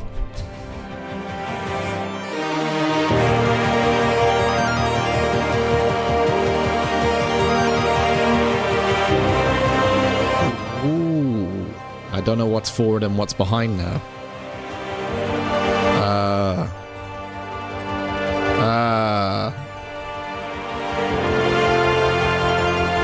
Where's the part where you get sick?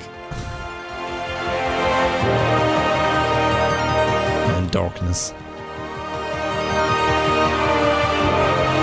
It's pure darkness. Probably the scariest thing of all.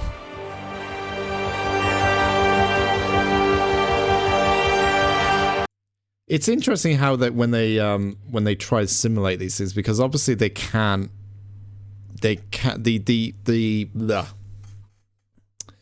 closest thing they can get to when it comes to like black hole simulation is obviously trying to put like a camera in there or getting a camera, but then it's just going to be like, it's not going to, the feed won't come through really at some point. But I guess studying the black holes and stuff, they can kind of understand a little bit more of. Now they can at least understand a bit more what's going on with them and stuff, where they couldn't do it before. But yes, they were very helpful. Yes, there was a couple of them. The car one, yes, especially when it breaks down next time, will be very useful when I don't have to go back to a mechanic. There's nowhere forward or behind. The only time in the inevitable encounter with singularity. Yeah. I mean, if you're gonna go and have your guts and everything spread apart through a black hole, what a way to go, you know? What a way to go through a black hole. Is the last thing you see just complete darkness and probably just pulled apart completely. Very good. Very good, interesting. Very interesting. Yes, we'll do another media share in about I think we'll keep it as like a fortnight or every 3 weeks. Just let it build up a bit, the playlist and stuff, and I'll try find some stuff as well. Okay, so I am going to take a quick, let's say, take a 15-minute break. I'm just gonna get some more stuff to eat, get a drink, do a couple of things, feed Sherlock, and then when we come back, I will play some Subnautica for as long as I can today. And yeah, we'll do that for the rest of Saturday. But yeah, I'll go as long as I can. Don't think it'll be all day, but I'll go as long as I can. I'll put some ads on for the next 15 minutes or so, and I'll be back in a second. Okay, see you in a bit. Bye. On Monday, talk to a head on Tuesday, get hypnotized on Wednesday, soft shoe on Thursday, and go on a date with Beetlejuice on Friday. Would you marry me? What would you do every weekday at 6, 5 Central on Nickelodeon? Do you think exercise will make you tired? Sure, right after a good workout you'll be tired.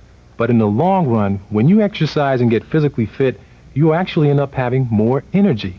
That energy will help you get more done, you'll feel good, you'll sleep better, and you'll be more mentally alert.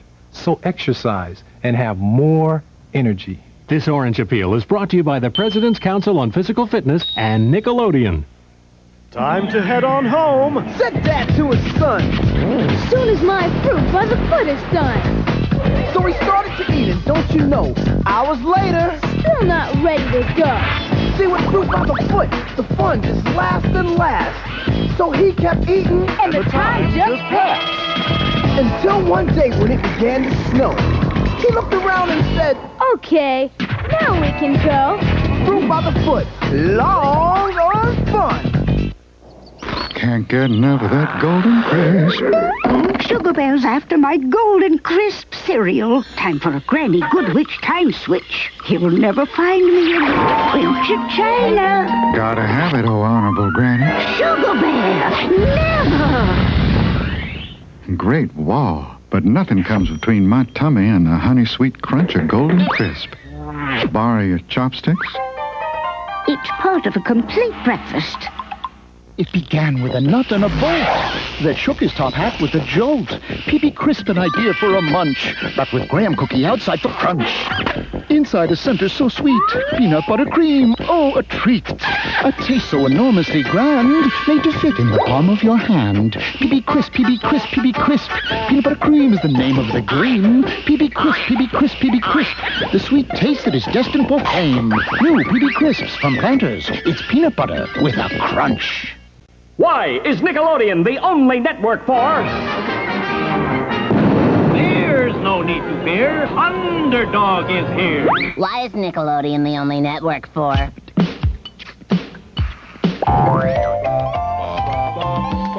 Why is Nickelodeon the only network for? Why? This is the only place we want to be. On Nickelodeon, the only network for you. Hip. Very hip. Hot. Very hot. Rare. Very rare. New. Very new. 1993 Playoff Collector's Edition football cards. Anything else is just collecting dust. It's Guess Who? The mystery face game. Is your person bald? Yes. A very good question. Do you wear glasses? Yep. Uh-oh. That means it's not you. Hold on. Or you. Toodaloo. You're Tom. Fun is trying to guess when you play Guess Who. Game cards do not actually talk. Watch what Pete and Pete did on their summer vacation, or... You'll be sorry. A half-hour special adventure today at 6:30, 5:30 Central on Nickelodeon. Look at all the Crystal Princesses. There's Princess Crystal Heart. They're all so special. I love the Crystal Princesses. They glitter like the sun. I'd love to take them home with me, each and every one. I crown you Princess Fairy. The Crystal Princesses are so beautiful. I'd like to collect them all. It's a Crystal Princess world. Crystal Princess dolls and Crystal Carriage, each sold separately.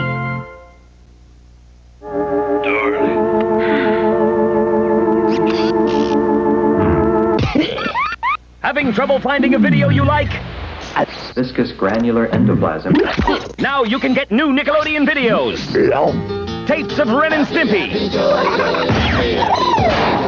Rugrats. Doug.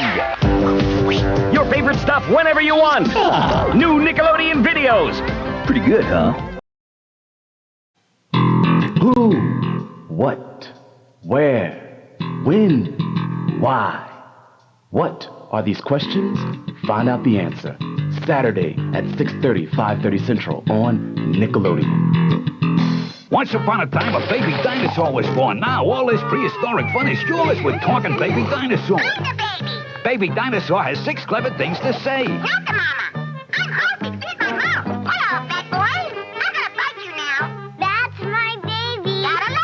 And I'll collect the entire Sinclair family. Earl, Fran. And a baby. Robbie, Charlene. And a baby. Yes, and the baby, too. Even B.P. Richfield. Official Talking Baby and Dinosaur figures sold separately. Ah, good morning. As we speak, my dad is preparing a scrumptious Eggo waffle. The time has arrived for the Eggo stealth suit. Using state-of-the-art technology, I can move through the house undetected to make sure that warm, crisp Eggo waffle is mine. Hi, Dad. Richard? Hey, Lego my Eggo! Success!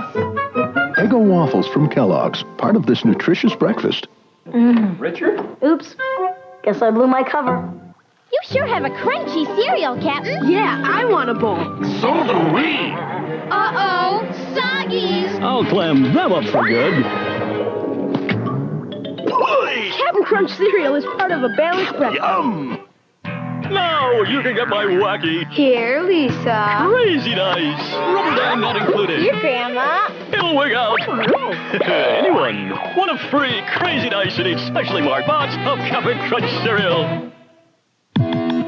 Congratulations. You are one of the many fortunate people who have a life. Always make sure the power switch is in the on position.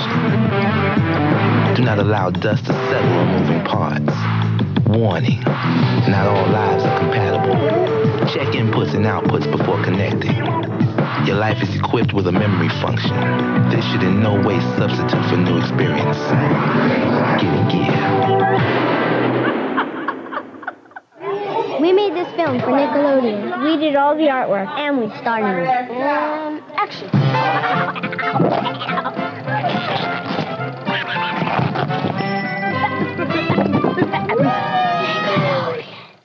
Special Delivery will return after these messages. Charms Blow Pop, take one. Action. Fruit-flavored candy on the outside.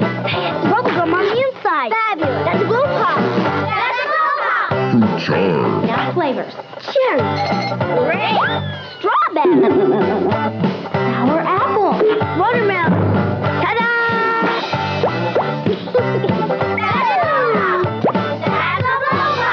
Say from Charms. What? Cut. Caterpillar, propeller, check, bubble fuel, check, take The off. Play School Bubble Plane. Bubble plane. The Play School Bubble Plane. Those big bubbles for high fun. The Play School Bubble Plane comes with bubble solution. I got Tommy in the hole. Nice shade. So cool. I dare ya. Change my mind. Flirt, squirting all the time. Look out. Squirt guns in disguise. I'm the alphabet's wizard with something new. Marshmallow wise, delicious and blue. Now marshmallow alphabets taste yummy too. Kids, they want my wise. I spell fly and fly away. Uh-oh, I spelled split. Wow! Marshmallow alphabet cereal with new blue Y's. Great marshmallowy taste. Part of this complete breakfast. Why can't I spell fly? Try a Y. ABC delicious.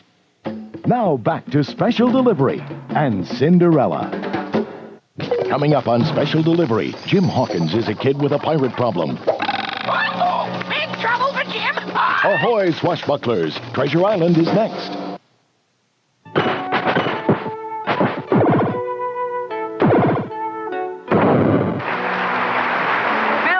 time for Taekwondo. At YH Park Taekwondo, there's no limit to what you can do. We emphasize discipline, fitness, and respect. Have fun and meet new friends while learning skills that will last a lifetime under the guidance of Master YH Park. Call 735-3434. YH Park, where the adventure begins.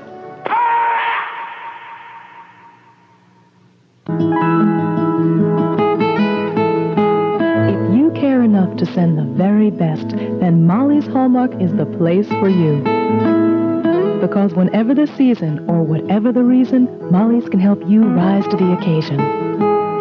We offer the widest choice for the most discriminating givers to convey the right words which will express your thoughts and feelings best.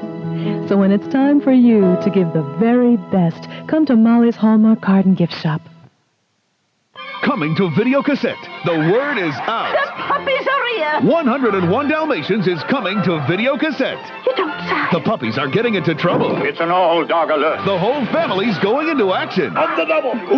And they'll stop at nothing to rescue them. This will be fun. It's all part of the fun of one of Disney's all-time favorites, a Dalmatian celebration. It'll be a sensation. It's Walt Disney's animated classic, 101 Dalmatians on video cassette. Rated G.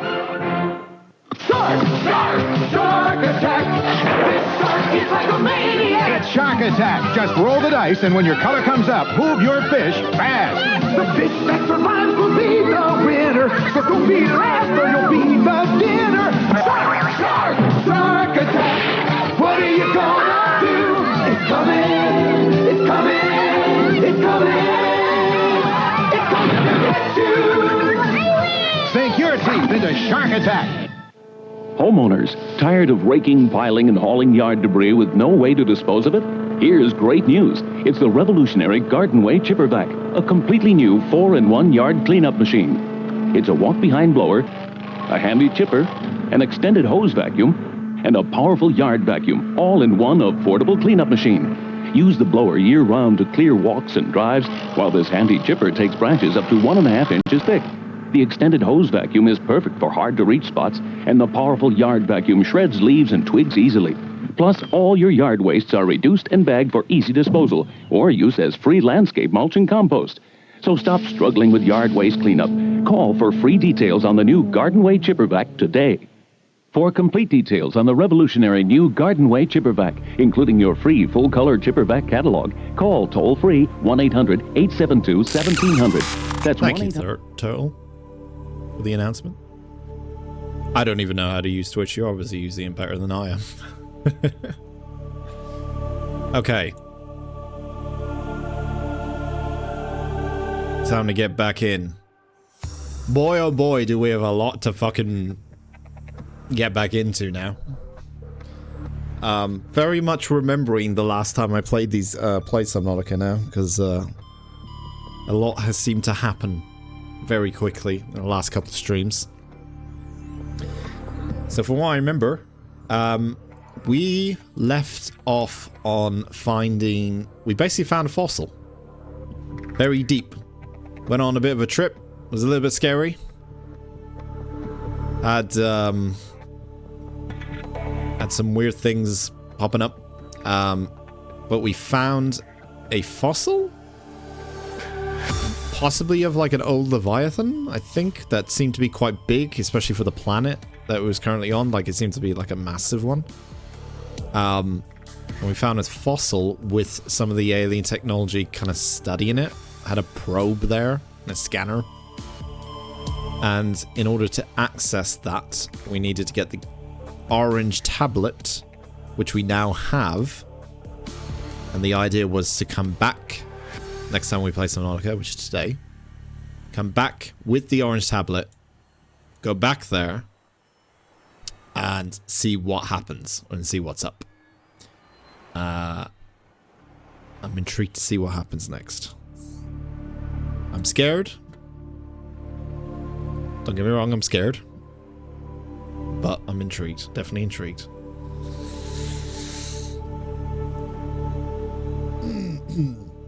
And we collected a bunch of audio logs last time as well, so that kind of led us there. I think I was stuck for a moment, thinking like what I needed to do next, but I think we're on the right track, on the right path.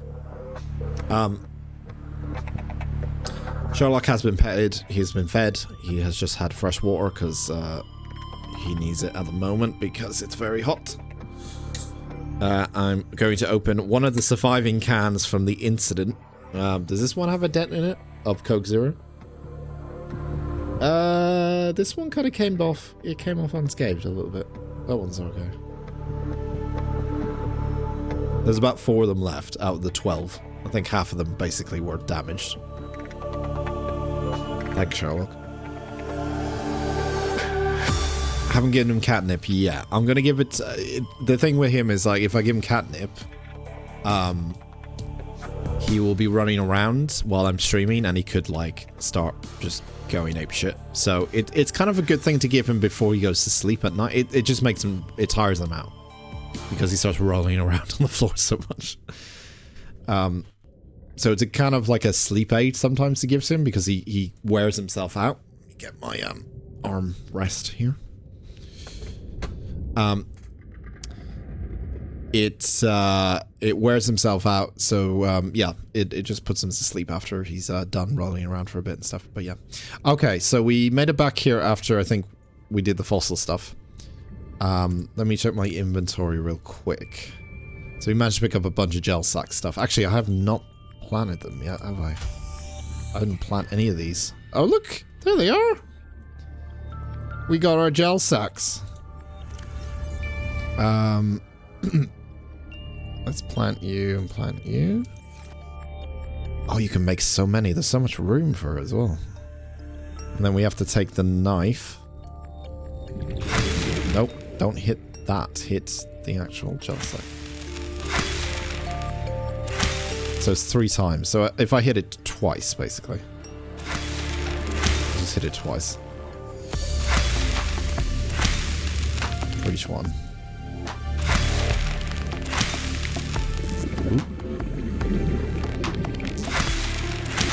Okay, and then we go and use the planter. We can then stick all of these down. I think all of them, can't we? Is there enough room? Yeah. Holy shit. We're gonna have so many gel sacks now. Holy moly. Explore the fossil cave. Check the space gun building for newly opened gateways. Maybe, don't know, as in not a hint.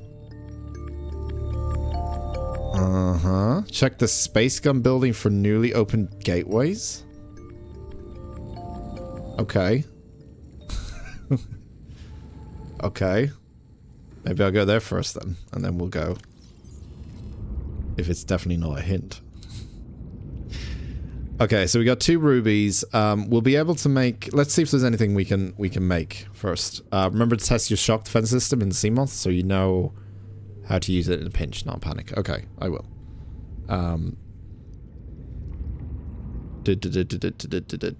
Okay, so we needed the gel sack to make... What was it we needed a gel sack to make? It was... Shit, what was it again? Aerogel. Yes, ruby and... Okay, ruby and gel sack. To make aerogel. And there was something that I can't remember. We needed... And the tablets. We needed to make with the gel cell, which was...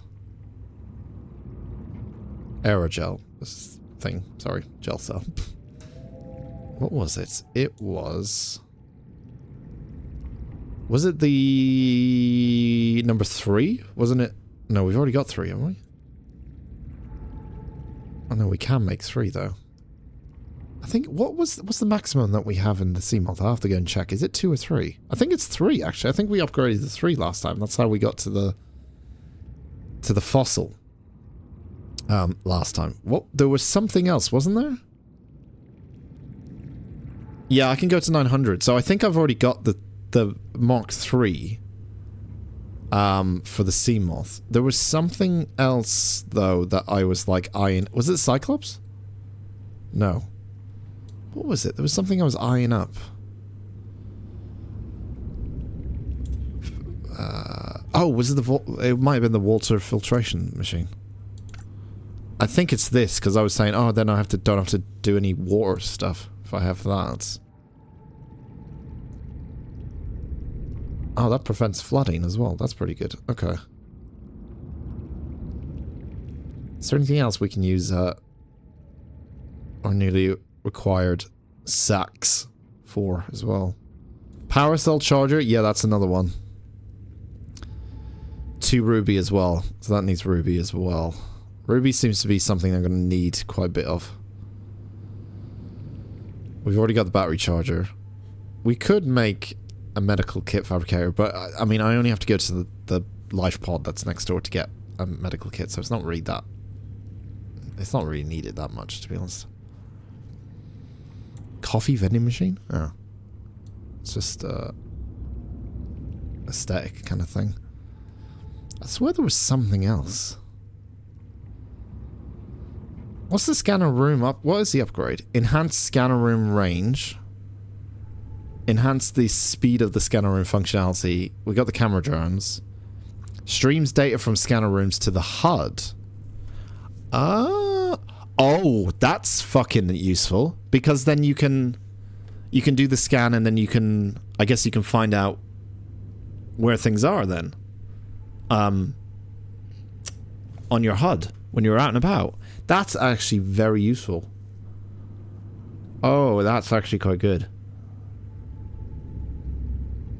Okay, and that doesn't need a lot. It's just Magnite and a computer chip, which I think is mainly copper for the computer chip. Let's add that as a sticky just in case, because I think that would be quite good actually. That's a good upgrade. I'm trying to look for good upgrades now. Useful upgrades. The torpedo. Was it the torpedo? It might have been the torpedo, because I was saying all about torpedoes. It was a torpedo. It was the torpedo system. Yeah, because I needed some sort of a attack mechanism for the fucking Seamoth. Is there any more like hull reinforcement, any kind of more protection we can do for the Seamoth, or is that it? I think that's it for the time being, because we've already got the perimeter system, we've already got the hull reinforcement. we've only got 4 upgrades we can do on the CMOS, so I would like to get the engine efficiency module and all that, and the storage module, but we haven't got the room. I would probably choose torpedoes over that as well. I don't think there's anything else. I don't think there is anything else, though. The scanner room has a limited range, even with that upgrade. How big is the... Oh, there is a room upgrade, though, isn't there? Enhance range on it. We could do both. I mean, what is it that... Let's go back to the scanner. What is it that the scanner can actually scan for? Like, is it stuff that I'm struggling to find? Gel sack is going to be... is good, but we've kind of got some now, so I think we're okay for that. Fragments is a good thing, because I'm sure there's probably missing fragments that I'm still trying to scan and trying to get. Rex is kind of good. Stalker 2's good. Yeah, it's just if I'm basically in a bit of a pinch trying to find one of these things, then it's good, but it's not entirely... It's not entirely needed right now. Like, early game, probably. I should have done this quite early game. But yeah. You could build a forward outpost, small base with power. I could, yeah, but I don't know... I mean, I could put it somewhere near the, like, the northern area or something. Because I seem to be traveling to there quite a bit. Scanning gel sacks will reveal the gel sacks outside your base, and that's why it's showing up. Oh, that's why it's there now. Oh, I see. So there's basically none. There might be one, but there's basically probably going to be none in this area, I would imagine. Because we found all the gel sacks elsewhere. Oh, I see. Okay, so if it's in the area, it will show up. So I wonder how big the upgrade is to increase the range. Does that increase it quite a bit? I would assume so. Because this is only like one area in a way. Smallish area, I would say. Okay, alright, okay. Let's focus on what's needed at the moment. So I'm going to make... I'm going to make 2 aerogels for now. Which I think I can do. Where's the aerogel again? There it is. Ruby in a gel sack. Okay. So I think I got 2 rubies and I can grab 2 gel sacks here. So I'll make 2. Pick up you and I'll pick up you. Okay.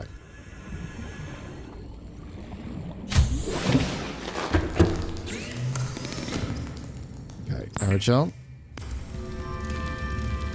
Another one. Okay, and we need a...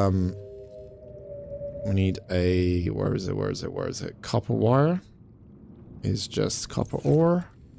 Might need to go resource hunting. Yeah, we're going to need to go resource hunting.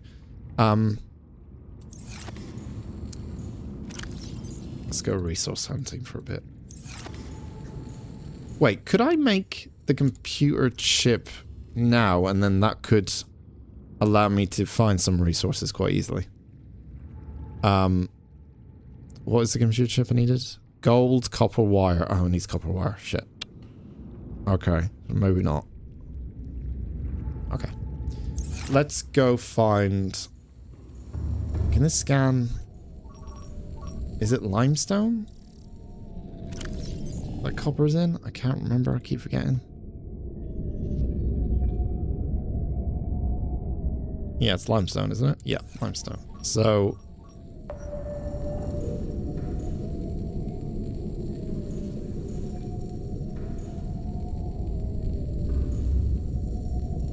I want to get an idea of how many limestone chunks there are near me. If there is any. Because I think they're basically, the ones near me are slowly starting to become harder to find. Because I think I've basically just grabbed a lot of them. Some here. Is that it?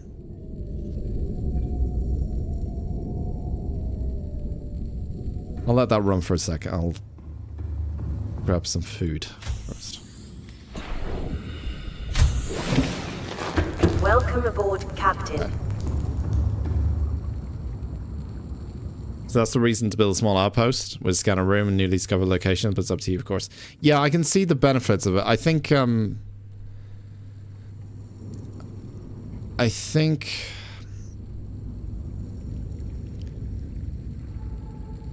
I'll think about it. Let me think about it, because it's either deciding between like upgrading this space or moving resources to a new place. But I can see the benefits of doing it, obviously, because of the resources in different areas.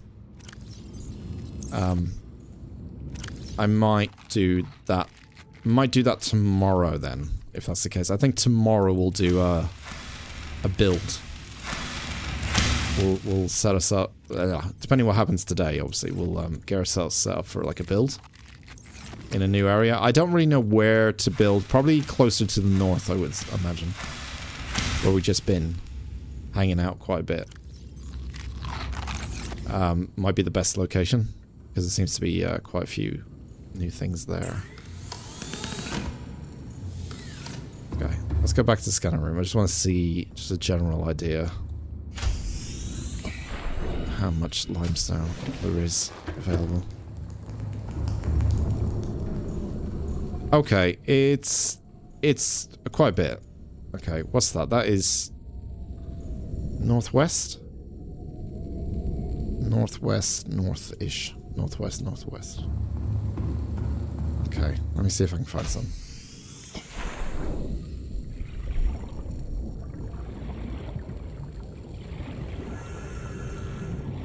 Do some resourcing.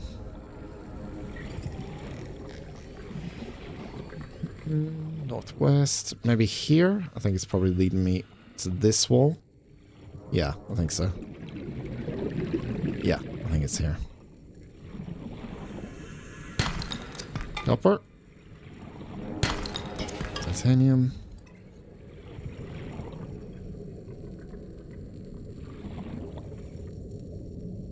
Maybe in here?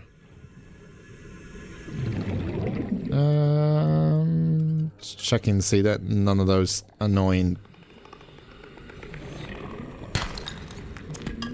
bastard blowing up fish are in here. It is quite hard to see, actually. Let me swap.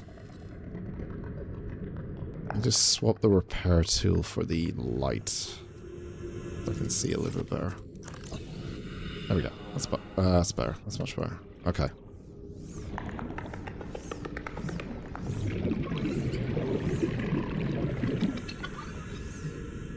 Okay, there is some. Okay, there is some in here actually.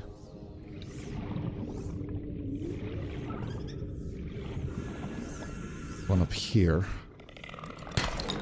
Copper, that's good. Let's see if I can just get a little bit more. It's quartz. I don't think I need quartz really. There we go. Copper, nice. Another one up here. Oh, two up here. Titanium. Titanium.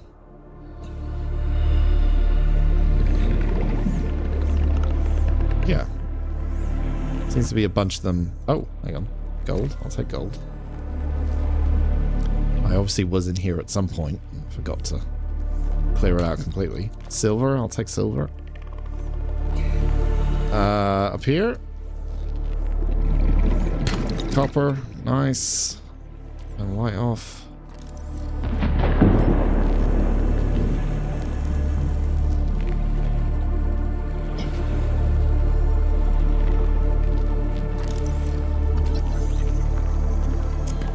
Titanium.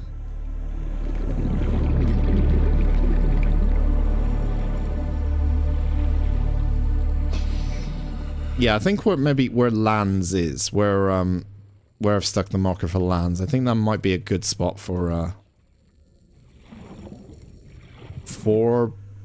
building a second base, probably. Like over there, over that way. I think that's where the second base might be the best place, because we seem to be going there quite often,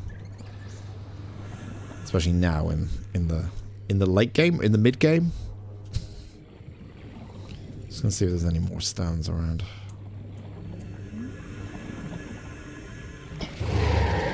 I think I can officially say at this point in time, though. Oh, hello. You're different. You're kind of green. I don't know if you need a... I can fight you, though, right? I can fight you proper. Can I kill you now with this knife? Where I couldn't kill before? Give you a nice old hug? Oh, God. No, no, no, no, no, no, no, no, no, no, no, no, no, no, no, no. Knew that was gonna fucking happen. Of course it was. Oh, he's still coming at me. Oh, no, he's not. Okay, never mind. Never mind. Might as well use a health kit. What was I saying? God, lost my train of thought. Yeah, I think at this point, I can say I do love this game. I do love Subnautica. I am now a fan. I can see why everyone made a big old fuss about it years and years ago. It is genuinely a very good survival game that doesn't feel like other survival games. It does kind of stand on its kind of own a little bit. Just because of the whole premise of it is like, you know, it's like the interstellar planet in Interstellar, where it's like a planet full of water. What do you do? And it's quite an interesting... It has been an interesting journey in terms of, like, understanding, like, the lore of it. Like, understanding, like, everything about the planet and stuff. And it's not just a case of, there's fishes here, and that's it. It's... There's something else going on. But yeah. I'm definitely enjoying it. Very, very interesting game. The more I played of it as well, the more I just got into it. Like, it's scary. It is quite scary to start off with, like, not knowing what the fuck is going on, what to do.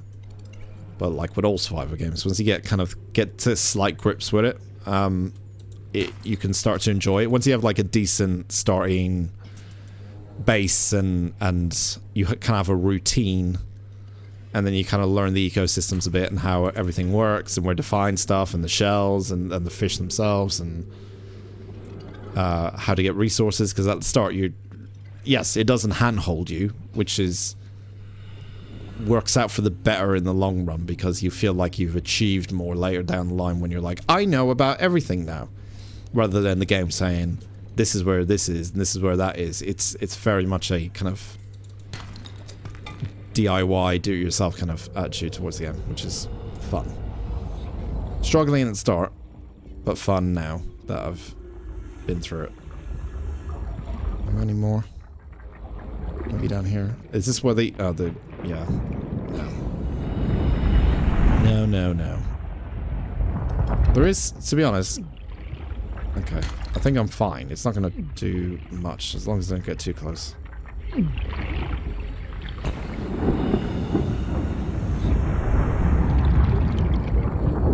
Okay, do I have enough copper? Yeah, we're fine. I think we're good. Any more just here that I missed out on? No.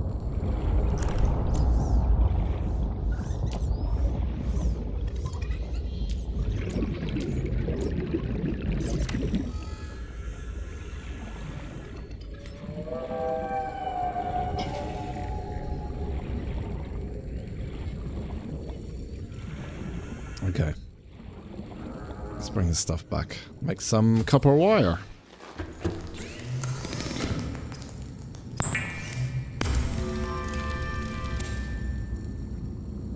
You don't need to have upgraded fabricators, radio battery, recharges, etc. in your forward post. Moon pool is convenient but not necessary. Just power station and power scanner room. Yeah.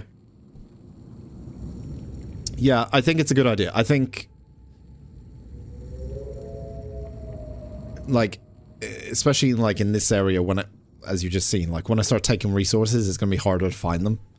So that will happen, obviously, with other places I go to. Like, it'll be harder to find stuff. So having a scanner room or scanner, or like a small little base with a scanner room in it would be good. If I can get that and the upgrade to have the scanner in the HUD, then that would be even better.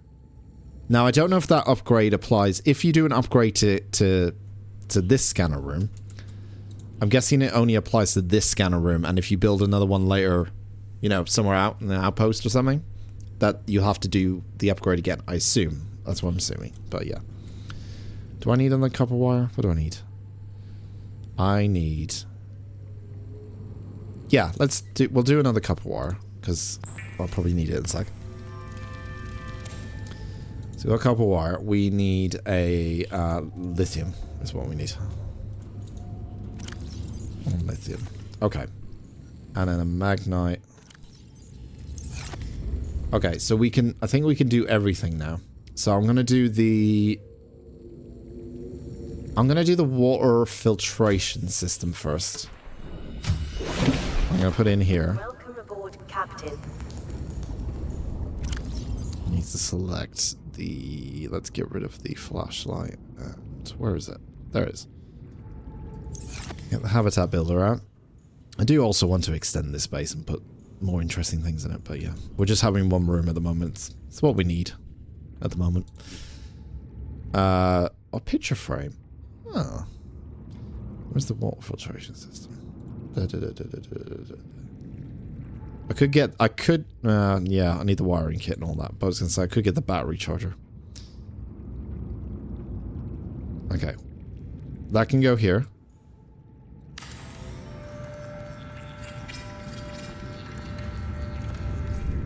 Excellent. Oh. Shit, I forgot about the hold strength. Is it okay? Forgot if I build stuff. I think I put a lot of reinforced plating on here when I was doing it, so I think it'll be strong enough for a while. Okay, so let's... How does this work? Filtration program. Okay, so it's currently filling up with water and salt. Salt is filling up. Okay, how does this work then? Do you...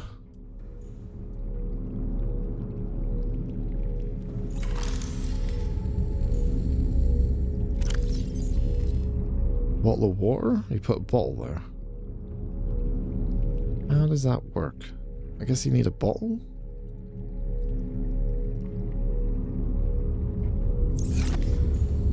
Hang on. Do I need to collect bottles or something? Or make bottles?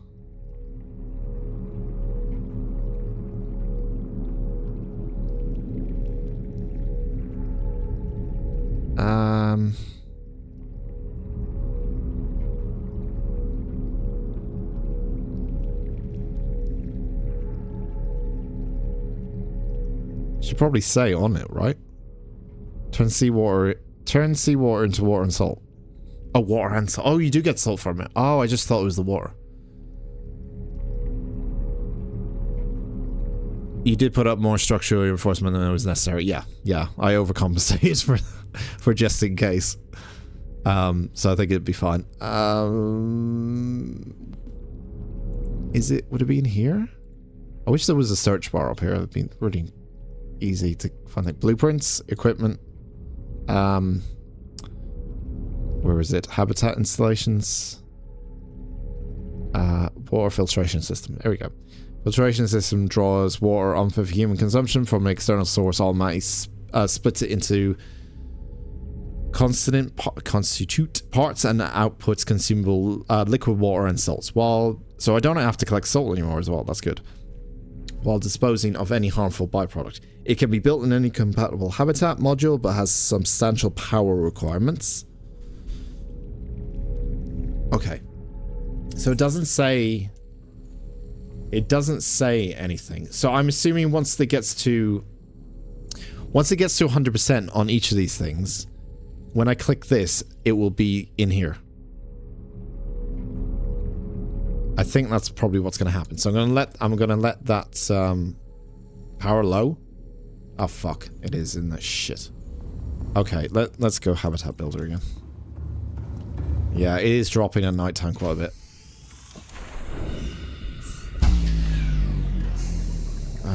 What do we have for power? Converts heat to energy at medium efficiency. I need to be near a heat source for that, don't I? Solar panel, floodlight, spotlight. Extends the range of a power source. Oh, so you can probably convert the heat. Use the power transmitter to extend it, and then make it sure it hits the base. That's using aerogel as well, though. That's quite... that's good, because then I could just go over to the, what was it? The heat area that's nearby and use that.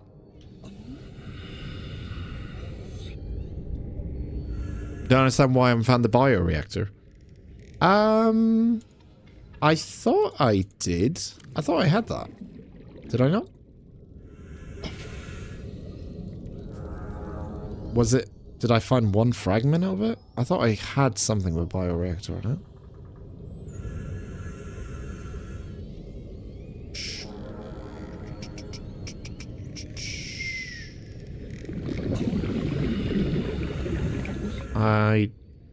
Nuclear? You mean the... Yeah, oh, no, I do have bioreactor. Why is that not showing up?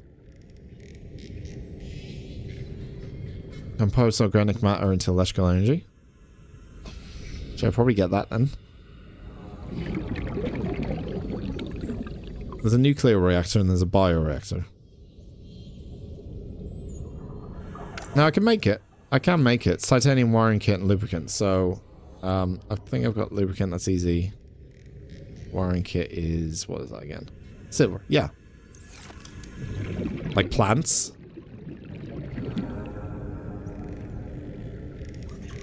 We're getting that. So I'm guessing I put plants into it?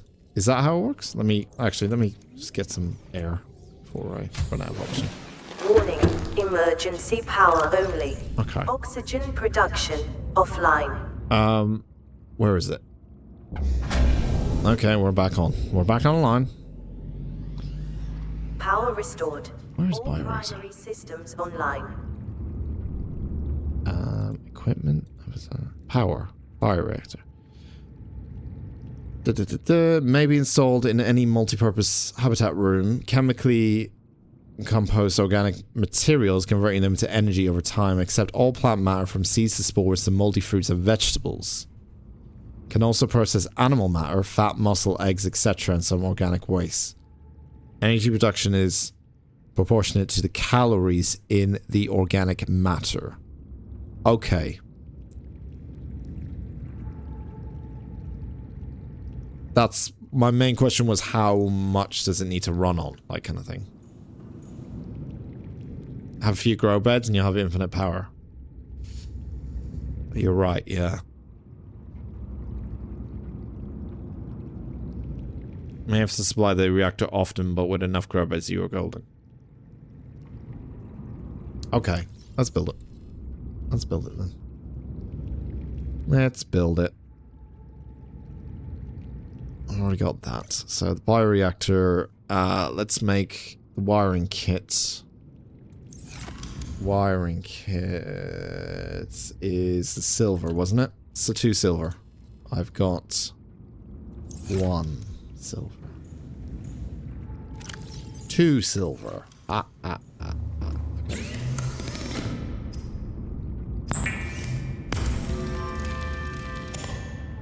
And then some lube. From the creep seed.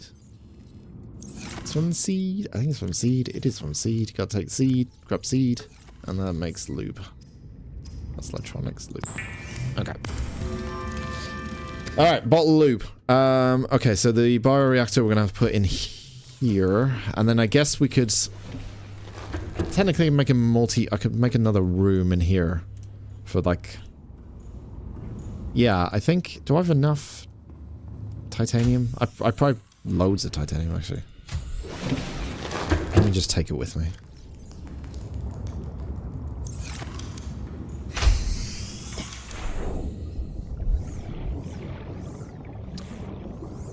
Good. Oh, it's afternoon now. Good afternoon, boring. Welcome. Unlimited power. We're trying. We've run into a situation where now every time at night the power's going off. So I'm gonna build probably another room, just as like a power room.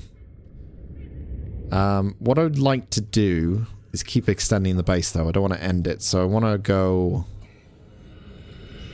Should we go T and then multi-purpose, or should we go like maybe like this?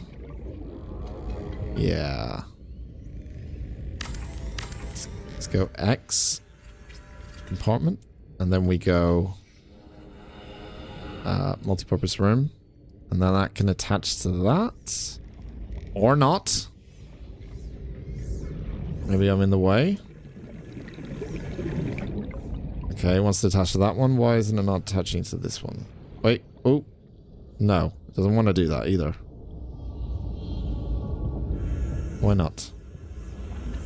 Why not? Why do you not want to? Are you hitting this? You're not hitting this, are you? It's unstable? Maybe it's just unstable.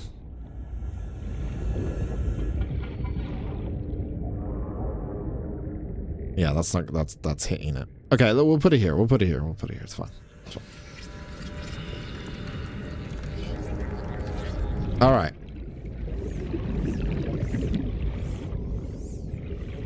We now have a new room. Everything will be connected at some point, I think.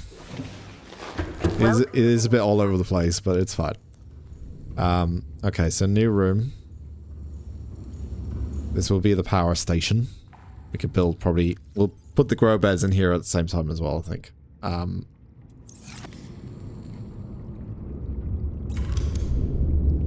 So we want the... grow beds are here. We want the... Where is it? Where is it? Where is it? It's here. Bioreactor. Okay. So bioreactor can go... Oh, it goes right in the middle. Oh, okay. So it can only be in the middle. Okay. Interesting. A reliable power source is a critical step towards self-sufficiency. Consider keeping a photojournal of your achievements to motivate you in times of despair. I feel motivated. Thank you.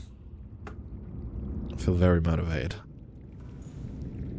Just build a shit ton of solar panels. They have banks so that they only last for a few hours and they're fully charged.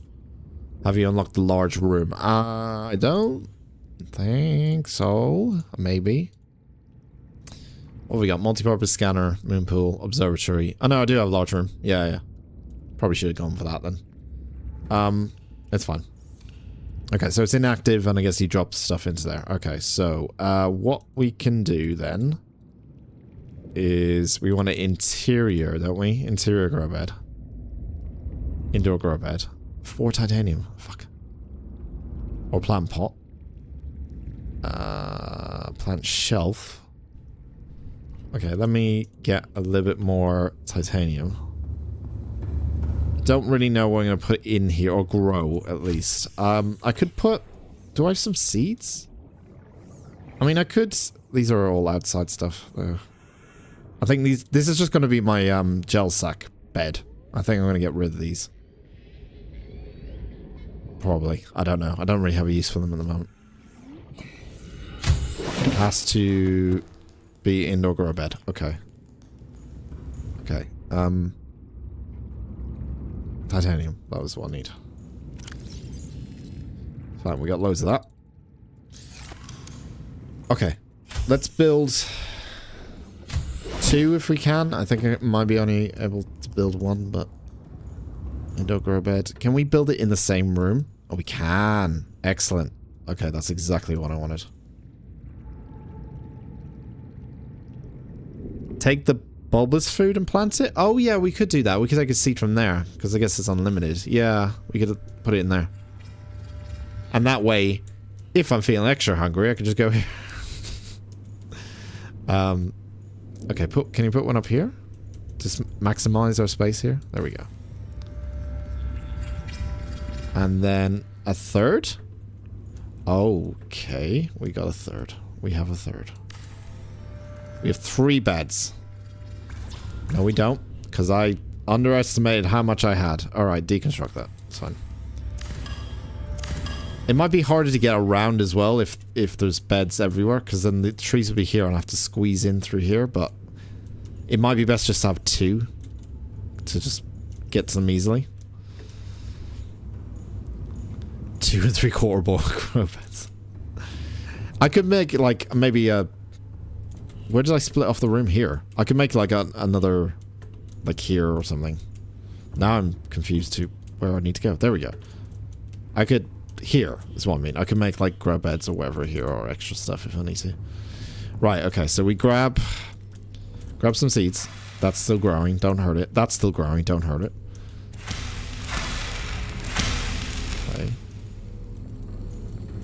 Okay. Oh, inventory full. I'm an idiot. Bro. I also need to eat shit. I need to drink it or something. Right, shut me up for a minute.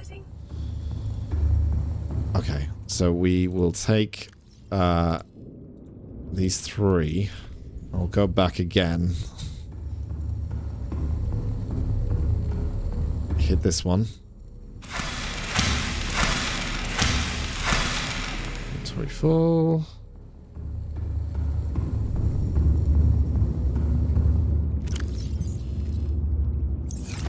There, and then put you guys over here. Grab one more if I can.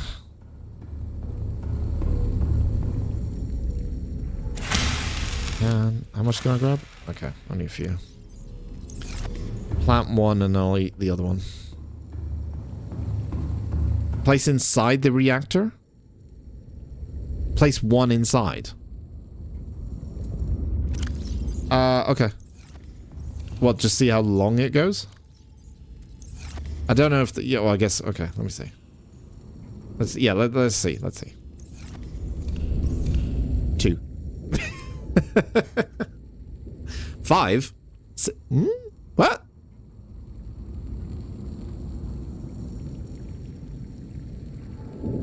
Is this how much... Okay, this is how much one of these seeds?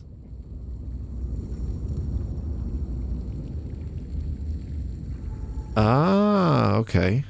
How long is it going? What's it going up to? The power can go up to 725 now? Oh my god. But I guess that's like the maximum storage the reactor has. So it's going to charge... So it's going to charge the bioreactor and then what? Not only use it when needed? Because I would prefer it to use the solar panels first, obviously, like the charge from that, but like, yeah. Okay. Okay, that's useful. So then I just need to put a seed in there. We're gonna have so much fucking power, it's ridiculous. It's crazy. I need to wait for these to kind of, I need to eat, but I need to... Oh, is this done? Oh, salt. Oh, look at it! I don't know if that's salt or water. I'm guessing that's water. Looks like water. Salt. Salt. Large filtered water. Is that better than the current water I have? Plus 50? I guess it's pure water. So we have unlimited salt, unlimited water. Oh, this is getting better and better as it goes on. Unlimited power. Unlimited salt.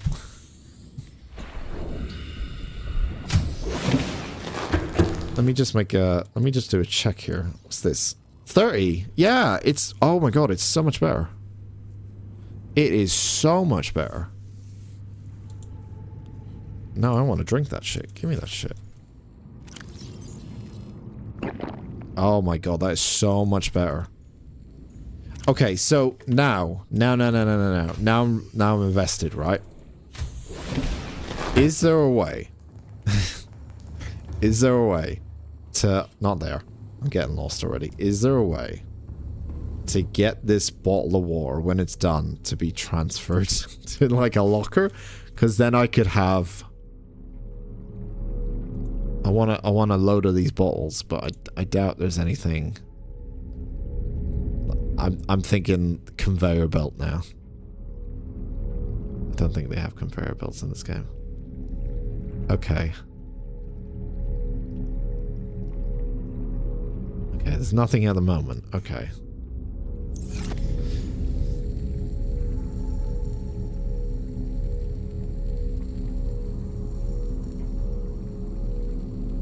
It will eventually run out, but you'll be using solar panel, but in the deep depth there is no sunlight, so the bioreactor is effective because you'll just have a few grow beds to feed off power. So yeah, nighttime when it goes down, I guess it's just gonna start using that charge to keep it going. As long as the power stays up, that's the main thing. Obviously, you can see at the moment at the top it's like 320 and climbing still. So there's gonna be plenty of power. It seems like it won't go off at nighttime, even if it drops down at some point. Good afternoon, Const. Auto transfer to lockers, sadly only with mods. See, that would be really handy, because then I could just go out swimming, come back and be like, hey, you got all your bottled water and salt, you know? I guess that would make it too easy. You got to do some manual labor in this game. That's very good, though. That is actually that solves my water problems now. I don't have to go out searching for water. I don't have to go searching out for salt now. Power seems good. You've got a gel sack grow bed outside. We've got the bioreactor now working. Are you... Can I eat you? Thank you. I would like to get some other sort of food growing, I think. Just, since we got the bulb trees in the other place, actually I could... Is there... Did I fill it up? I did fill it up, didn't I? Yeah. Since we got the trees growing here, I would like to try and plant other things that are probably going to fill me up a lot more quicker. Just in terms of, so, because I don't really have to worry about water much. So the H2O element of the Bobo tree.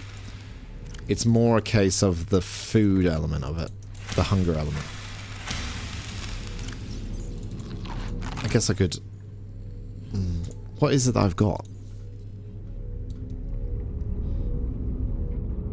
In terms of food related stuff. It's grow beds, isn't it?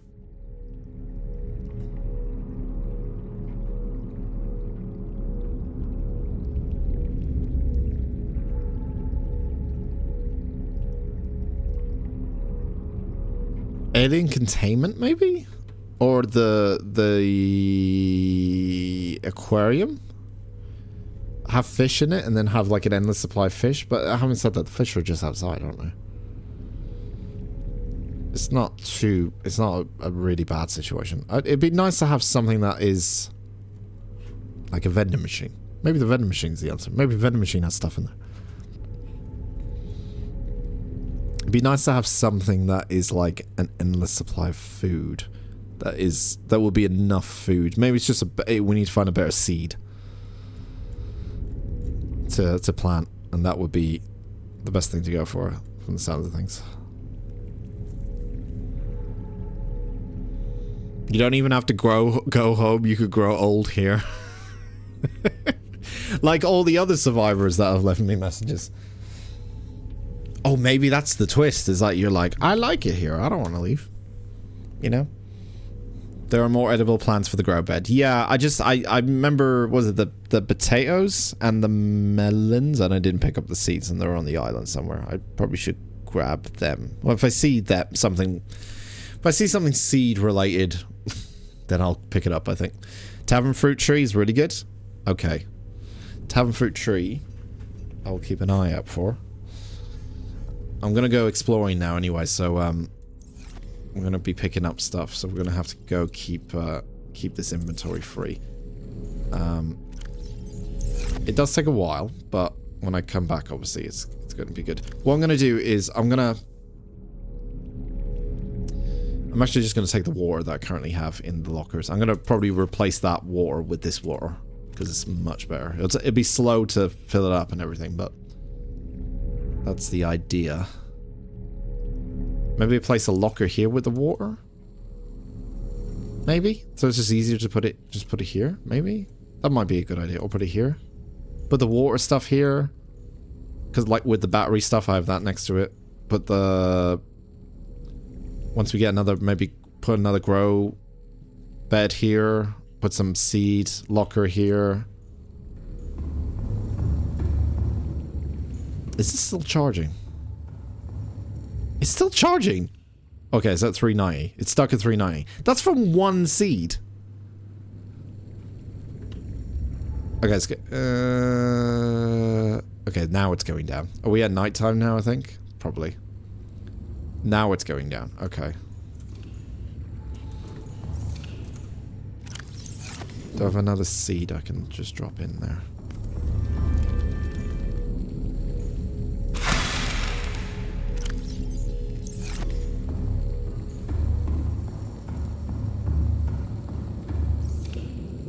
Inactive. Okay. And that'll start charging up to 500 again. Okay, cool. Alright. Alright. Okay. I want to sort out the... Is that the modification station, or do I need to... The torpedoes. I want to sort out the torpedoes now. So we've already done the bioreactor. That's done. The torpedo system for the Seamoth is done at the vehicle upgrade station. Okay, so I want that, and then the actual torpedoes are titanium and magnite, which is not too bad. That's the vortex torpedo. Okay. Okay, let's upgrade the Seamoth again.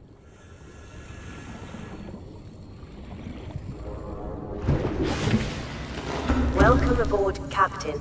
It's the David Attenbot row. It's our new one since the Fish and the Furious fortunately had an accident last time. Okay, so is it torpedoes? No. We want to go to torpedo system. It's a safety precaution. More than anything, it's a safety precaution. I feel more protected if I have a torpedo system, that's all. The scanner's really good. It's really good because when I have to turn my lights off so I don't get detected, it actually helps out quite a bit. So I feel like I want to keep the scanner. The defense system is probably going to be very useful in sticky situations. The hull reinforcement I kind of need. And I kind of need this. So one of these is going to have to go. Unless I don't make a unless I don't have the torpedo system.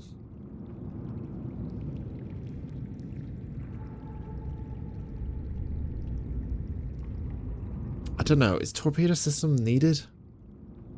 I think it is. I think unless I get rid of this, swap the torpedo out for like swap the electrical defense system out for torpedoes. That's technically my offensive weapon, technically. Swapping out for another offensive weapon.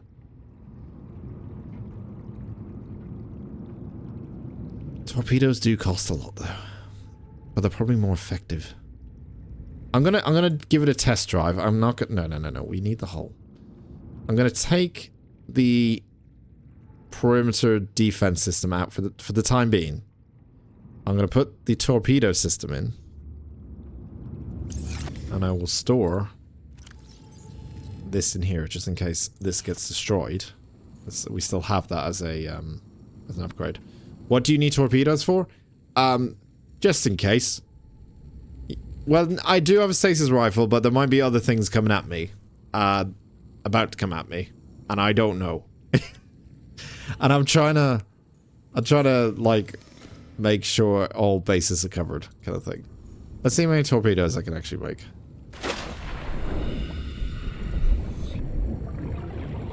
I still need that computer chip done now.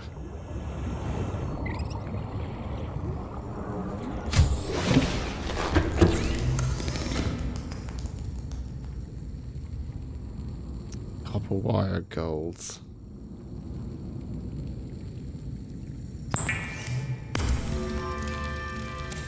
Okay.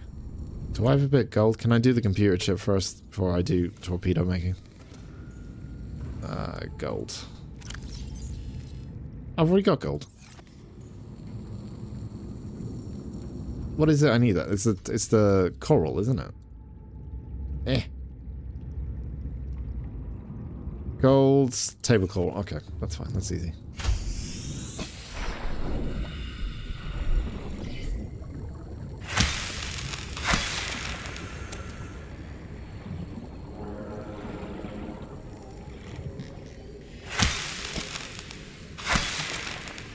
Okay, cool. Guess we're spending the rest of the stream building the 5th sea mod. No, we're not. Don't say that. It's a defense mechanism. If I see something coming at me and I need to shoot it, I'm gonna shoot it. I mean, it doesn't mean it just means I can stay inside sea moth and I can use that. I don't know what's better, having torpedoes or having something that kind of activates when they're nearby.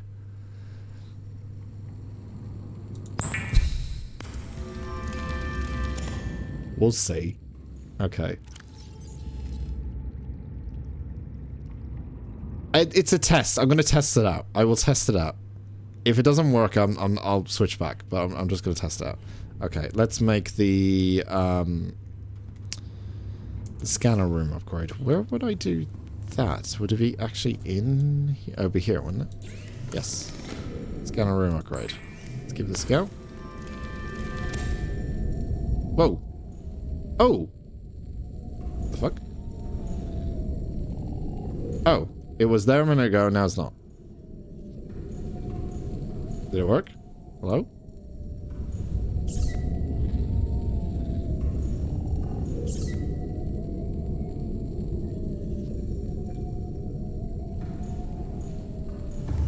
Okay. It was there a minute ago and now it's not.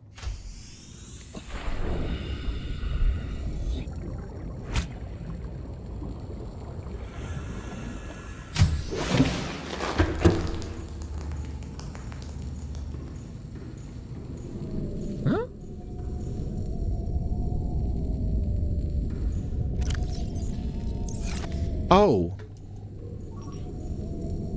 Oh, you have to select a new search. Okay. Let's go for, what do I need?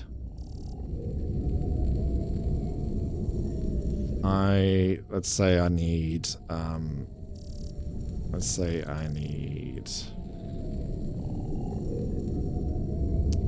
copper. Okay.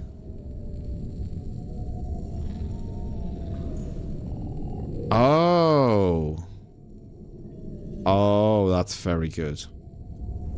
Okay, if we can extend the range of that as well, that's very good. And then if we have both of these upgrades in like a new outpost, that's going to be so helpful. Okay. So it literally just stays on the map. That's pretty good. Okay. Cool. Creature eggs? Build a tub for them? Creature eggs. What, and wait for them to hatch?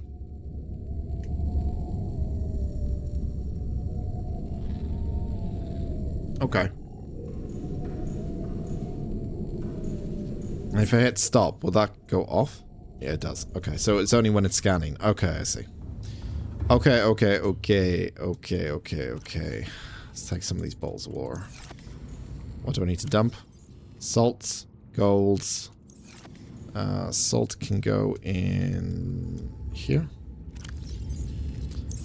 Gold can go in here. And if I want to make the actual torpedoes, Dan, which is what you wanted to do in the first place, titanium and magnite. Now, do I have any titanium left? I do not. How much magnite do I have? No, it's diamonds. How much magnite do I have? Okay, I've got a bit. Oh, man. Okay. Change of plan. I've built the torpedo system, but we're not going to use it yet. I'm going to swap that out for the electrical current. For now. And then when I get some titanium, then I'll test it out, okay?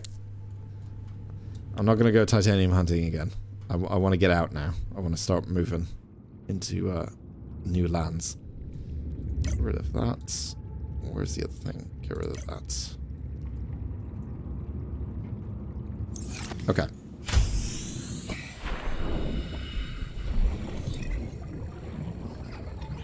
You wonder what you used to search for? Creature eggs?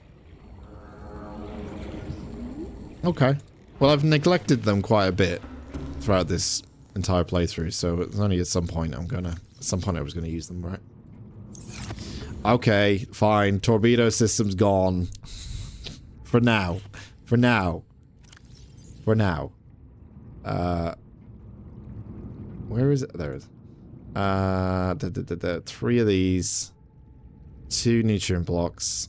I don't know why I didn't drop that off yet. I think that's everything I need, really. Use scanner room for titanium salvage. Yeah, it's fine. I'm basically gonna... I'm gonna... Like Stardew, I'm gonna combine 2 into 1. I'm gonna make the trip, but at the same time I'll collect stuff on the way. But I'm gonna head there now. Depends where I'm going though. Am I going to the island or am I going to the fossil place with the tablet? I'm very intrigued about I'm really intrigued about the fossil area. I've got the orange tablet here. What is this? Oh, that's for Cyclops. Why is this in here? What? All this stuff. Oh my god. Alright. You go in there, please. Ruby. I don't think I've got a Ruby thing yet, but I will probably end up making one. Fine, Ruby can go back in there.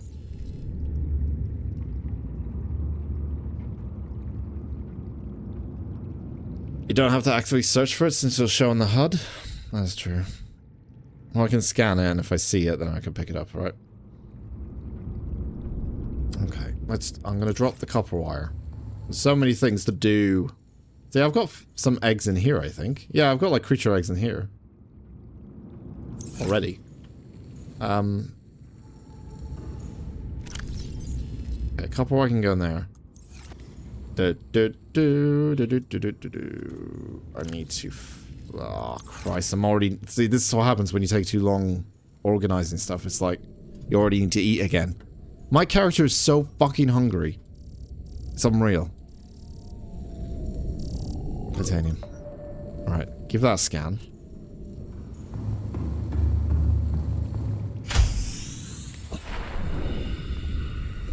Yeah. Welcome aboard, Captain. I hate how hungry my character is all the time.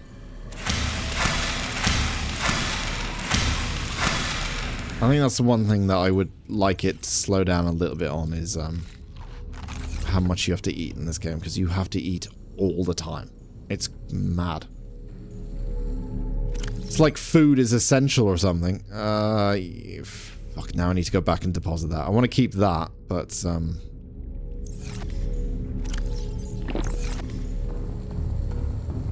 deposit the salt. I'm definitely going to need to build a locker in there. Just put salt in there. Salty. Right, let's go. Let's go. I'm gonna grab my sea moth. We are going to we're going to go to the fossil place. We're going to go to the fossil place. That's where I'm going first. I probably will go back to the island. I'm gonna go gut instinct where I feel like I want to go next. It's the fossil place. Okay, so what was I doing? Beacons, that's it. So we need to go to what the fuck. I think that's the last place. The beacon we left was called what the fuck. That's where we need to go to. I'll keep actually all these on so I'm aware of how close I am to Wizardfish area and lands and all that kind of stuff. The rest of it is all shut off. This needs to be repaired slightly. Let me just get my repair tool ready. I need to have that ready for later as well. Stasis rifle's ready. Scanner's there. We have the orange tablet. We've got 2 nutrient blocks. We've got 3 first aid kits. We got plenty of water. The laser cutter should start recharging once I start holding it in my hands. It should do, because I've got the electrical shock. What's it called? Swim charge fins. We're good. Did I put the defense system in? I did. I went back. We still have a defense system. Torpedo's not there.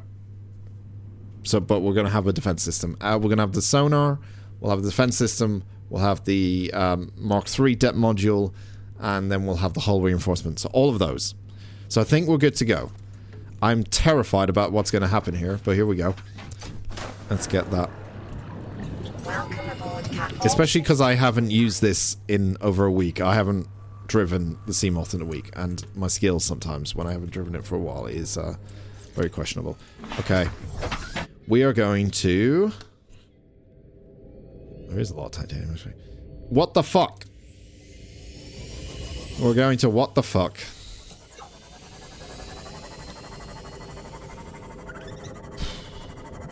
Definitely try out the torpedoes. You never know unless you try. Yeah, I will. Yeah. I will, I think on the way back we'll collect some titanium.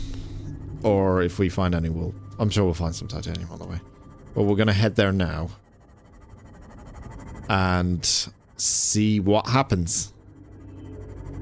I have no idea what's gonna happen. I'm excited but scared at the same time. We're close to Wizardfish area. Jesus Christ.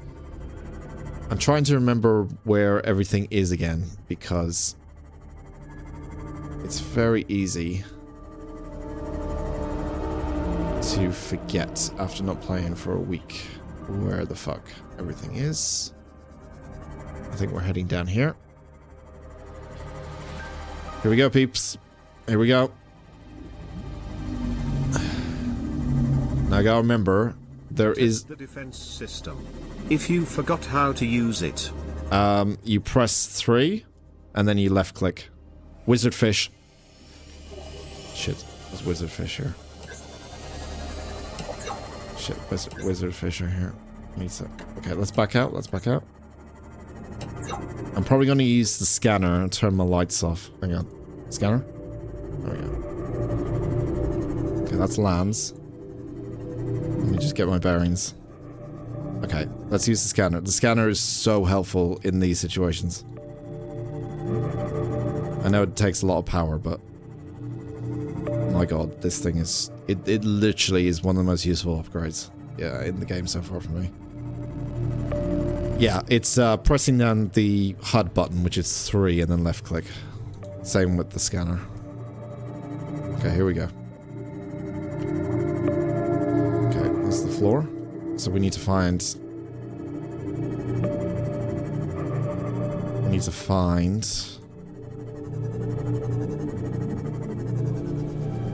to go deeper. We need to find an area... I can't remember how we found it as well. It's... we just have to find... just go deeper, basically. It is tricky to get there, I think. But this is probably the right way. I love how creepy this area is. Genuinely creepy. Especially when you look at it like this. Got it. We got it. We got it. We got it. There it is. Okay. So this area seems kind of safe. Once I get in here, these things that I couldn't really scan, and I don't know where they are now. There was... where are they? There was... some fishes. Where are they? Oh. I don't know what that noise was.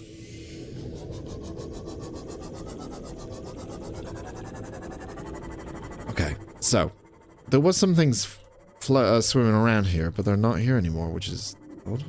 And I couldn't scan them last time, so... Okay, so we're gonna go... here.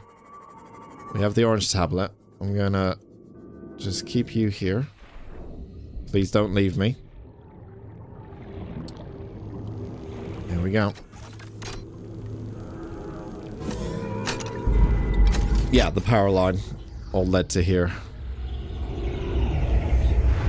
It's a bit weird, because usually when we go into these places, we're on land and we're not floating in, and we're not still in the water. Fuck, there is... Oh, what is this? We've got some scans. Crab claw kelp. Alien bone specimen case. Mixed Leviathan fossils. We're gonna have to read that later. Do not take the sea moth inside the room. And remember to scan. Scan it. I will. Alien flora research. Okay. So it's like a research station, technically. Bones and everything.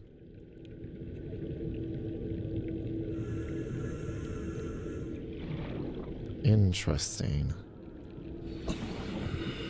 Scan, scan, scan. Yes, I will!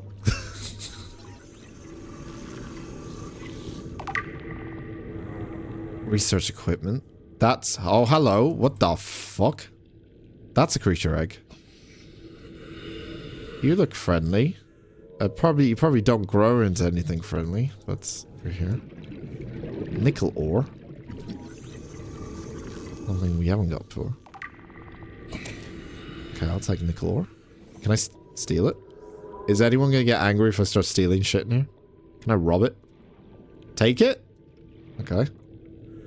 No one's gonna get angry, right? Like, you're not gonna trigger something. I don't want to piss people off. Ruby. I'll take that. I'll take a ruby. I need a ruby. What is this? Data terminal? Okay, let me just have a look. Oh, wait. Cubes. Oh, God. Take the creature egg. Yep, It'll be good. It'll be good. I've got it. I've got it. I've got it. Okay, let me just get some air. I'm just gonna quickly get some air. I'm scared of, like, fucking taking something and it's like Ocean's 11 and an alarm goes off. I'm just scared. I'm just scared. I'm gonna put this closer to the door a little bit. Just in case I need to get to it quicker. That's all. I'm just being cautious, alright? Just being cautious. Alright. Let's download the data.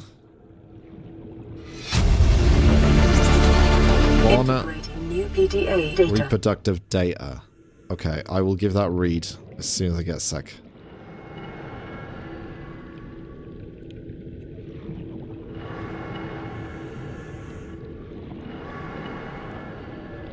Do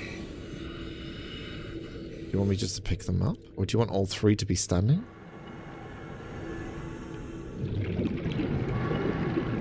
What happens if I pick all three up?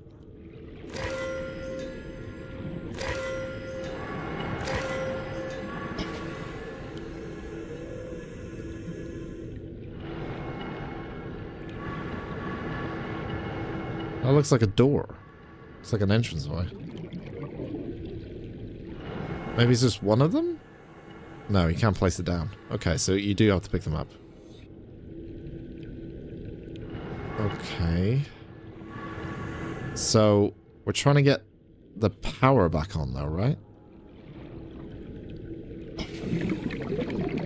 That does look like it's a door or something. Wait. Let me get stuff up here. On the ruby.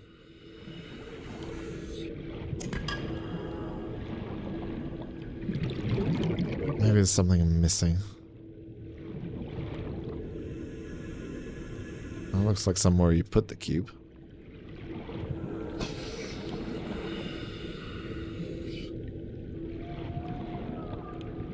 Oh, it's those things. It's those things that were floating around. Hello, Mr. Fishy.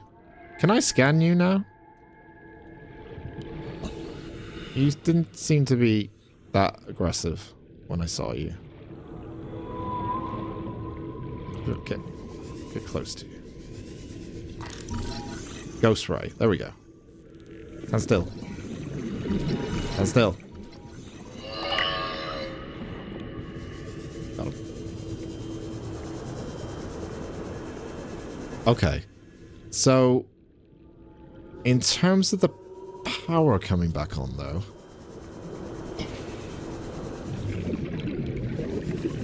Okay, let me work this out. This is linked to here. I need to get some air in a second. Which is linked over to here, which is linked to this. Okay, so there's gotta be a way of turning it on in a sec. Oxygen. Yes, I know. Don't worry. I'm very... See, I never let you down, my oxygen. Welcome aboard, Captain. I like to, you know, be on the edge of your seat at all times. Okay. Let me figure this out. Okay, so that's linked to that. That's going in here. Which is going into this room. Technically.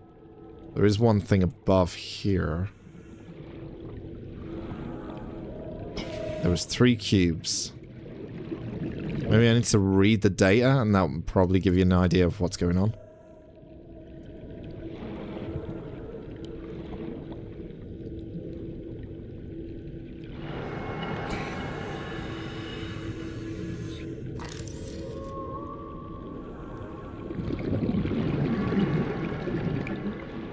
Maybe it's asking for something else in return, maybe.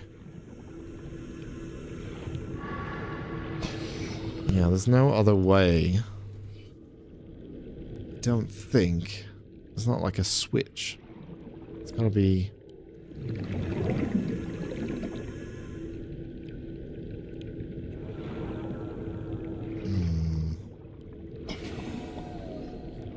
Maybe it just doesn't work. Maybe it just does not work anymore. And it's never going to work. Okay, let me get in. It's just a room with 3 lore and 3 cubes. I'm always overthinking stuff. That's what I do. Alright. Let me give a quick read of this. Alien data. Scan data. Alien flora research. Local plants being held in stasis. The aliens evidently saw an extensive knowledge of the planet's ecosystem, which would have been necessary to support any live specimen research. Research equipment. A large laboratory table accompanies scanners incorporate technology far beyond our current level of understanding. Hypotheses. Equipment maintenance, staff maintenance, specimen analysis, specimen gene manipulation. Were they trying to clone? Are the Reapers clones? Is that maybe it? The clones? They're trying to make different types of them using data from the old fossil? By scanning that and... Fauna reproductive data. Extensive alien research data on local fauna with a special focus on their reproductive methods. Core conclusions have been synthesized.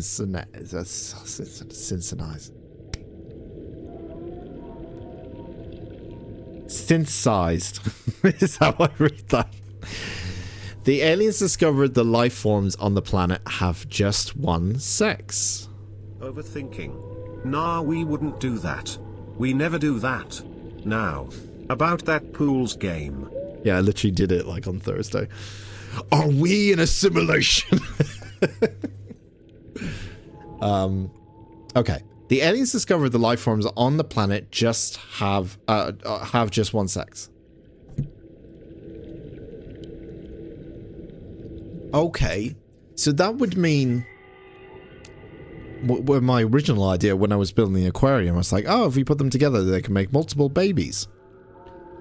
So, if the aliens discover the life forms of the planet have just one sex, how graphically, like, how's that happening? If it's ever happening. They observed local organisms engaging in asexual reproduction, sorry, fucking hell, production, asexual production. They observed local organisms engaging in asexual reproduction.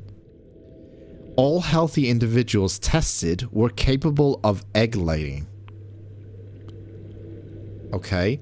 Eggs usually required genetic material from another of the species. In rare case, only one parent was required, which evolutionary mutation introduced by the effects of the environment itself.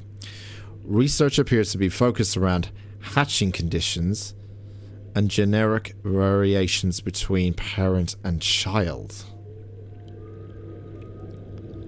Is that why you're asking me to grab some creature eggs?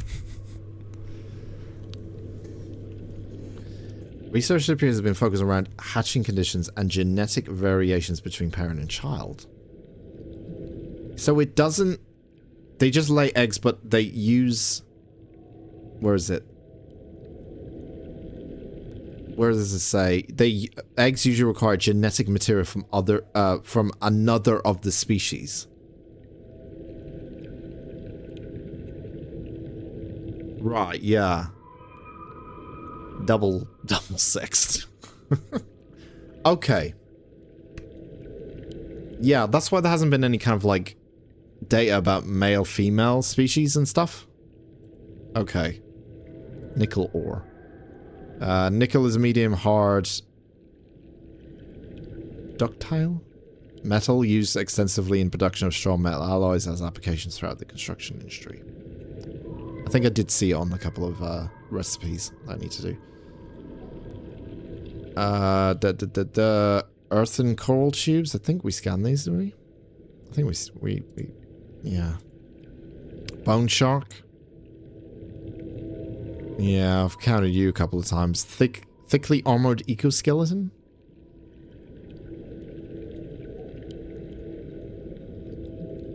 Large eyeballs. Generally slow and unresponsive as a means of energy conservation. They will act with uncompromising speed and aggression against any threat to their territory. May be distracted... Wait, assessment avoid. May be distracted by light sources? Or they're just... Oh, that's why I need to turn off the lights near them. Because they just go up to it. Crayfish, you can piss off. Equipped stasis rifle. Yeah, that's probably the best thing to do. I keep forgetting I've got a stasis rifle. This thing I ran into, it starts speaking to me.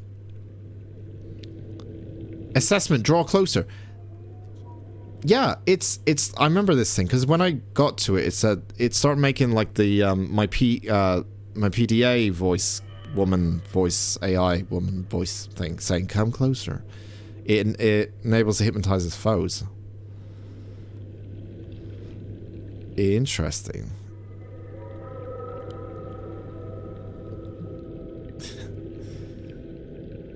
The mesmer can open its jaw-like recess in its protective outer shell in order to Era 463 share its beauty, do not resist.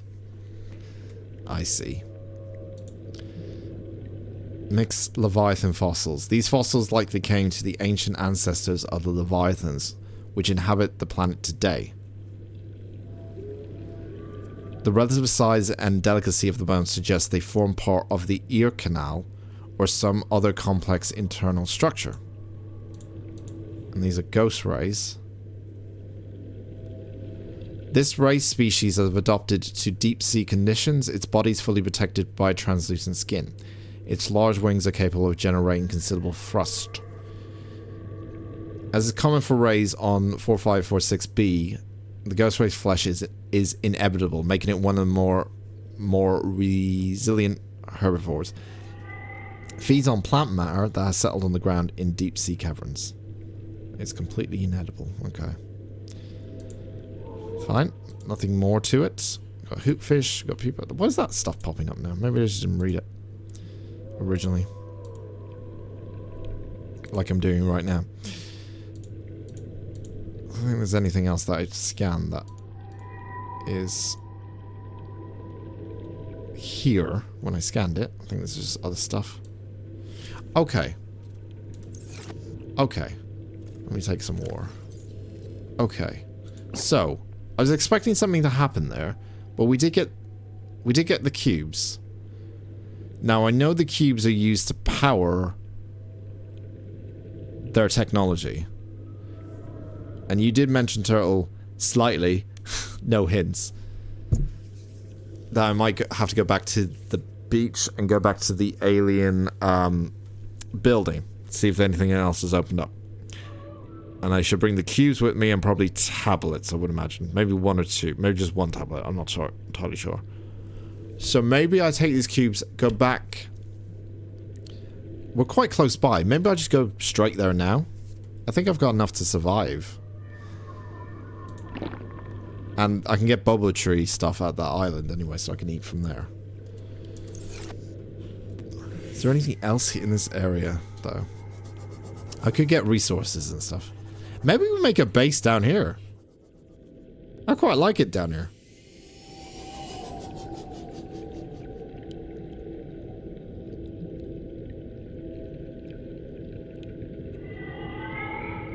Some snails determine their gender when they reproduce. One will turn female, the other one male.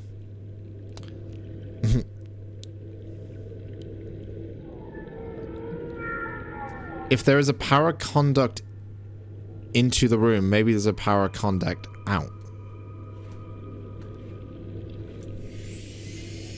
Well,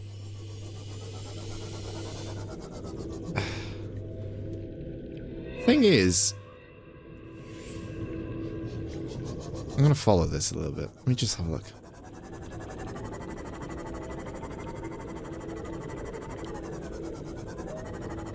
Let me just follow this for a bit.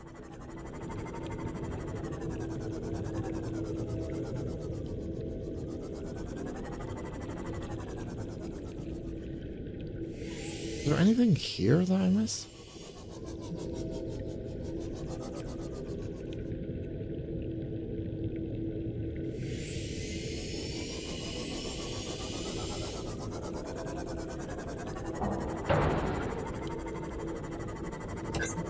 Let's turn the lights on. Ow! Sorry. Sorry.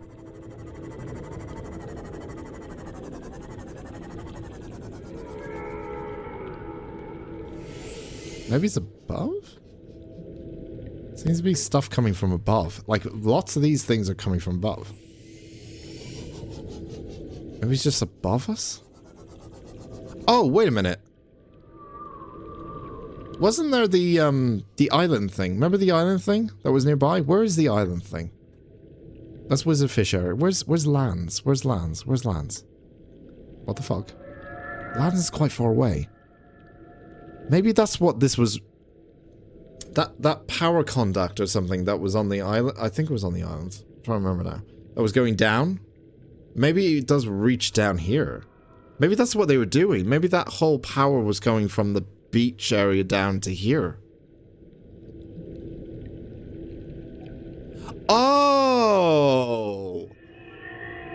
Oh! Oh! I think I figured it out now. The beach area has the power going down into the water, and it goes deeper and deeper and deeper. And I didn't go all the way down because I was like, there's a fucking Reaper down there. I could see it. Maybe it's linked from the building to here, and the only way you can activate the power here is in the building.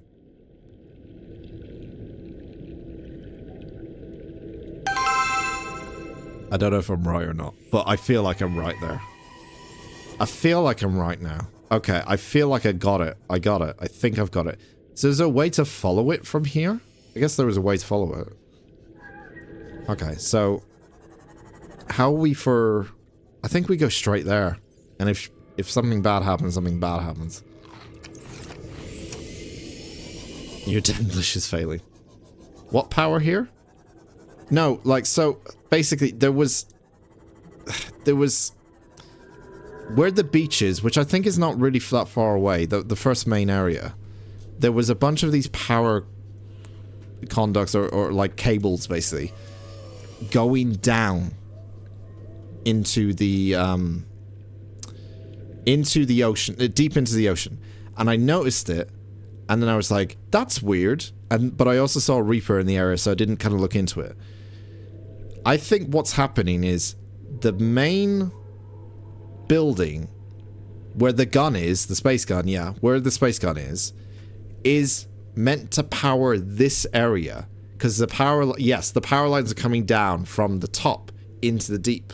So I think it's the reason why the power lines are going down is it's connected to this area. And the way you activate it is by going back up to the building and powering it that way. So that's where we need to go. Okay. I think that's it. Yeah, that makes sense now. That's why I couldn't find anything here. Do you want to pick up all this stuff? No, I'm okay.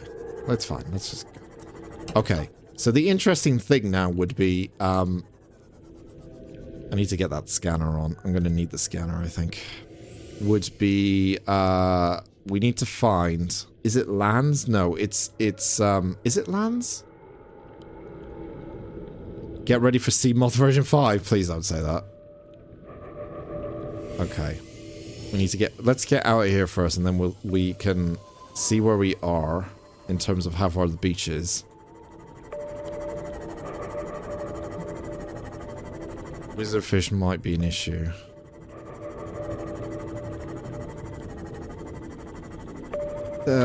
So the Reaper... What is that? What is that? Why have I got a radio message now? No, no, no, no, no. Can I listen to the radio message through here? I can't, can I? No. Oh, it wants me to go back now. Wizardfish was right near the space gun, right? Fuck, why did the... Okay, why did I know that was going to happen? Okay, there must be another way out, then. We need to find another way. I feel like dead if I go there. Let's go this way. Wizardfish area is, was nothing, Dan. Oh, it's just your imagination. Keep going. Stop. What could go wrong? Stop! This is not funny! Okay. Alright. This is not funny. I don't like any of this. We need to find a way out. Now. God bless you, Scanner. You are literally a lifesaver for me right now. Okay. Alright. We can, Oh! What?! Not these guys again?! Why is this turned into a fucking nightmare now? Oh, no. I didn't want any of this. Oh, we're back here. Oh, I know. I know where we are, though. Okay, I know where we are. We're back in, At least the brain squid don't follow you. Or maybe does. Don't do this to me. I don't like any of this. It's fine. It's okay. Okay. Alright, alright. Fucking fish. Oh my god. Oh my god, no. No, I have electrical impulses. I will fucking kill you if you come near me. Please, the only thing I don't want to happen is to run out of power. Okay, okay, okay. It's fine. We're fine. We're going... Where are we going? We'll go... Why is the music playing? What's going on? What's going on? What's going on? Where's home? That's home. Go home. Go home, Dad. Just go home. Go home. Go home. You're fine. You're fine. You're okay. You're okay. It's all good. It's all good. It's okay. We're safe. We're safe. It's fine. Fine. It's okay. It's okay. Oh my god, titanium. That means home. What the fuck was that?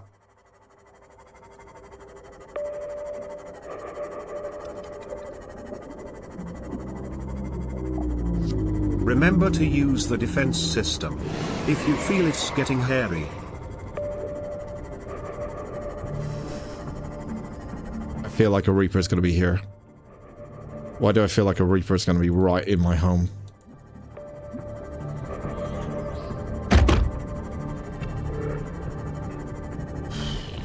Okay, we're out. We're out. We're safe. We're fine. We're safe. We're safe. Oh my god.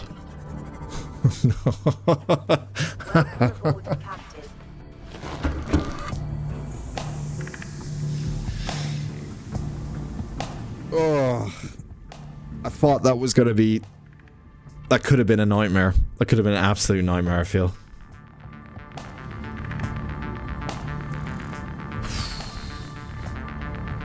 The music is still playing as well. Okay, let me, I felt like the whatever was going to happen there, that the, Reaper was going to follow me all the way back home.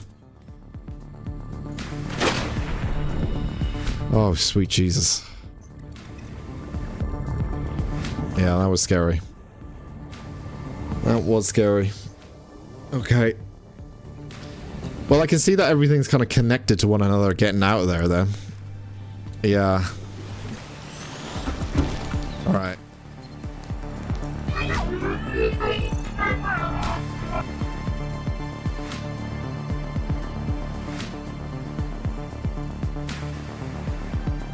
I think it's the Reaper. It's the Reaper communicating.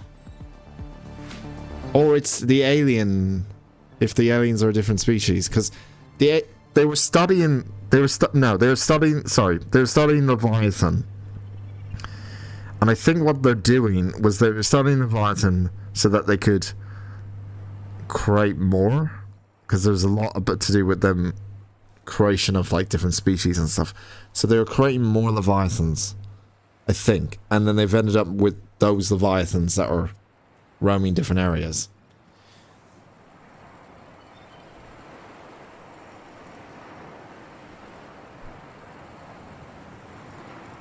Yeah, I think that's where I'm at the moment, I think.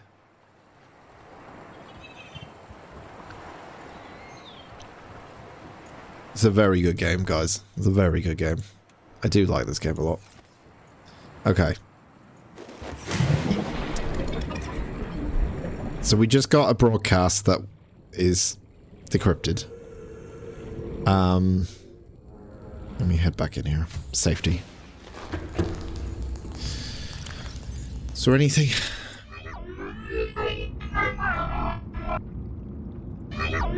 Can't make anything out from that.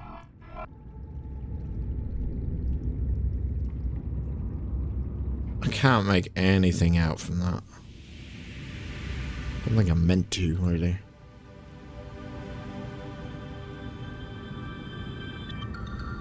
So, we know what to do now. It's to go to the island and try to get that machine turned on. Now, I know from, like, when I was there, when I just saw the power lines going down, that just as they're going down, there's a teleportation section or room there as well. Or, like, it was underwater, but there was, like, a teleporter there as well. So there's that. I know there's that there. And I know the Reaper's going to be in that area as well, so I need to be really careful. I'm probably going to go to the South Island. Go to the South Island. Take the teleporter again to the island, just as a safety precaution. So I don't get eaten by a fucking Reaper. And do it that way. Teleport myself to the island. Because it was safe to do it last time like that. You think it was a Reaper? The primitive animal with opposable thumbs that will send you a radio signal was walkie-talkie. I don't know. I thought the Reapers were all on Xbox Live with their microphones on. You know, team chat on. speaking to one another because they seem to be communicating with one another. So I'm expecting when I see a Reaper, he's got like a headset on. That's what I'm expecting. Alright, let's grab some stuff before we head out again. Like some new water. Salt and water. Excellent. Fill up on Bubble Tree for a minute.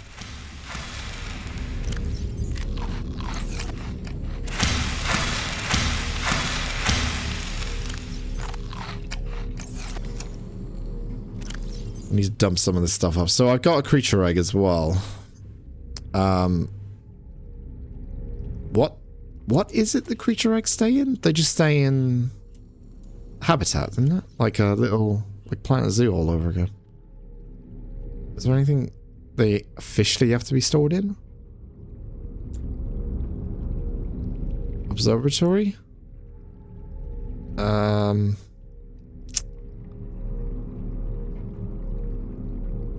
Alien containment?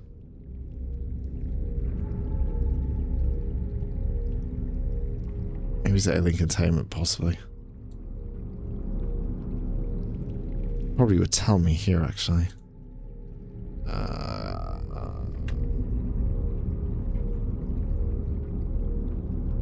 What am I looking at? Creature egg. It's the...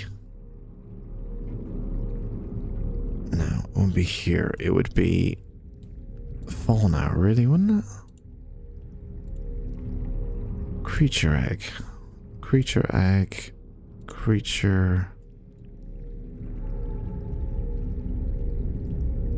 Creature egg. Where are you?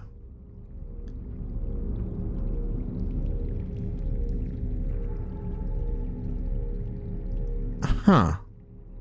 Alien containment? Yeah. That's the only thing I think of. I can't see anything on creature eggs here. That's all. Am I just going crazy? I'm not seeing it. Okay. It's like a big aquarium. If you put two of the same species in there, they reproduce. Okay. Well, I've got 2 eggs. What is it I need for alien containment? Glass, titanium. Okay, that's not too bad, actually. We could probably do that right now. I might have to make an extra room, though.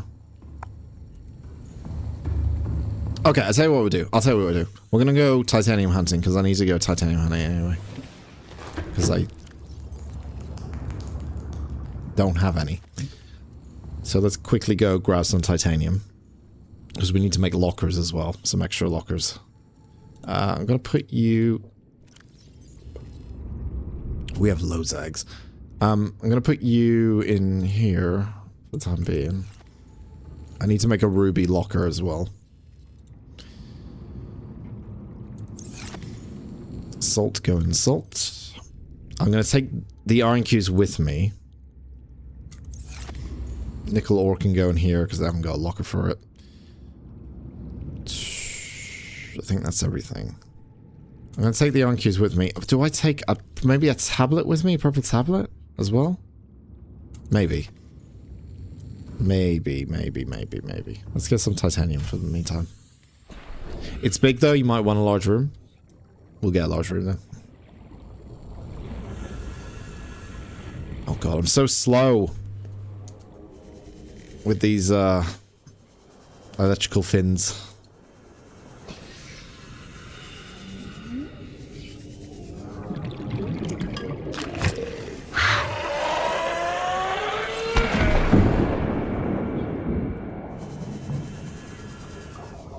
Good drag.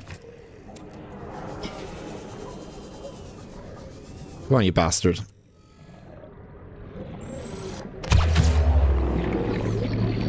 Come on, man. There we go.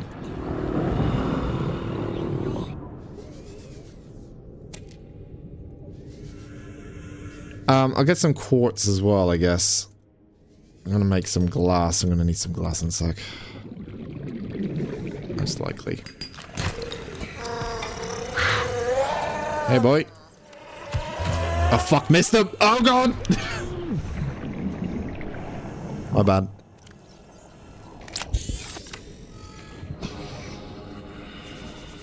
Still missed him. Had a giant rifle in me and I still missed him. For Christ's sake. Alright.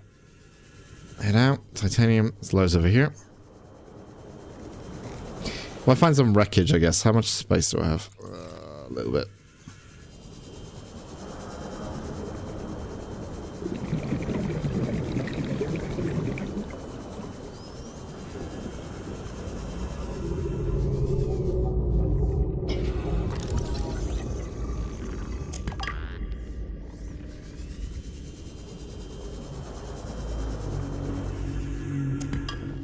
I'll take you.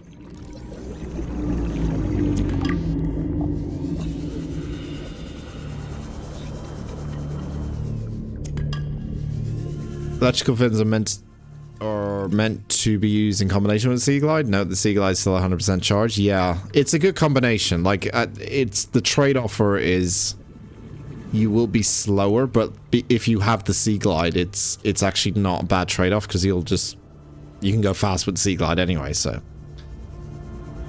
yeah, it's not like I prefer to have everything just charged, not have to worry about that. So I do prefer having the kind of the shock fins or electrical fins more than anything.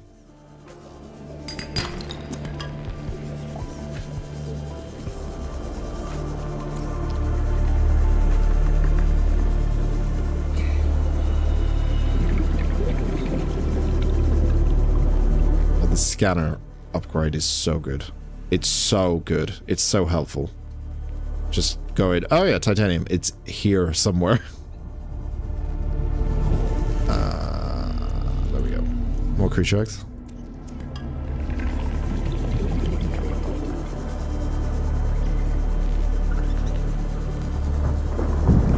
Whoa. Okay.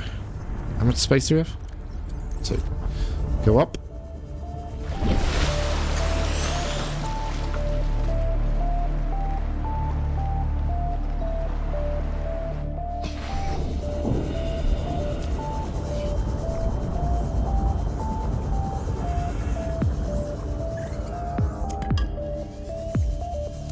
And we'll get one more.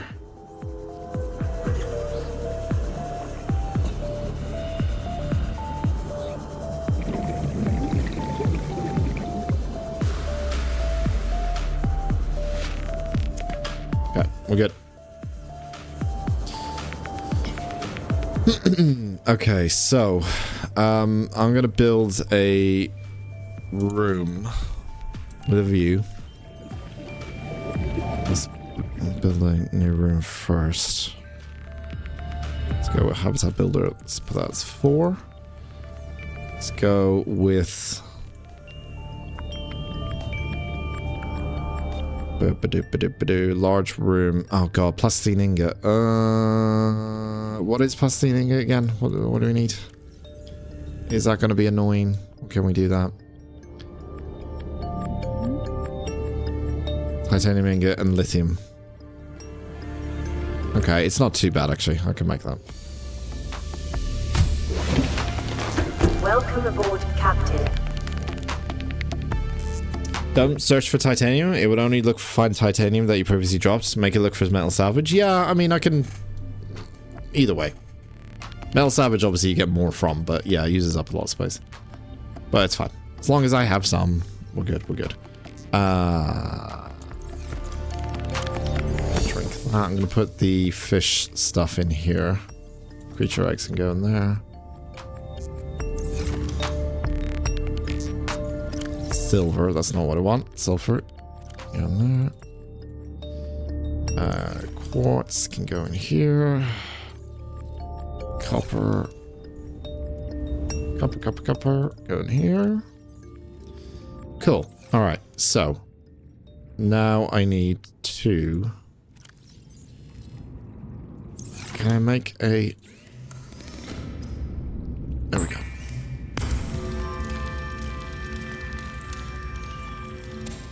I wonder if I'm going to run out of lithium. I can't remember how many I've got left.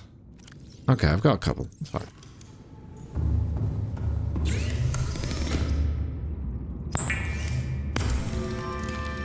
Oh, wait. Wait, is the room times 2 plastine ingot? I might have read it wrong. Shit. Where is it? Where is it?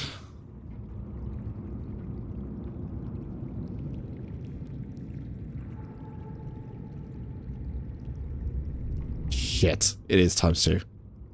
Okay, so...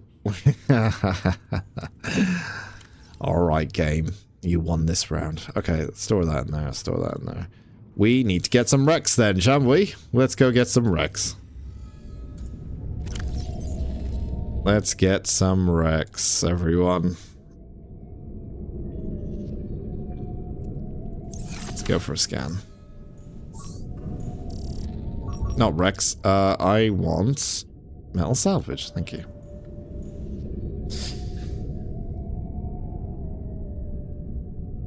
Okay. I love how detoury we get in this game. It's like, I'm gonna do this next, but first, gotta do all this. Okay, is it coming up? We've got 2 metal salvages at the moment. 3. Okay, let's go.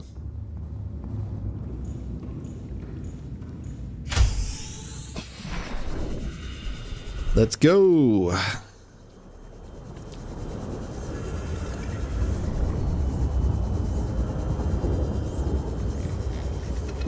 Oh man, it's so helpful. It's so helpful. Oh shit, shouldn't be here.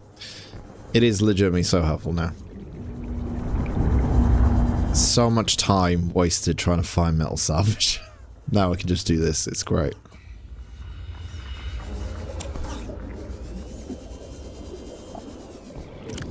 Okay, I think I've room for 2. I mean, there is quite an easy way to find it when you find one of the stalkers carrying it a lot. So you can usually just find it from them. But this way is even easier. Okay, I need to bring that back.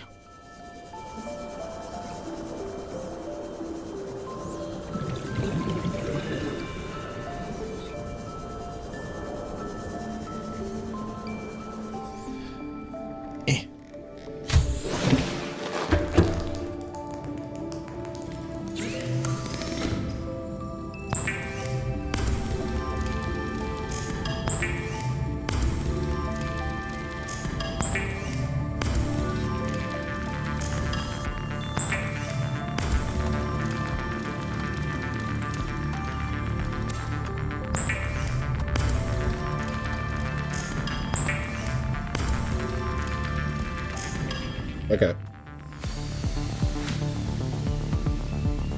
Let's get some lithium as well.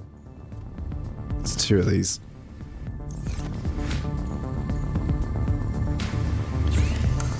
And then we've got ourselves a large room. Excellent.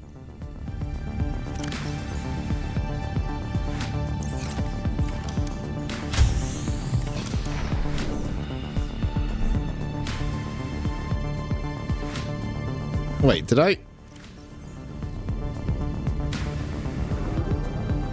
Where's the other one go? Oh, fuck, I put it in storage. I'm an idiot. I'm an idiot. I put it somewhere... Where did I put it now? Fuck's sake. Where did I put it? Oh, Dan. Oh, this is a problem when you bin. Oh, there's more titanium. Didn't even know that. Where did I put it? Did I put it in titanium? I did. I'm an idiot. Alright, store some of that. Actually, I'll keep some of it. Because I might build some more rooms and stuff. Structural integrity? I'm about to find out. The glass roof is unnecessary, but it looks real nice. Yeah, I don't think... Yeah, it's enameled glass. I don't really want to start using... Well, we could, but Let's just go large room for now. I mean, structural integrity, we'll see if this thing actually wants to snap into itself in a sec, but I think I'm gonna have to build out a little bit more. Yeah, there's no space. So, we're gonna have to get... Let's get a couple of pipes. Get a couple of pipes going. Why doesn't this not rotate? Does it not want to rotate by itself? There was a button, wasn't there? Oh, it's the mouse key. I'm an idiot. Okay, so I don't think that's enough. Sorry, mouse wheel. Yeah, that's definitely not gonna reach. No. Okay, so we wanna curve it slightly.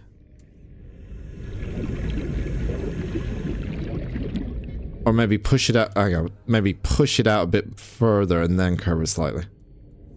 Yeah, we kind of need it to be sat. I don't want it. Yeah, kind of sat over here a little bit. So it's probably best to do it from this position.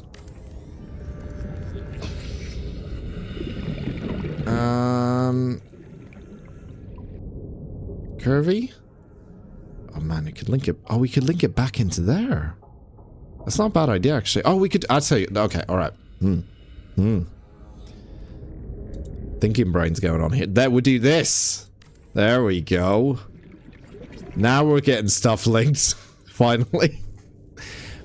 And then large room will. Oh, it fits. Okay, it's gonna fit. Maybe it did a second ago. It went green. I saw it go green, and now it's not going green. Push up. There we go. There. Now. Got it. Look at this. It's a beautiful thing.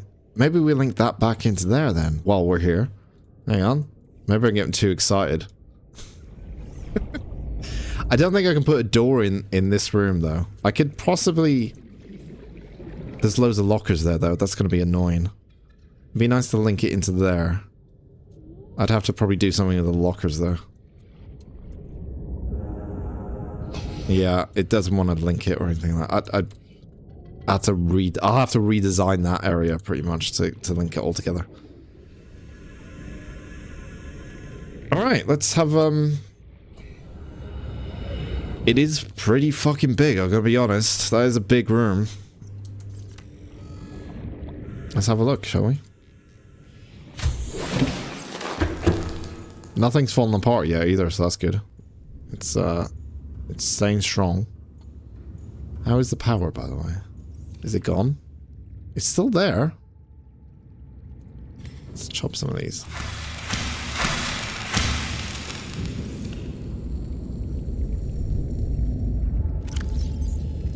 Can I put as many as I want? I can put 4. Oh, okay.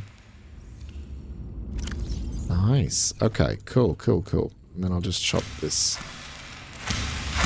That's just for me. I'm just hungry. And then we go in here.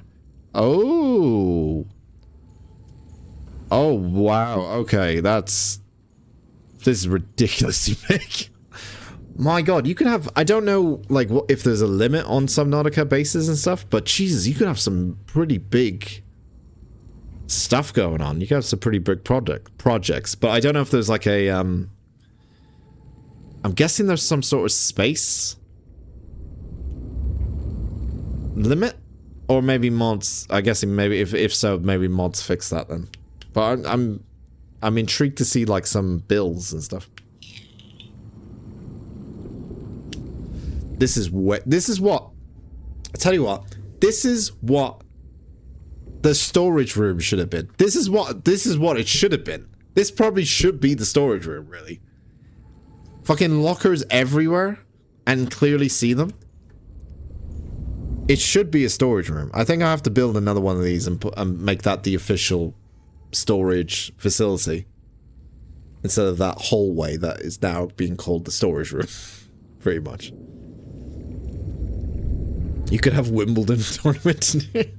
Imagine this with giant glass roof. Yeah. Actually, it would be pretty sick with like a big glass roof on top. It's pretty cool. It's pretty cool. I didn't realize it'd be this big. I thought it'd be like this size from here. Like from here up to there to there to there. It's like nearly more than double that. It's crazy. Okay. Why did we build this room again? Oh yeah, to put fucking alien containment in there. Okay. Yeah, let's start where where's the alien containment? Here. All right. So we need glass and titanium. It's not too bad. So we just need to go and this is looking so much bigger now. It's ridiculous. Yeah, it's so much bigger. I mean, even from out here, it's way bigger. I would love to get everything connected up. It'd be so good if we can. I think this is going to go next. And then a scanner room is probably going to go here. I don't know if you can connect the moon pool with a door. I don't know if that's possible, but that'd be quite handy as well. But we'll see again. Maybe tomorrow when we start building another outpost as well. We'll see if we can... We'll do base building a lot tomorrow, I think. I think that's going to be my main goal. Is building out this base and also building out like a new outpost. Okay. What was I doing? What was it going to do? Oh yeah. Okay. Welcome aboard, Captain. Shit, glass. Bleh. God, I'm pressing the button too many times. Okay, so quartz is... I think we've got enough for the glass here. Yes, we do. I'll take it all. So, quartz... glass. Your first storage is like Harry Potter's first room. Yes. And now we're at fucking Hogwarts.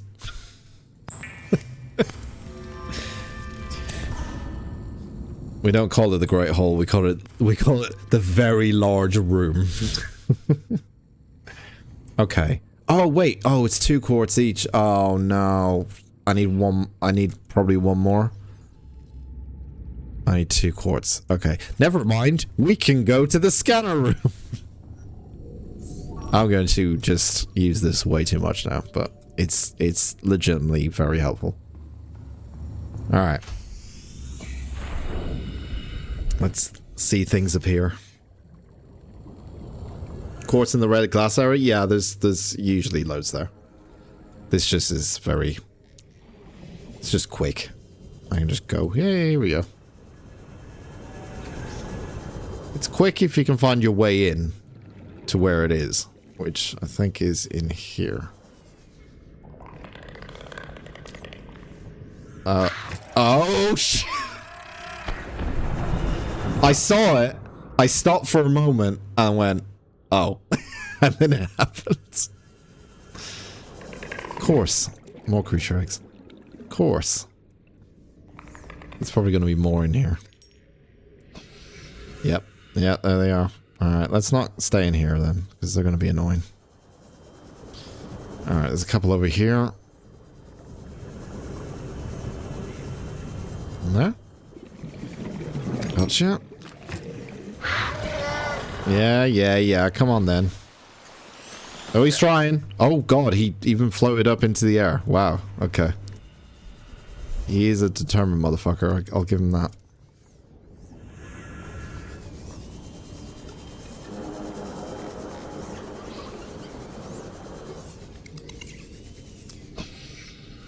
Yeah, because we have this upgrade as well, we can do resource gathering quite easily as well, like efficiently, time-wise.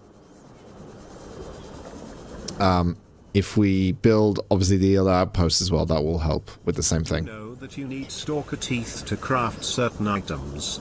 I wonder if there are Leviathan teeth that you need craft essential parts. Hashtag trolling Dan.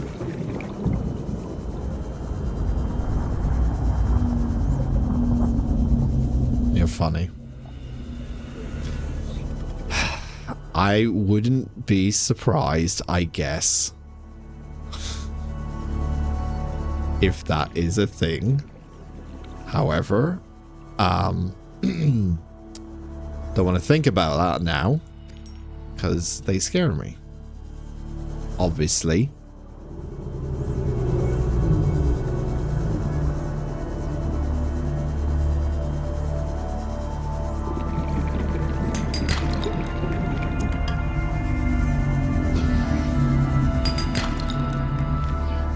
Pick it up, pick it up. There we go.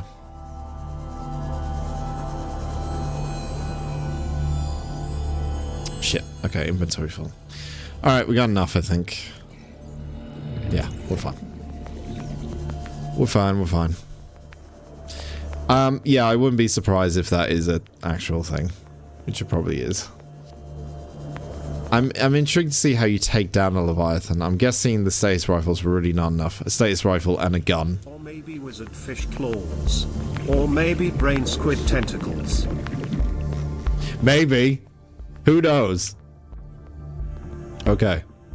Back in here.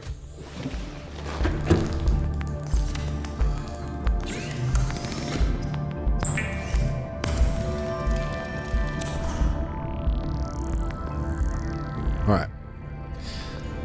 Let's drop off our remainders here. We got lead here. Yeah, I definitely want to move all this stuff into like a big storage area. Like just use another large room. Have that as like a proper storage area. That will be cool. Okay, so we need titanium, we need glass. Everything else can kind of go, which is gold. Sulfur. Here. I'll keep the rest of this stuff. The creature egg can go into fish shit for now. Actually, well, we're gonna need these, right? So might as well take them with us. This one is the one I picked up from the lab, if you want to call it a lab. So maybe we take that one. This one's weird looking. Take one of each, I guess. We're gonna mix up the species and stuff. Yeah, that's fine. That's fine. That's fine.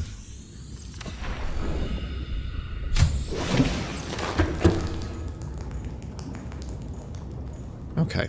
Into the warehouse we go. Make some fish. So that's at full capacity now because I put a bunch of seeds in there. Okay, so now habitat builder. We're gonna go alien containment. We're gonna put that. We'll just put it here. I guess it goes in the middle. It is fairly big, this thing. Jesus. Okay, so all right, yeah, put it here.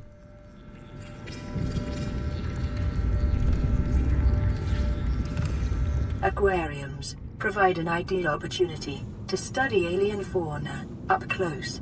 Select carefully which life forms you bring on board. They may also be studying you. What does that mean?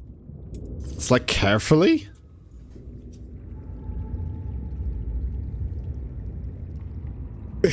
Alright. Well, stasis rifle knife, stun it, stab it repeatedly, and stun again before the first wears off, rinse and repeat.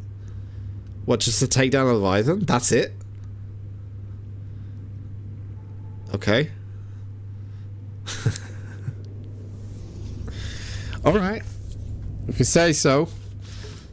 Alright, how do I get in? Do I need a hatch? Is that what it said it needed? A hatch as well? I think it said it needed a hatch. I think so. Hatch. Oh my god, I need quartz. Ah. Fine. Alright, alright, alright. Alright, okay. Need a hatch. You can also put vines, mushrooms in it, etc. But it's not needed. Okay. Okie dokie. Okie dokie. That's what happens when I've been watching. Yeah, been watching the Fallout TV show. Keep saying okie dokie.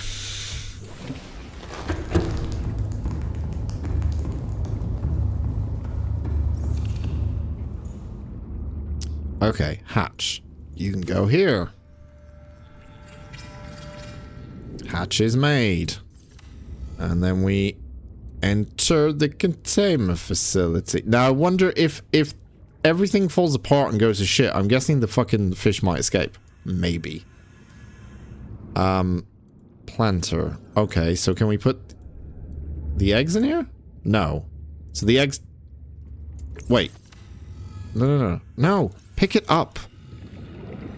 Pick it... Oh, no. Now it's gonna fucking get confused. Oh, for God's sake. No. No. Oh, for... Okay. So... We can't put the eggs in here. But... Or can we? Wait, why did I build this if I can't put the eggs in this? I thought the eggs go in here. Have you all been lying to me? Have I been lied to? Drop them. Just drop them. Okay, so just drop them and that's it. I guess you don't plant eggs, right? Alright. Drop. Drop. Drop. And that's it for now, right? So we're gonna have, whatever the fuck that is. Whatever the fuck that is. Whatever the fuck that thing is. Oh god, it's hatching. Is it hatching? It looks like it's hatching. Oh god, I'm getting out of here. Oh, it'll take a while to hatch. Okay. Alright. Okay, so I come back and I've got a fucking monster in here, right? Is that a Leviathan egg? Wait. Wait. Wait a minute. No, you said... Okay, I can still pick it up.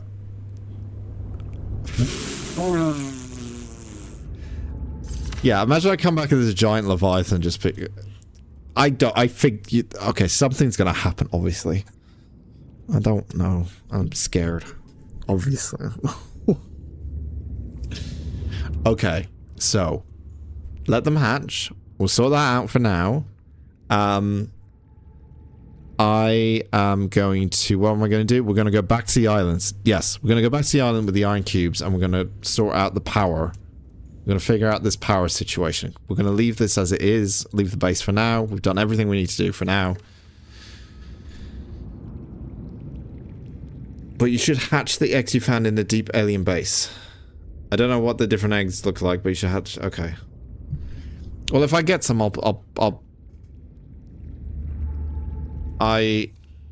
yeah, the eggs I found are in here.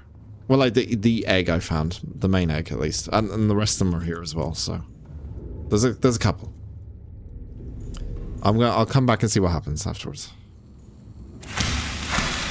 Oh, the egg. Yeah, no, the egg was the one that is in there. The egg is in there. That is currently hanging around. It's the one that looked like it was hatching.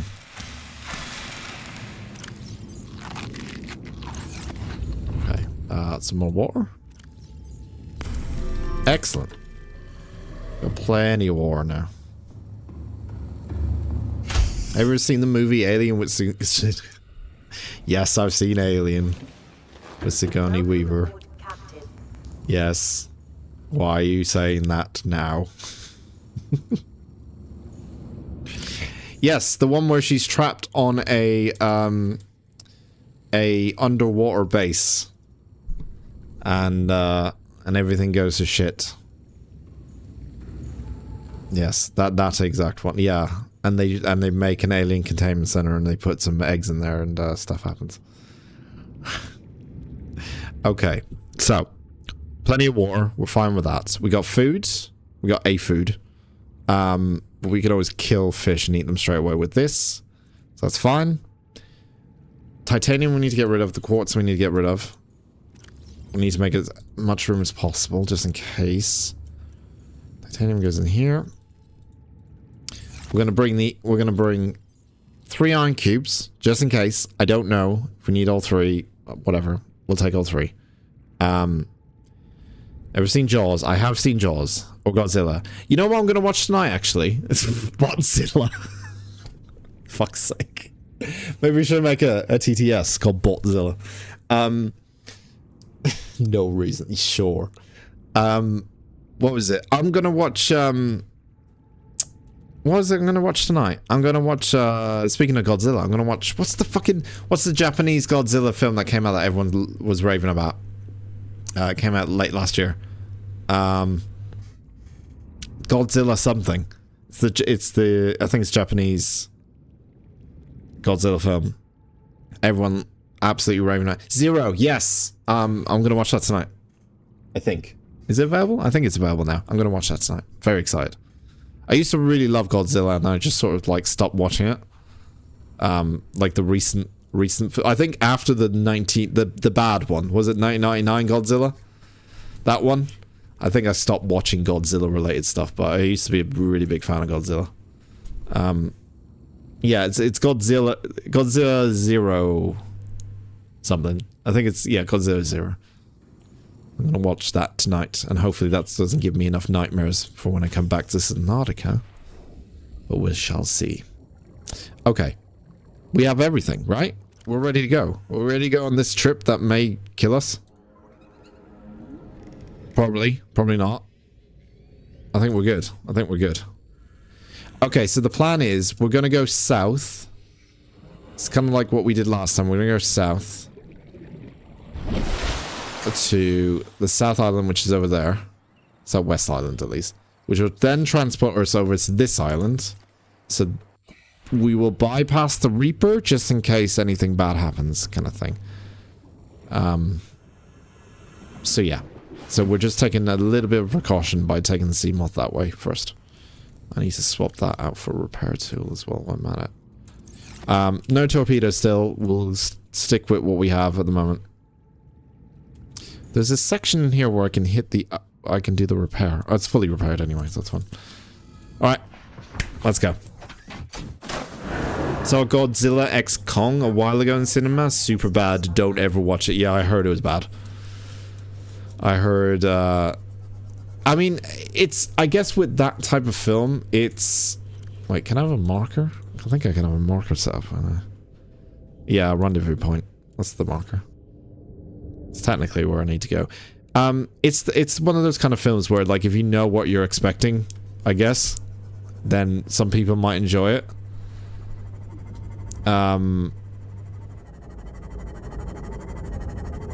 But yeah, I'm not really interested in the collaboration films. Like, I'm really not really bothered by any of that stuff, really. Gonna see Kingdom of the Planet of the Apes in cinema tonight, though? Oh... I do want to see it. I haven't finished the trilogy of the Planet of the Apes films, the rebooted ones. I think I've watched the first one. I haven't watched the second or the third. So I want to watch those first and then go. If I'm quick enough, I might be able to go see Kingdom of the Planet of the Apes in IMAX or something. I do have a bunch of films. There's a lot of films coming out this summer that I really want to see. So, I'm lucky enough to have an IMAX quite close by, so yay! Yay for IMAX. Okay.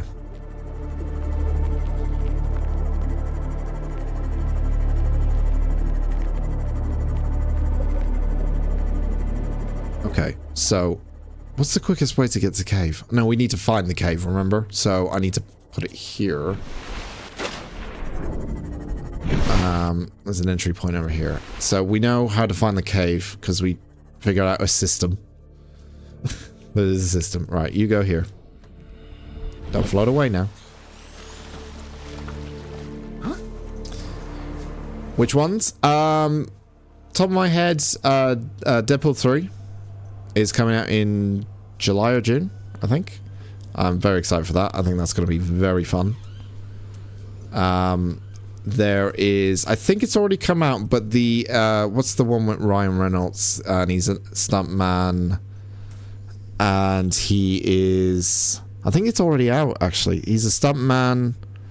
Not Ryan Reynolds. Ryan Gosling. He's a stuntman. Someone else is in it. Who I saw in another film recently. And I forgot her name. Shit. I forgot the name of that. Fall Guy. That's it. Yes, Fall Guy. Fall Guy's already out. Emily Blunt. You're very good. Okay, the cave's here. There it is. Okay. Yeah, I want to see Fall Guy before it leaves cinemas. I think it's still in cinemas at the moment, so I want to go see that. What was the other one? Because I saw a trailer for it the other day. Because weirdly enough, I went to see an anime in the cinemas because it was a limited release. It was only on for 2 days. It was the Spy X Family anime. It's mainly for Lima because she is a big fan of Spy X Family anime and they made a film about it. But one of the trailers, what was the other trailer? There's another thing coming out. There's a load of stuff coming out in June time. Another one. I thought you said Burt Reynolds, the old Bot Reynolds. Bot Reynolds. Oh man, we need to get Bot Reynolds on board. Hang on, I've been sent some messages. Hang on a sec. Actually, I usually have like a list of stuff that I want to see. Like I have a Google Notes. It's things I see and then I write it down.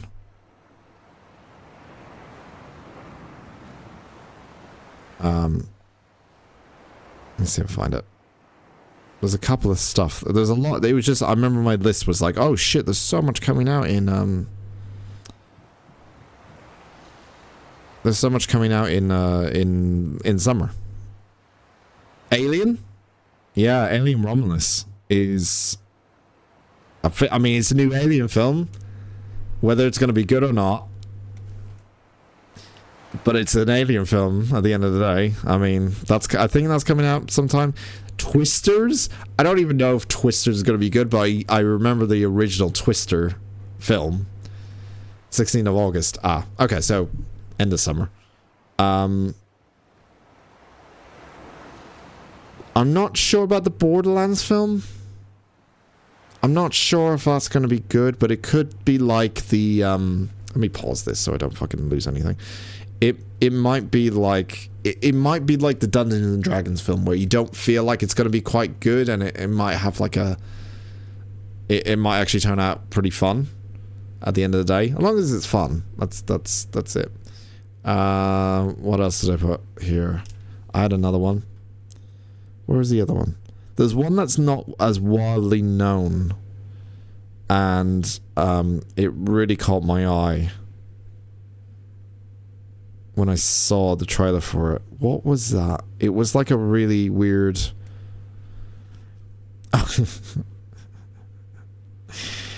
People look at... There's another one I put on here as a joke. I put this on there as a joke. There's a movie coming out soon, I think, called Stream.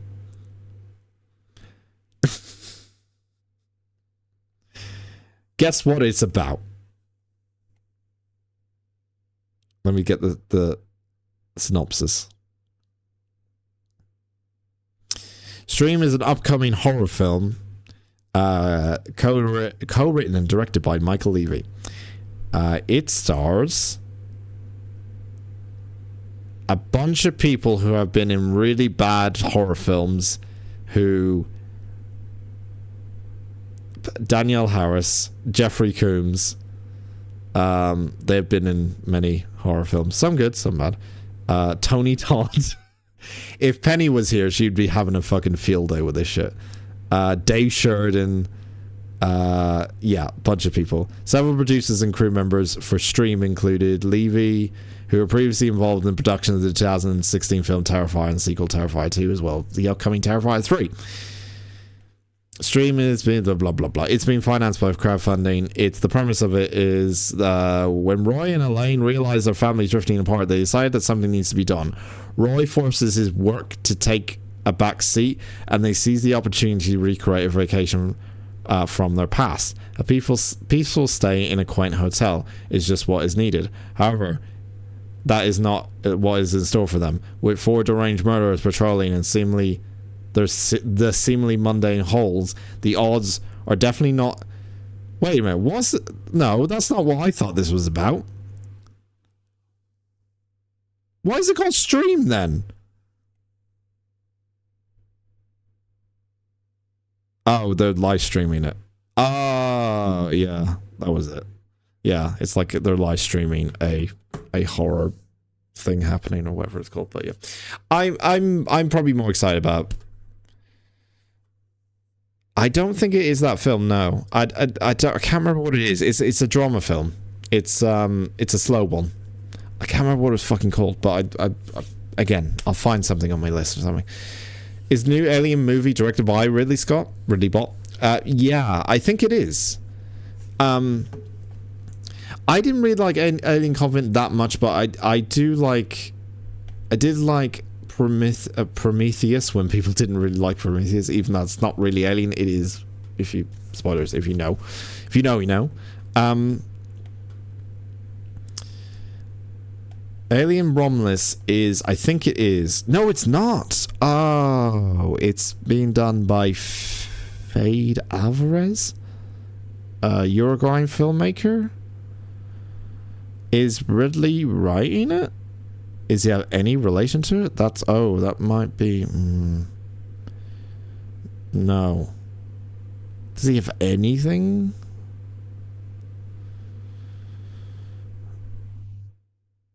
Okay. What did this guy make in the past? He's known for directing Evil Dead from 2013 and Don't Breathe. Okay.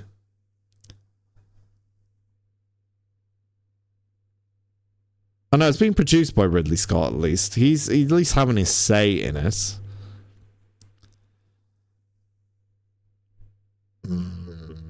It seems like this Federico Alvarez is the director and he's also writing it as well. You can usually tell by their past work if this is going to work out or not.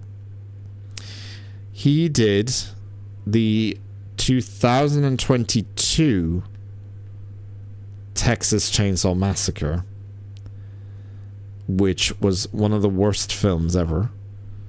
So that's good. I'm starting to lose a lot of fucking interest now the more I read about this. He also did Don't Breathe and Don't Breathe 2, which I think was okay. Nope, it wasn't. Okay, I'm now not excited. No, my Alien excitement's like, oh, okay. It might be Alien nowadays. Alien is like, it's a bit of a toss of a coin. Like it may be good. People might like it, people might not like it, but let's see how it is. Anyway, let's get back in talking about films. All right, let's go. I do enjoy films.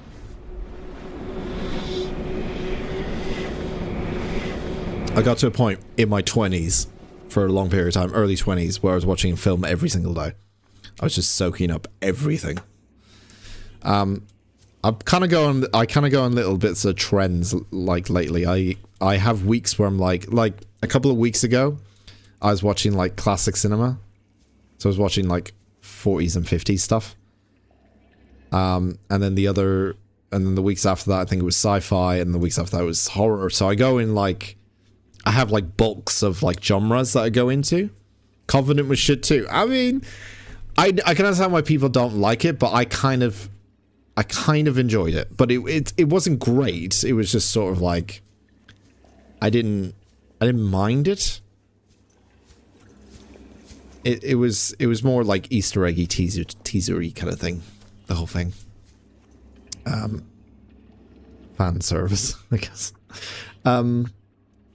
Okay, focus. I need focus now. So, I need to get out of here by going up. I think. Not going down, going up. And do I find what happens if I go up here? Did I go up here before? I don't think I've been up here. Okay. Well, there's nothing to see.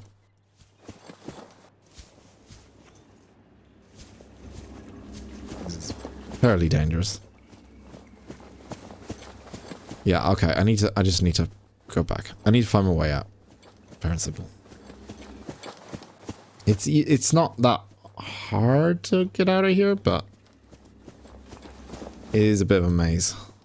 Okay, I think there's a door. No, it's probably going down and to go up. Like here. Yeah, I need to get on the ground, essentially. So I do need to go down to get closer to the ground. Probably should get a flashlight on.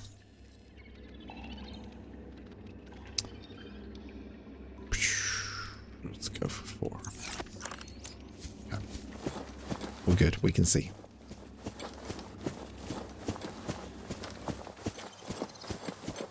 I want to go down, but I don't want to go too far down.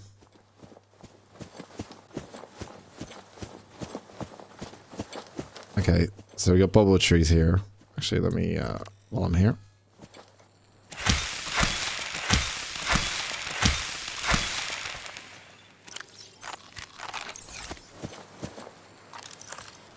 I think you cross this path and then it leads to something. There it is. There it is. Might need to go down a little bit more. I'm not too sure.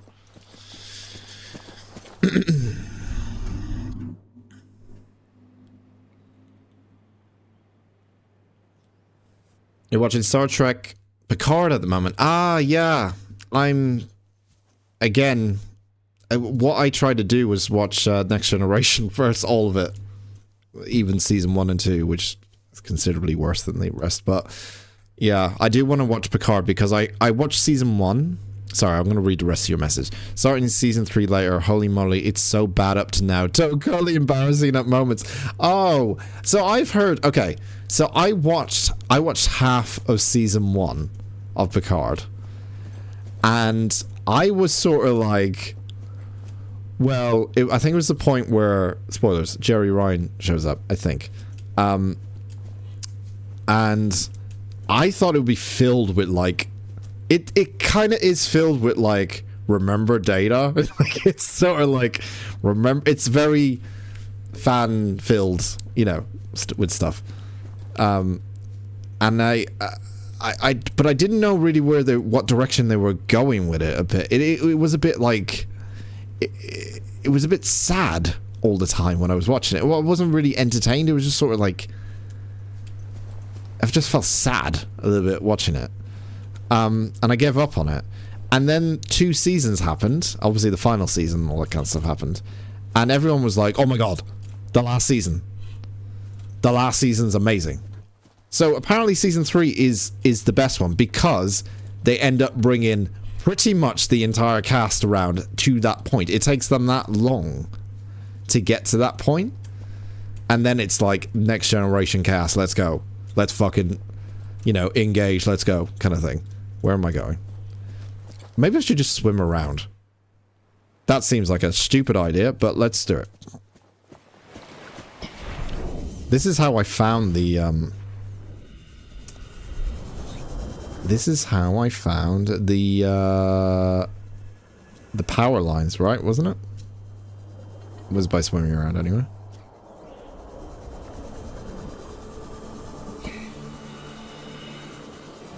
I think it was. Let's just swim around. It's much easier.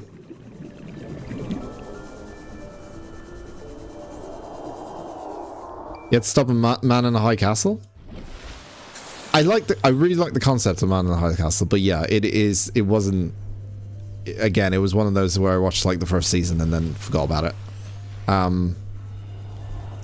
There's a couple of those shows where like the concept is good, like Westworld. Season 1, phenomenal. Phenomenal first season, Westworld. Season 2, dog shit. Hated it. Stopped watching it completely. And it just felt very confused from then on. Like they were trying to bring in Aaron Paul and all these kind of stuff, and it was like, okay, right. Which is what I hope Fallout doesn't turn into, because it is from the makers of Westworld a bit. So, there we go, we're here. Cherry Ryan and her flotation devices, wow. I did have a massive crush on Cherry Ryan. Still do, probably. Yeah, back in the day. watching Star Trek Next Generation. I was just like, Jerry. Okay, we're here. We're here. Okay. Alright. So, the idea with this is that everything's being powered through this station. The teleporter in there is being powered through this station. We know that. And then there is, I think on this side, you could probably see it, is where I think it's on this side?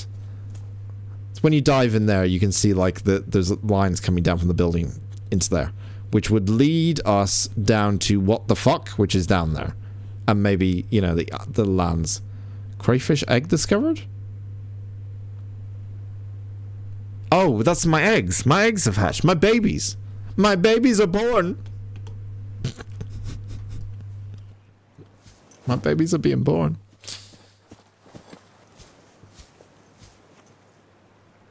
I don't want to see the old cast. Let them die with grace. Oh. Not toe curly embarrassment. Well, that's what makes me feel like if I start watching it now, I'm not going to get nostalgia. I'm just going to be like, oh no. They're trying too hard.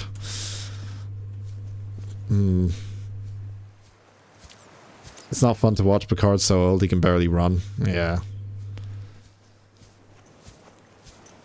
He says all the catchphrases, though. It's cool when he says the catchphrases.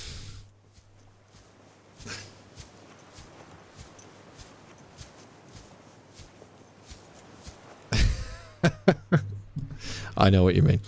Okay. Cuttlefish egg discovered. Okay, all my eggs are hatching. My babies are being born. Okay, what I'm going to do is I'm going to go into the building and I'm going to have a look around and see if there's anything I missed. If anything is new, I mean, everything is kind of stemming from here. If there's nothing in here, then I'm going to go into the water and I'm going to follow the power lines and see what I can find. I know there's a teleporter connected just below this building. So there's another teleportation structure there at the very least. But I don't know if there's something else in this building because it's quite a big building. There might be another kind of thing that's opened or something. Something.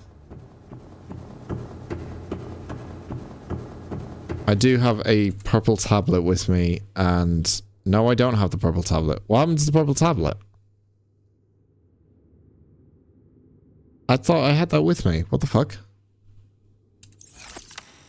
Oh my god. Please don't tell me I forgot the... Okay, if I need the purple tablet, I'm gonna hate myself. Oh, man.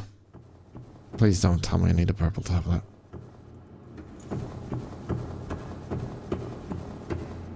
Crayfish or the kamikaze fish? Ah. I've got my own now. Well, that means when I go in... It's going down or up? Going down.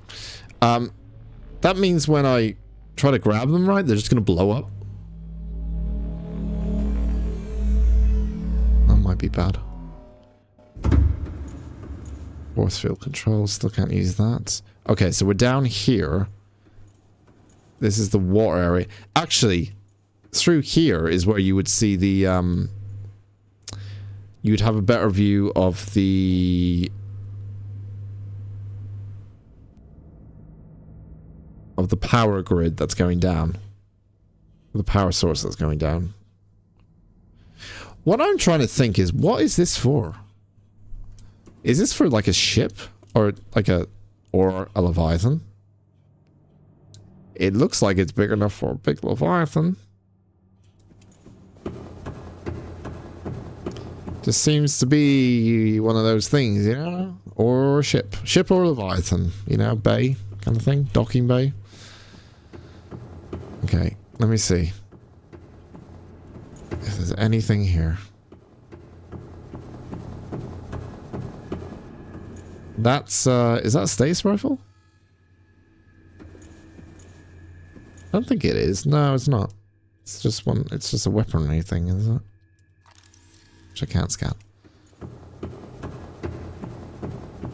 Okay. Okay, this is a teleporter. which I think this got activated at the start of the game, I think, because we ended up being here at the end, at the start of the game. So I can't do anything here. Okay. And then there's an upstairs section here. But I think it just brings you back up. So I think... Oh, what was that? Why is it?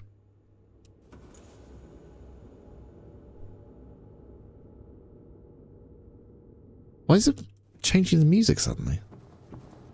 It changed the music suddenly and then stopped. I don't think there's anything up here. I think it's just bringing me back up. Perhaps it's a playroom for your friend, the Reaper Leviathan. The tickle room, yeah. Absolutely.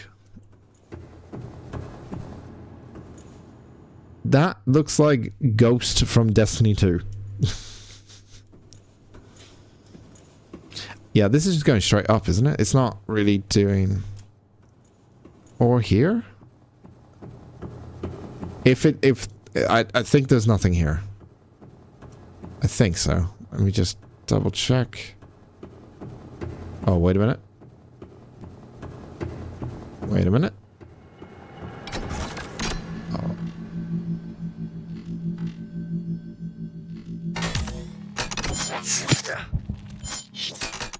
Didn't this happen before?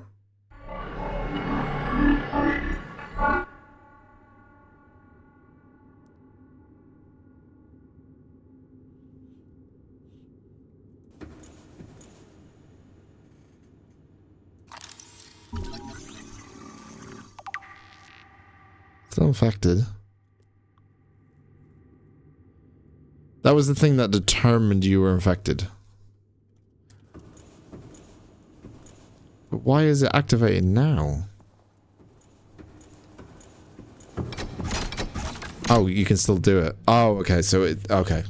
Yeah, because I remember I did it before, and I was curious why it was allowing me to do it again. Yeah, I don't think there's anything else here.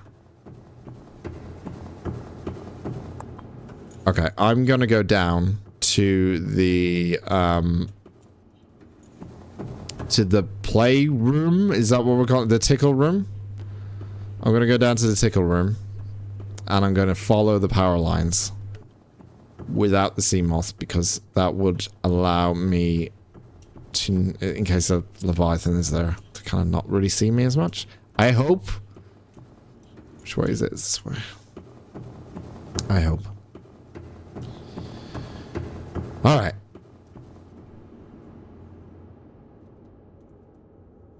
Here we go, people.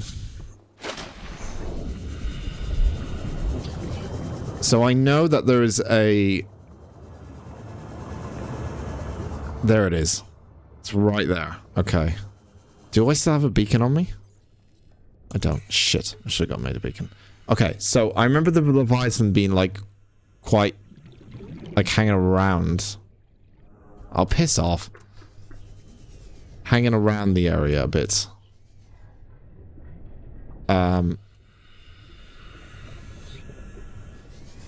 Why is Wizardfish here? Fucking Wizardfish are here as well. Okay, fine. Alright, fine. Everyone's joining the party, I guess. Okay, so. There's the lines. It's kind of going down deep into the ocean. This is connected, obviously, to the island, which is powering up. So the power goes to here. The power goes here. Why is this here? Surely there must be an on switch or something. Or is it just there to highlight that, hey, there's a teleportation room? Or is there something else I'm missing here? What is that I'm missing? I'm just gonna have a quick look, quick glance around, quick circle. Anything? Nope. Nope. Okay, go under. Underneath. I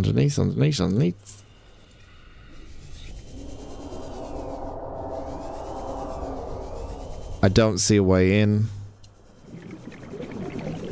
I don't see anything. Okay, so that goes from there. It goes into here, then it goes down here. Okay. So we're following the lines. It's gotta... Something's gotta activate it, surely.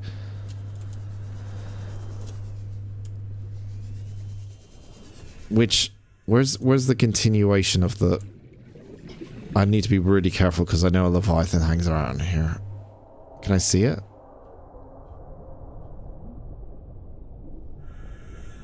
Can't see shit.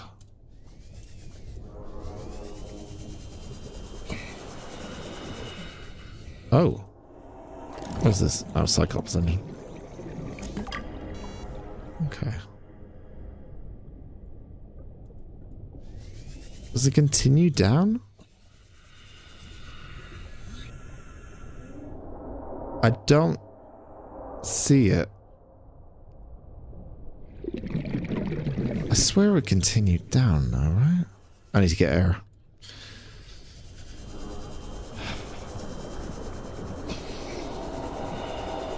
Oh shit. I forgot how deep I am.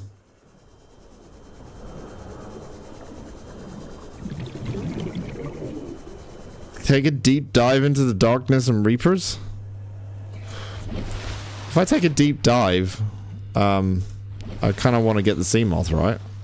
But if I take the sea moth, then there's more chance that the reapers would see it. Head towards the sound and shoot it in the face. I mean... There we go. Look, that's how it... Stalker egg discovered. Oh, I got stalker egg. Look, it goes there. There. There's no, like... entry point. Goes to this. Goes down to there. Which is linked to this. And then it goes somewhere.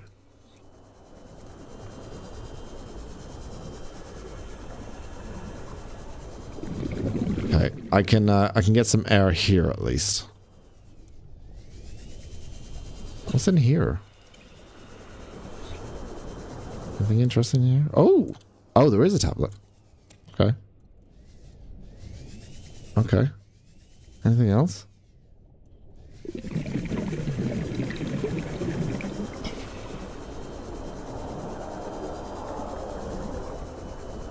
Believe the important stuff at the base.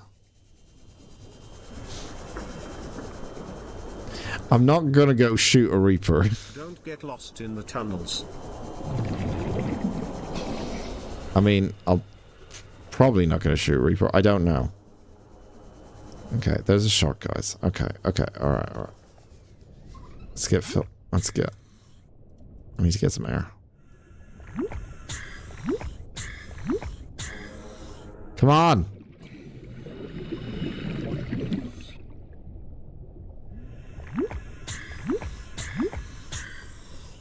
One more?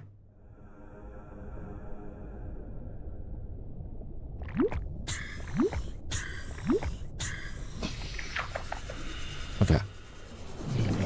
I'm gonna have a look. I'm going to have a look. I'm going to have a look. I'm just going to look.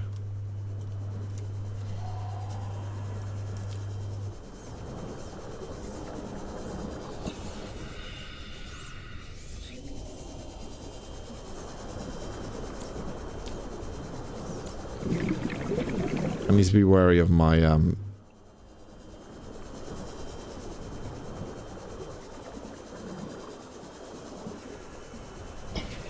wary of my what's it called? My air. We're at 206.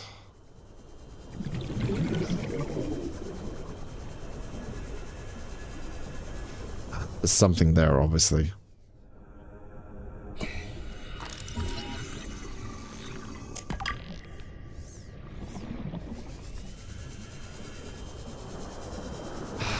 I can't figure it out, man.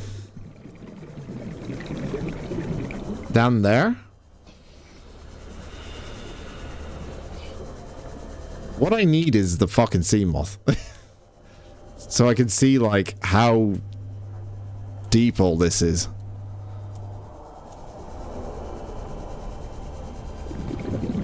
I don't know how to power the thing up, though. It's like... Wait, why is music playing? Okay. Wizard fish are here. That's fine. Let's ignore them. They won't harm us.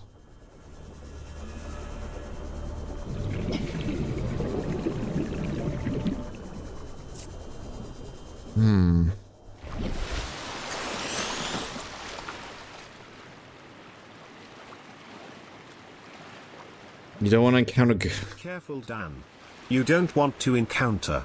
Dramatic pause. Ghost leviathans.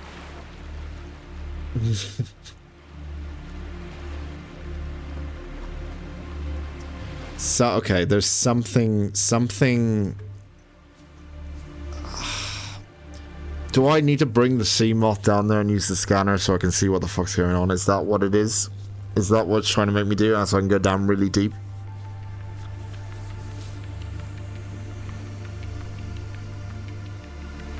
Kill the Reaper. I mean, I could try, but I don't think I can.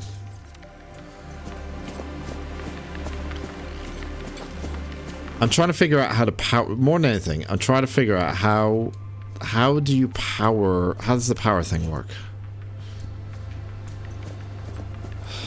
Unless you need to collect ghost leviathan fins.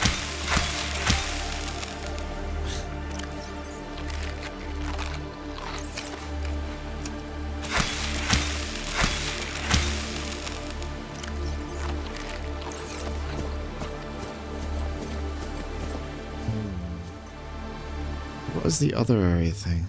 So that would be...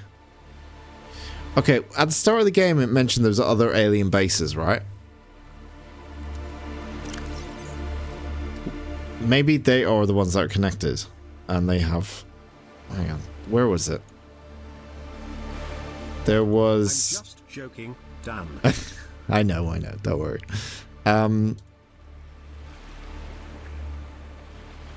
What? What was it?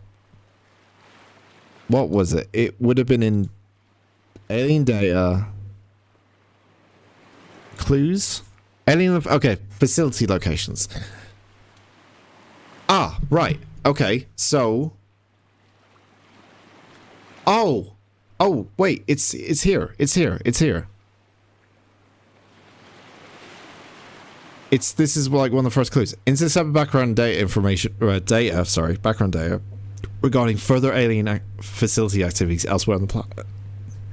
God, got hiccups there, sorry. Disease research facility. Cave system with extensive fossil records southwest of the enforcement platform. Live specimen study, because we found this one already. Right, so that's actually one of the places. Then we got the thermal power facility. Generate energy for all local facilities. That's where I need to go. That's what I need to go. But 1,200 meters down. I mean, I could take down the Seamoth to 900 and then do it that way. And then swim the rest. That doesn't sound fun. And then Century A, Century B, which I think is the islands. Off-site laboratory. Not sure.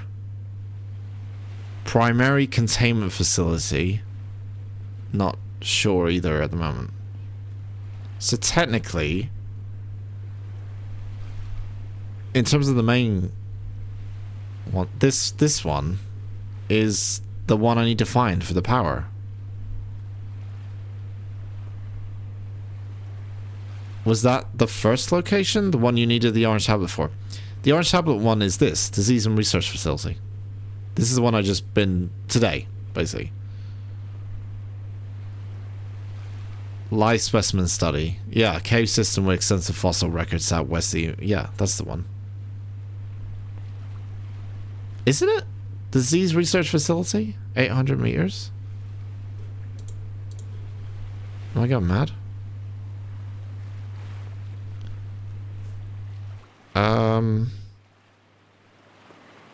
Where's what the fuck? It's there, isn't it?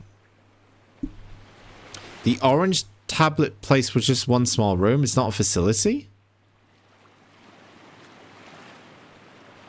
Okay. But okay, so there is still one then. So I need... Okay. I can reach this, though. If... Okay, but where... Hang on. Let's study it. Southwest of enforcement platform.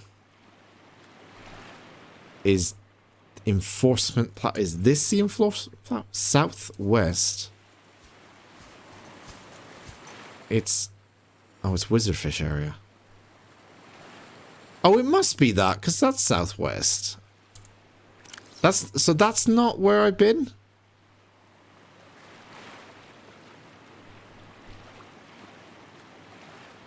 You turned around after the orange tablet room because scared? But it's in that area, right? Because that was around 800 meters. Okay. I think I know what. Okay. Alright. Okay. Well, I'm not going to swim there because I haven't got my sea moth. Okay. What I'm going to do... I know that this area... Can't do much here. So this area is kind of done, in a way, at the moment. So I need to make my way back through the teleporter. Get the sea moth. Before I'm going to finish in about 20 minutes or so. Dan is very hungry.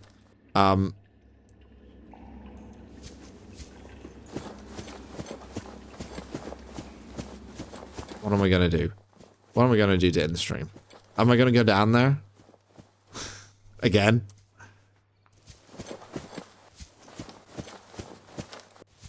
I'm saying I'm scared. Wait, I have to figure out where I'm going here. I'm saying I'm scared because sometimes this game does a very effective job of throwing up things we're not expecting. So I'm praising the game. I'm not having a go at it. Praising it. I'm fine. I am scared, alright? You happy now? You happy I got the truth out?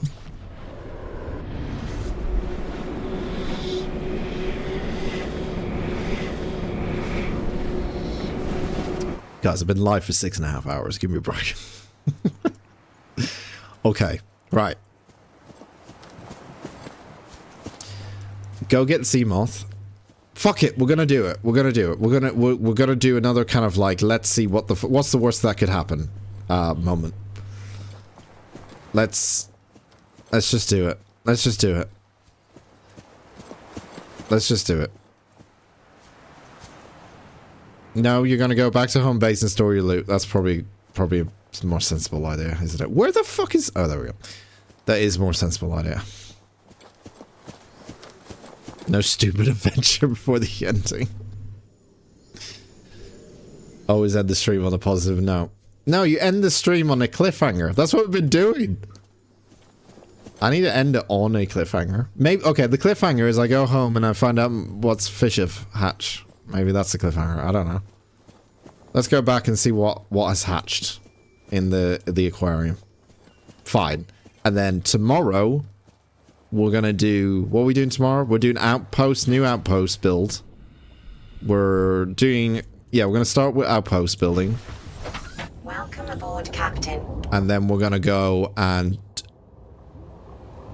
jump into a deep sea dive, basically. Just gonna... While I'm here...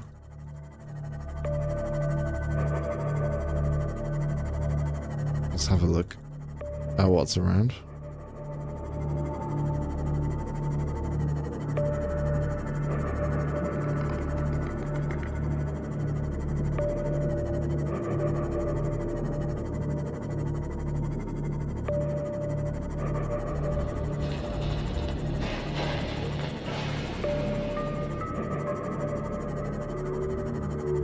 I think it's fairly safe, this area.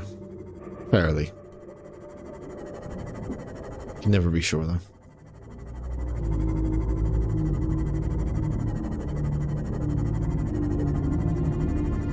This is not a TV show. We have to watch you You gather all the resources for a new Seamoth. This is not a TV show with new Seamoth magically appears.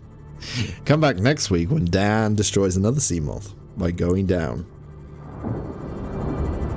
Alright. Okay, we are back. I'm going to safely store... I don't even know where things are now because it's just changed the space. I'm going to safely store this. Ow! Sorry. Safely. Welcome aboard, Captain. Safely store the David and bot room.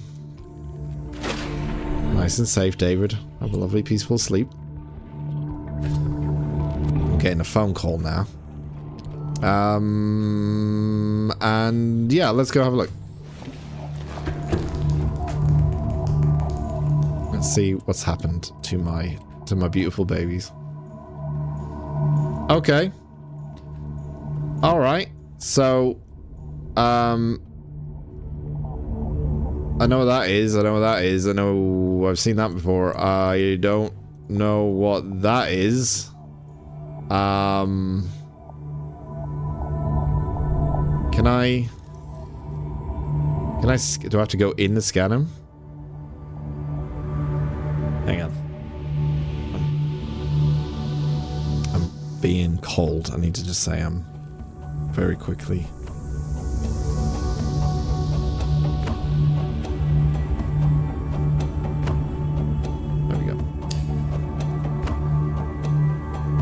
It's not an underwater base, it's Atlantis. Okay. Talk to the cute squid creature. But if I go in, this thing is going to this thing is going to kill me, right?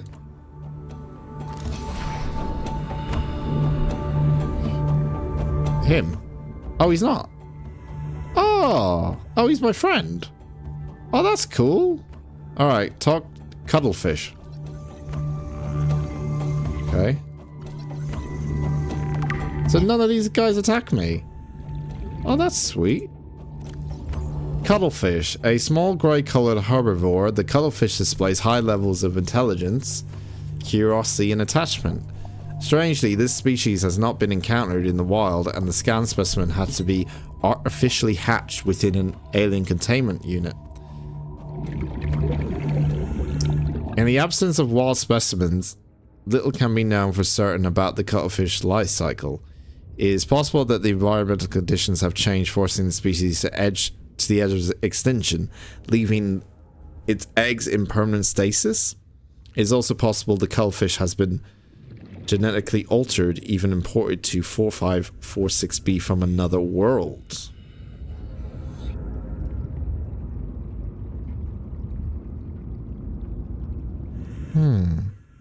Behavior. We do know that the cuttlefish is a herbivore which displays highly social behavior in its interspecies interactions. As was observed in Earth dolphins before their extinction, this creature seems to understand the concept of other minds, the prime indicator of true sentience, and attempts to communicate with a series of chirps and chirrups.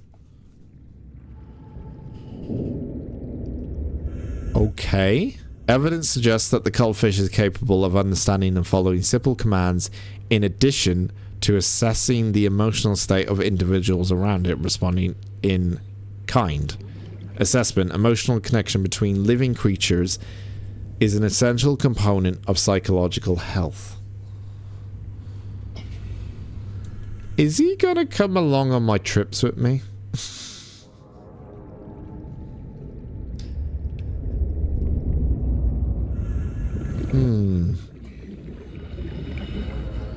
Okay. Interesting. Can I pick him up? Oh. Can I drop him out?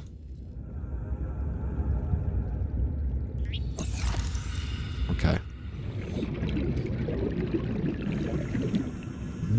Okay. Okay. Alright. That was interesting. Sherlock in squid form. And put him outside in the water, not drop him in the floor.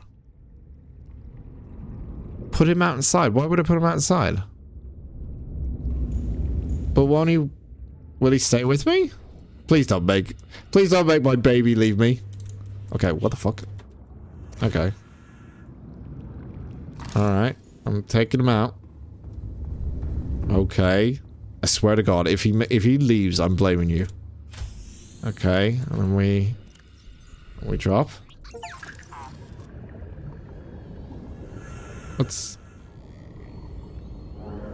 Is he staying, or is he going, or... Play with fish? Oh my God.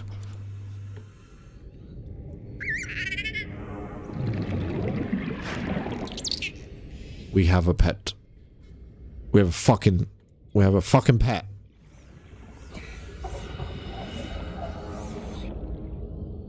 Oh, you can tell it stopped following and not. Oh my God, he's gonna come along with me.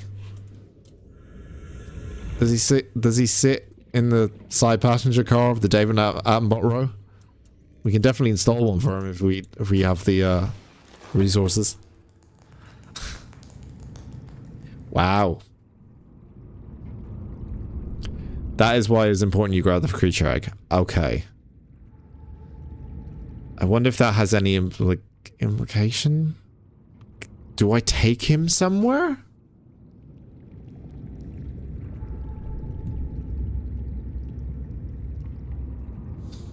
All of this and more will be discovered on the next episode of the hit TV show Underwater Life. I don't have a jingle for this. Except maybe this. Yeah, alright, I don't have a jingle for it. In the next episode of Underwater Life, which will be happening tomorrow, by the way. Yes, I'm going to save that here. Apparently it didn't save. Wait a minute. Subnautica, thank you. I'm going to save that there. I will be back tomorrow, guys, to do more Subnautica. We're not gonna have any we're gonna start off really at 9 o'clock straight away tomorrow morning. I don't think I'm gonna go as long as I did today. Today was just a one-off in a way, but I definitely will go as long as I can. We'll probably be at 3-4 hour stream tomorrow morning, 9 a.m. GMT, 10 a.m. CET. Thank you very much, and should be fun. Should be fun. I'm looking forward to building a new base build. Getting that sorted. And yeah, we'll see what the fuck is left. Or in terms of like getting stuff done for the main story-ish and stuff. But yeah, should be interesting. Thank you very much for joining me. Have a great rest of your Saturday. And I shall see you tomorrow if I see you tomorrow. Goodbye all. Wrong button. Bye. 1700. Call today.